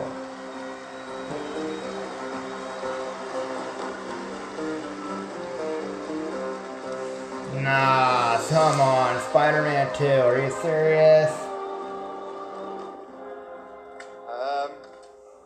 I didn't expect it anymore. Thank you. Thank you so much. A game like Baldur's Gate 3 isn't possible if you don't have an incredible team working on it. And the team at Larian spent their hearts and souls for 6 years on this game in sometimes very difficult circumstances. This was our COVID game.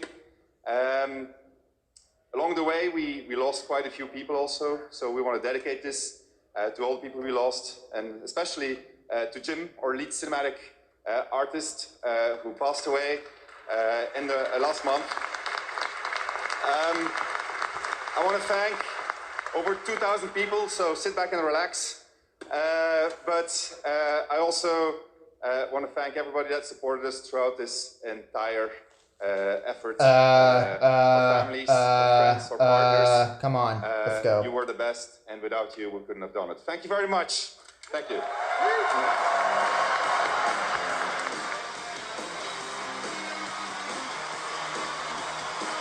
I literally thought that Spider-Man 2 was gonna get Game of the Year. Congratulations, Sven, and congratulations to all of tonight's winners. We will see you next year at our 10th anniversary Game Awards, as I'm happy to announce. We'll return right here to the Peacock Theater on Thursday, December 12th, 2024. Happy holidays. Good night.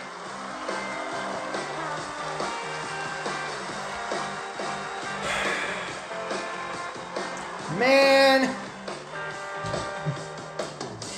I had a feeling that Baldur's Gate 3 was gonna get it. Before we dive deep into everything, one of the biggest reveals of the show I was hoping OD, Spider-Man 2 was gonna be from Game of the Kojima Year. Productions. Man. Let's take another look at the trailer and break this all down. So this is finally what Kojima's been working on with Xbox and their cloud technology.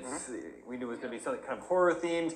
What was Dustin? Give me your first impressions of this one. Yes. So before this was revealed, we saw Hellblade, and my first thought was the character technology to develop the faces and animation is just so good. We were talking about how much y'all liked Alan Wake 2, and one of that game's biggest hoping strengths is just Spider-Man 2 was gonna get Game of the Year. And now we have Kojima coming along and just doing this stunning animation work to tease OD, whatever it may be. So wait, I guess we need to clarify this. You think this is animation? This is definitely, this is 100% animation. This is using the Unreal Engine 5 MetaHuman. It's this super cool thing you can find in Unreal that has these ultra realistic models for characters that you can kind of plaster on real faces and kind of like adjust in development. But yeah, this looks fantastic. Like this reminds me of like way back in the day when LA Noire first came out, and it was like, oh my goodness, look how good these facial animations are. And that's what I think OD is going to do as well. I think it's going to be that next kind of stepping stone. There's a little bit more context on the website. Sorry, Kat. OD explores the concept of testing your fear threshold. So. Meanwhile, Hideo Kojima just flexing, bringing in as many stars as he possibly can. Sophia Lillis, Dungeons and Dragons. Hunter Schafer from Euphoria, and Udo Kier, Flesh for Frankenstein. And he just is trying to rob everybody in Hollywood and bring them into his various projects. Also, he got Jordan Peele to come on stage. And he announced that I'm burying the lead. Holy cow. I know, and he said he's got like a team of like Avengers, basically, a bunch of other people that are coming in and collaborating. But so, like, also Jordan Peele shouting out Metal Gear Solid 2 Yes. and saying that was a huge inspiration and saying Hideo Kojima is incredible. So we know it's a game, but also a movie, and also a new form of media. Can we make any guesses as to what it's like this is going to be? It's when he came up with a new genre, right? Sure. You said it's a brand new genre. Sure, I guess he will probably play with interactivity. It's very experimental for a AAA designer, which I really appreciate and admire. But Kojima having the opportunity to kind of just go nuts and make something totally new and unique. He's saying in the press release that he's going to try and utilize their cloud gaming technology to take on the challenge of creating a very unique, immersive, and totally new style of game. And Kojima getting to do that is great. It's really nice that, you know, he has Death Stranding 2 in the works, and he's also getting to do this experimental thing. And I'm all about new IP, new experiences, and getting to try new things. I think it's going to be a dating sim game. I actually saw that in chat. Somebody else brought that up in chat. It's going to be a dating sim. I was like, I don't think that's going to be right, but it looks fantastic. I don't know. I'm bought in. Just like it's just the character work. It's phenomenal. Yeah, it's cool to know this is in development. Still a lot of mystery surrounding that one, but it's OD, overdose. I don't know how it's supposed to be pronounced. one of the big upsets maybe is that we got Overdose instead of Death Stranding 2. That's right. Because Yeah. I think that was the one we were all expecting. Overdose seemed to be hiding in the background for the most part, but Death Stranding 2 ended up being a total no-show. Yeah. For a second, I was like, "Oh, Death Stranding 2. Wait a minute. This no, doesn't it's look the other right." thing." Yeah. Yeah. One of the biggest reveals of the show was Blade. Blade looks fantastic. Well, okay, so, but to be yeah, fair, yes. we just got a short little cinematic trailer. We've seen about as much of that as we have of Wolverine from Insomniac. But it's cool to know that that's coming. It's got a great pedigree of developers behind it from Arcane, and we know it's going to be a mature game, and it's going to be third-person adventures. They're not doing first-person like Dishonored or what was the other one? It's the Deathloop. Deathloop, that one as well, yeah. I don't know, are you guys excited just to know that there's a Blade game? We know it's early in development, but it's coming. The fact that it's in development at Arcane Yeah. is phenomenal. Everybody thinks they are, well, everybody that I've seen online has said, what a perfect match to make a Blade game. I'm very excited to see what they do with the character. What do you think makes them perfect for Blade? Well, it's just the way that they tackle encounters in a game and allowing you to go at them from how you choose to, because you can be like right in your face with characters, or you can do the stealth route. And Blade is a character that allows them to utilize that idea in a really, really strong way. And just as a side note, Xbox really brought a lot of great stuff. Well, they said to this they're going event. to. And yeah, they weren't kidding. Yeah, Arcade Leon they're amazing at building these characters and these abilities and these combat systems that deal with these kind of supernatural elements. And Blade is kind of that perfect blend of like almost Dishonored style where you're still mostly human, but you've got these supernatural abilities. You can blink, you can dash. Okay. There's a lot of power. Come on. Celebrating Blade of the 50th anniversary, perfect timing to unveil this one.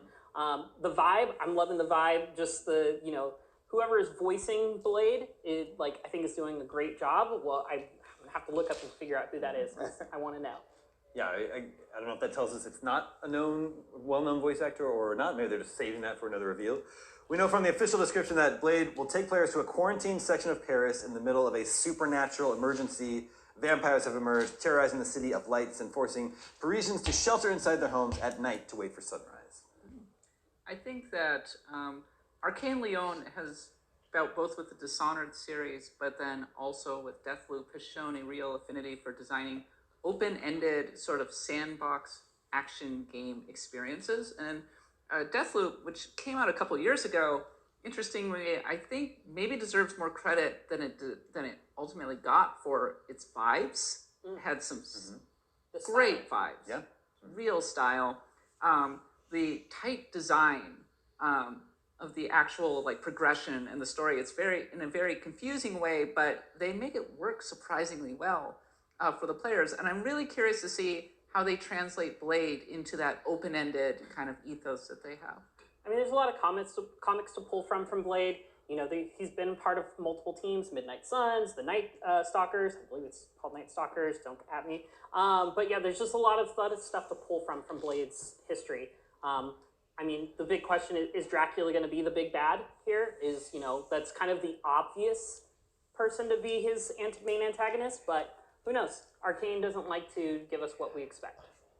I was surprised to see that the Xbox logo is nowhere on this trailer, given that Arcane is under Bethesda and Bethesda is under Xbox. Does that tell us anything? It could be something as simple as... Because we know they just started development on this, so we wouldn't think this is a holdover from before they were bought. Correct. It could be something as simple as they just expect everybody to know that, hey, we're part of Xbox, so we don't need to broadcast it. Sure, but PlayStation puts their logo on all their first-party stuff. It could also be another thing to where Marvel, we have things like MLB The Show, which is designed by a PlayStation studio and drops on both PlayStation and Xbox. So it could be something that Marvel said, hey, this needs to go more broad. Except Wolverine isn't. It's true. Destin, what are your thoughts? Maybe it's something as simple as they haven't worked out the details yet with Marvel, because we know, again, from those court documents with the FTC, that was a conversation they had to go to the studio heads with. So maybe they haven't landed on how Blade is going to be delivered to the audience when it comes out. Maybe it will be multi-platform. Xbox doesn't really mind allowing their games to release on PlayStation some of the time. So who knows? But Xbox does still need exclusives. That's still an area that they're sorely lacking in. I mean, we've still got a lot coming, though. There's a lot more. That's true. They've got Stalker 2, Fable, Hellblade 2. There's a lot of stuff Xbox is dropping, so maybe they don't need this as an exclusive. I welcome it as an Xbox exclusive, but I don't think they're hurting for exclusives as of right now for what they have in their line. Yeah, they have Metaphor ReFantazio. How can you... Well, Xbox console exclusive. There you go. I mean, if you start looking at even the stuff that we talked about on the pre-show, they have Avowed that's exclusive. They have Hellblade. Hellblade was insanely impressive at this showcase. And yeah, they have exclusives coming next year. But it has been a criticism of the Xbox platform. And today I think they showed up and said, hey, look, here's all the cool stuff that Xbox fans have to look forward to next year and into the future. Well, speaking of PlayStation, they did have a few reveals of their own, and there's a new free mode coming to God of War Ragnarok next week. God of War Ragnarok Valhalla is a rogue light mode where it's an epilogue to the events of Ragnarok, follows Kratos on I might do a God of War Ragnarok. This is a nice surprise. I might do Yeah, that. as soon as I saw that chair in the water, that throne in the water, I was like, oh, this is God of War. This is God of War DLC. I was not expecting to get it next week. It's dropping in 5 That days. looks incredible. I've been really hooked on a bunch of roguelites, so I love that one of my favorite action games is now getting a roguelite mode. I'm going to lose so much time to playing this game because I playing it on Give Me God of War, difficulty that first time through was just a great test of my skill, and I can't wait to see what they have in store for us. Yeah, it's a different experience when you play on the harder difficulty settings. I also played on that, and it really forces you to pay attention to the characters, their move sets, the enemy move sets, and the abilities you have at your disposal. It also forces you to craft your build in a way where maybe you have that heal that is available to you, or you're paying more attention to your rage meter. And this one, having 5 difficulty settings, means a lot for players like us that are looking for that extra challenge level. And there's also This story DLC is gonna be so It good. definitely seems like it's going to be a kind of a must-play for people who are really invested in God of War's lore. And I totally agree with all of you. I think the thing that really elevated God of War 2018 was how great its combat got at the highest levels, especially when you were fighting the Valkyries, for example. It was quite unforgiving with its timing patterns and being able to understand the actual movements of the enemies. So that gives me a lot of enthusiasm, I think, with this particular piece of DLC. The thing that I find really interesting is that The Last of Us is also getting a roguelite mode, and I really want to know what is the initiative that is happening in Sony right now. If I wanted to have a less charitable perspective on this, it's that maybe they don't have a ton in the first quarter, first half of the year, and this is their way of kind of shoring up their library a little bit.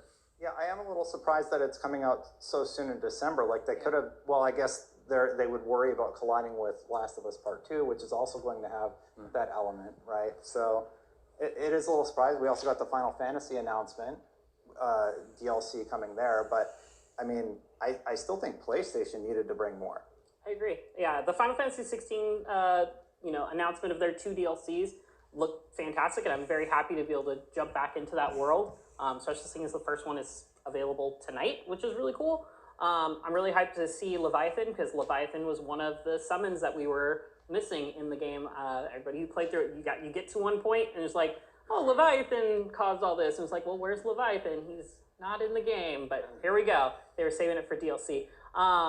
But yeah, you know what? We surprisingly got very little of Rebirth tonight, which we got the musical number. Musical number, and it had a cool trailer, and it showed off some new characters. Sid was spotted in it, which he hadn't been shown in the previous stuff, to my knowledge. I might have missed him previously, but I don't think we've seen him yet. We got to see Vincent. We got to see Sid. And I just want to say, Jeff, if you're listening to me, the musical numbers in the Game Awards are consistently the best part of the whole dang show. I totally agree. The musical was fire. amazing. Yeah, it's really cool. Yeah, they intermingled cool So gameplay excited reveals. for Hellblade Final one had Fantasy stuff in it, VII the Final Rebirth. Fantasy one had gameplay So- in it, and so that was excited great. for That was this. a really smart way to do it. There's also a new Dragon Ball game announced, Dragon Ball Z Sparking Zero.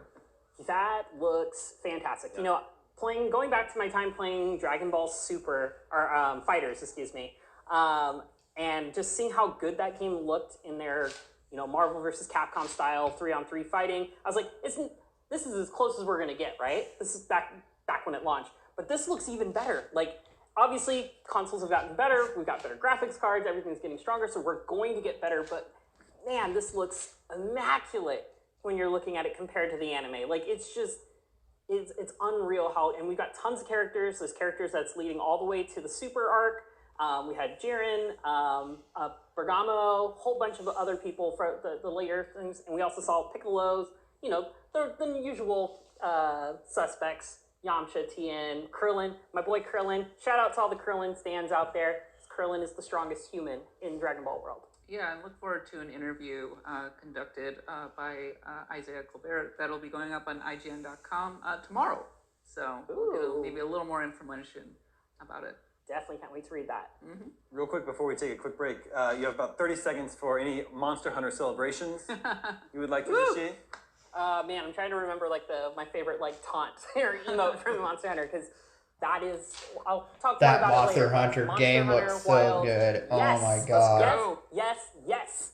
Cannot wait to We be, got so many barbecue some great more food announcements. and go hunt some more beasts. No Oh, Pelicans, man. alas, but I do like the idea of still being able to ride a land creature of some sort. It looks like a dinosaur tauntaun, you might call it. Yeah.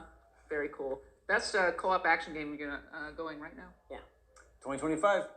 Okay, so one of the surprise game reveals at the show was a brand new IP from Archetype Entertainment. If you're somehow bored of our current planet or current timeline, or hey, even both, Exodus is a brand new time travel space game that will hopefully solve all those problems for you.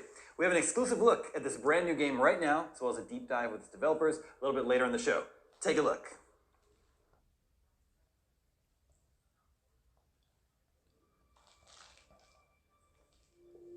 She was not only brilliant, but courageous.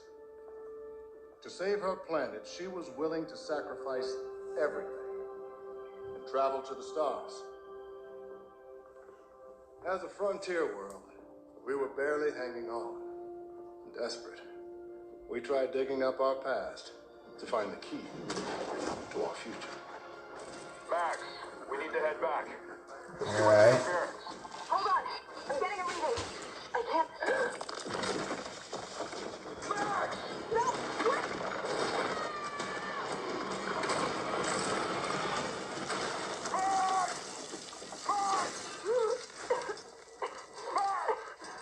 I'm all right.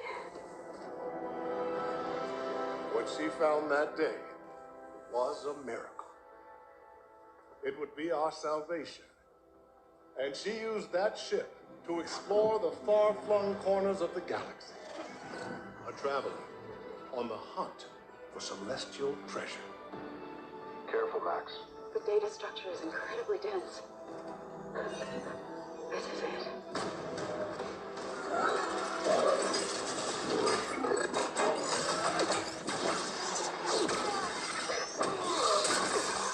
Tom! Stay down!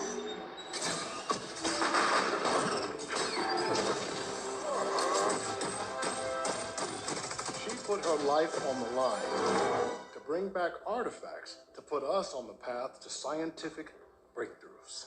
She risked everything, time and again. But despite her bravery, eventually her luck would run out.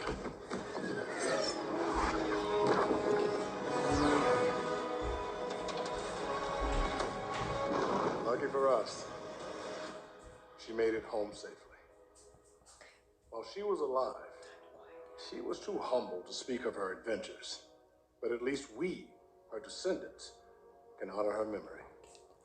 Thank you all for visiting the museum today, and safe travels tomorrow.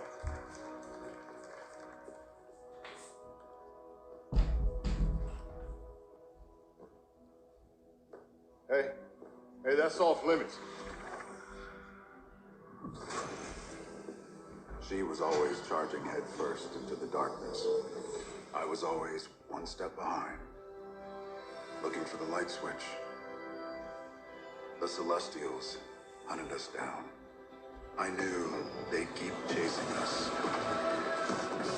until they ripped our ship apart. Come on! And I had to save her.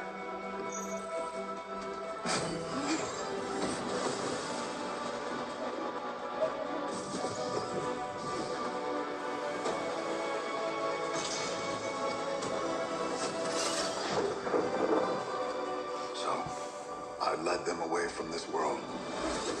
Away from her. We both knew the cost of using the gates. When you travel at light speed, time slows to a crawl. It was only days for me, but an entire lifetime passed for her. And in the chaos of those final moments, we never said goodbye.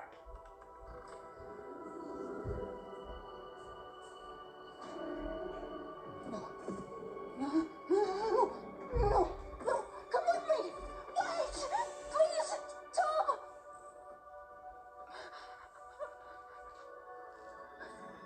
I love you.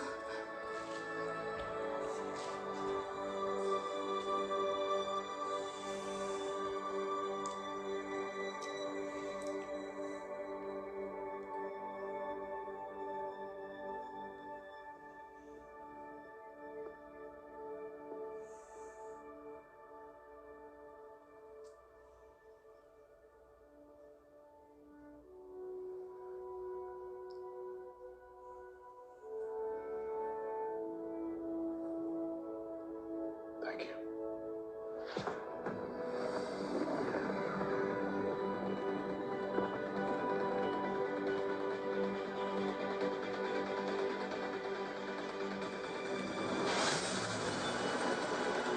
Exodus.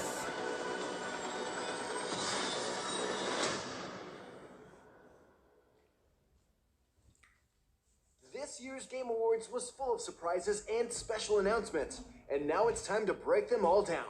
This is the top moments brought to you by the U.S. Air Force, where great starts happen. From launching a career and making lifelong friendships to becoming a better you. And now our panelists are breaking down their standout moments from the event.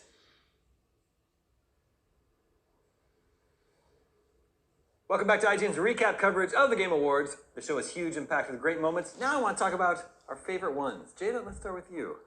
Oh, I mean, my number one is Monster Hunter Wilds. Like, hands down, biggest announcement for the show for me. I was really hoping for a 2024 release date. I'm a little worried about it coming out in 2025 because we know GTA is coming out in 2025, and this was was my pick. This is probably GTA my is game of coming the year out in because I put so 2025. much time into Monster Hunter. But man, I'm excited for this man, Monster Hunter it just game. looks so good. It looks so gorgeous. This 6th generation of Monster Hunter, looks like we're getting some new type of creature, some type of mount to ride. My big question: there's no palicos. There's no Monster Hunter Wild. Oh, that's gonna be so good. Oh, this game's gonna be cool. Nothing else. They'll be at the village. But yeah, a bunch of new creatures. It looks like I don't recognize it. The desert setting is really interesting. I really like the desert setting and like the sandstorm. That's kind of like it looks like all the storm effects are just dialed up massively compared to what we've gotten in previous Monster Hunter games. See, previous games, Monster Hunter Rise was sort of a Southeast Asian kind of setting, and then Monster Hunter World was the new world. So this one looks more North African, perhaps. Yeah.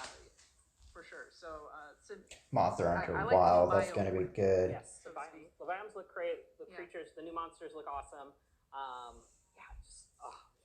Also, I saw a couple people mention that there's looks to be a slinger. It looks like a Rathalos there, or Rathalos, however you want to pronounce it. Looks like they saw the slinger, so I don't know if that means Clutch Claw is also coming back from 5. Let's go. I would love to see the Clutch Claw come back. It was the best way for like mounting. Hopefully they'll balance it because it was a little too strong. It was a little OP, but it was fun. Exactly, and that's the most important thing, is it being fun. Yeah. But yeah, Monster Hunter. Wow. Are we thinking this is the follow-up to World? Yeah, this is by the same team. Okay.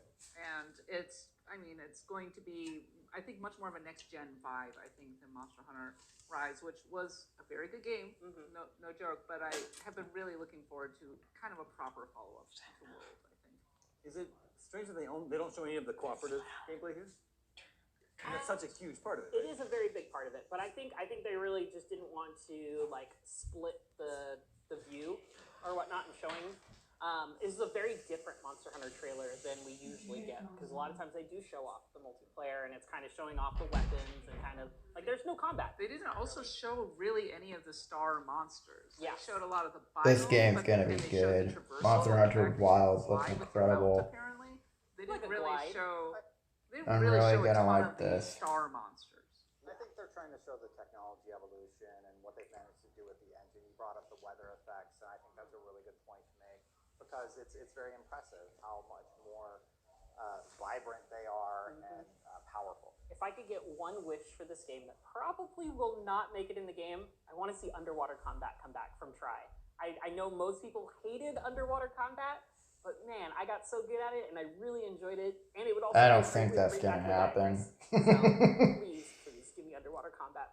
With this and GTA 6, we're starting to get sort of a picture of what 2025 is going to look like, and there's going to be a I lot. think GTA 6 is in trouble, honestly. No, I don't think so. I don't know if it's I don't see this one getting 100 million views in a couple days, but man, I think it's going to perform really well in 2025. I think it will too.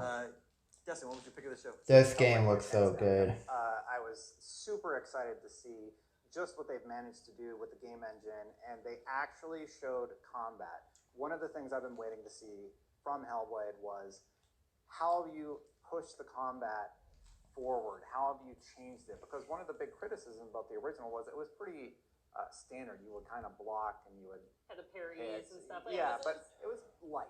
It was fine though. It worked for what it was going for because it was supposed to be more narrative driven, and they gave you the combat as kind of like the in between to like, so it wasn't, people couldn't complain. There's no fighting in this game.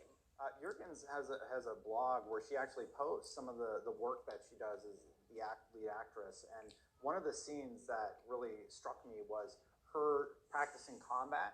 So she would go in and then parry back, and getting to see that now in the game engine and how that looks being brought to life in Unreal Engine 5, it's stunning. Everything about what they've managed to do with this game, it's getting to the point where it's near photorealism. So I'm wondering, like, how soon until we're in that uncanny valley territory, or are we just not going to hit it because we've managed to make these games look so beautiful that we've just kind of gotten used to it? I would think maybe we might be past it. Yeah, exactly. Already. That's what I'm saying. This is nice. It's nice to see a lot of gameplay here. You know, Hellblade 2 was shown at the Game Awards 2019. I don't even remember what was shown back then, but then a couple years later, we got that awesome cinematic trailer with the giant. And then this summer, there was kind of that odd trailer that was the showcase of the facial animation. And here, finally, we just get a long look at combat. We did not get a release date. Yeah, that's definitely a valid criticism. We know it's 2024.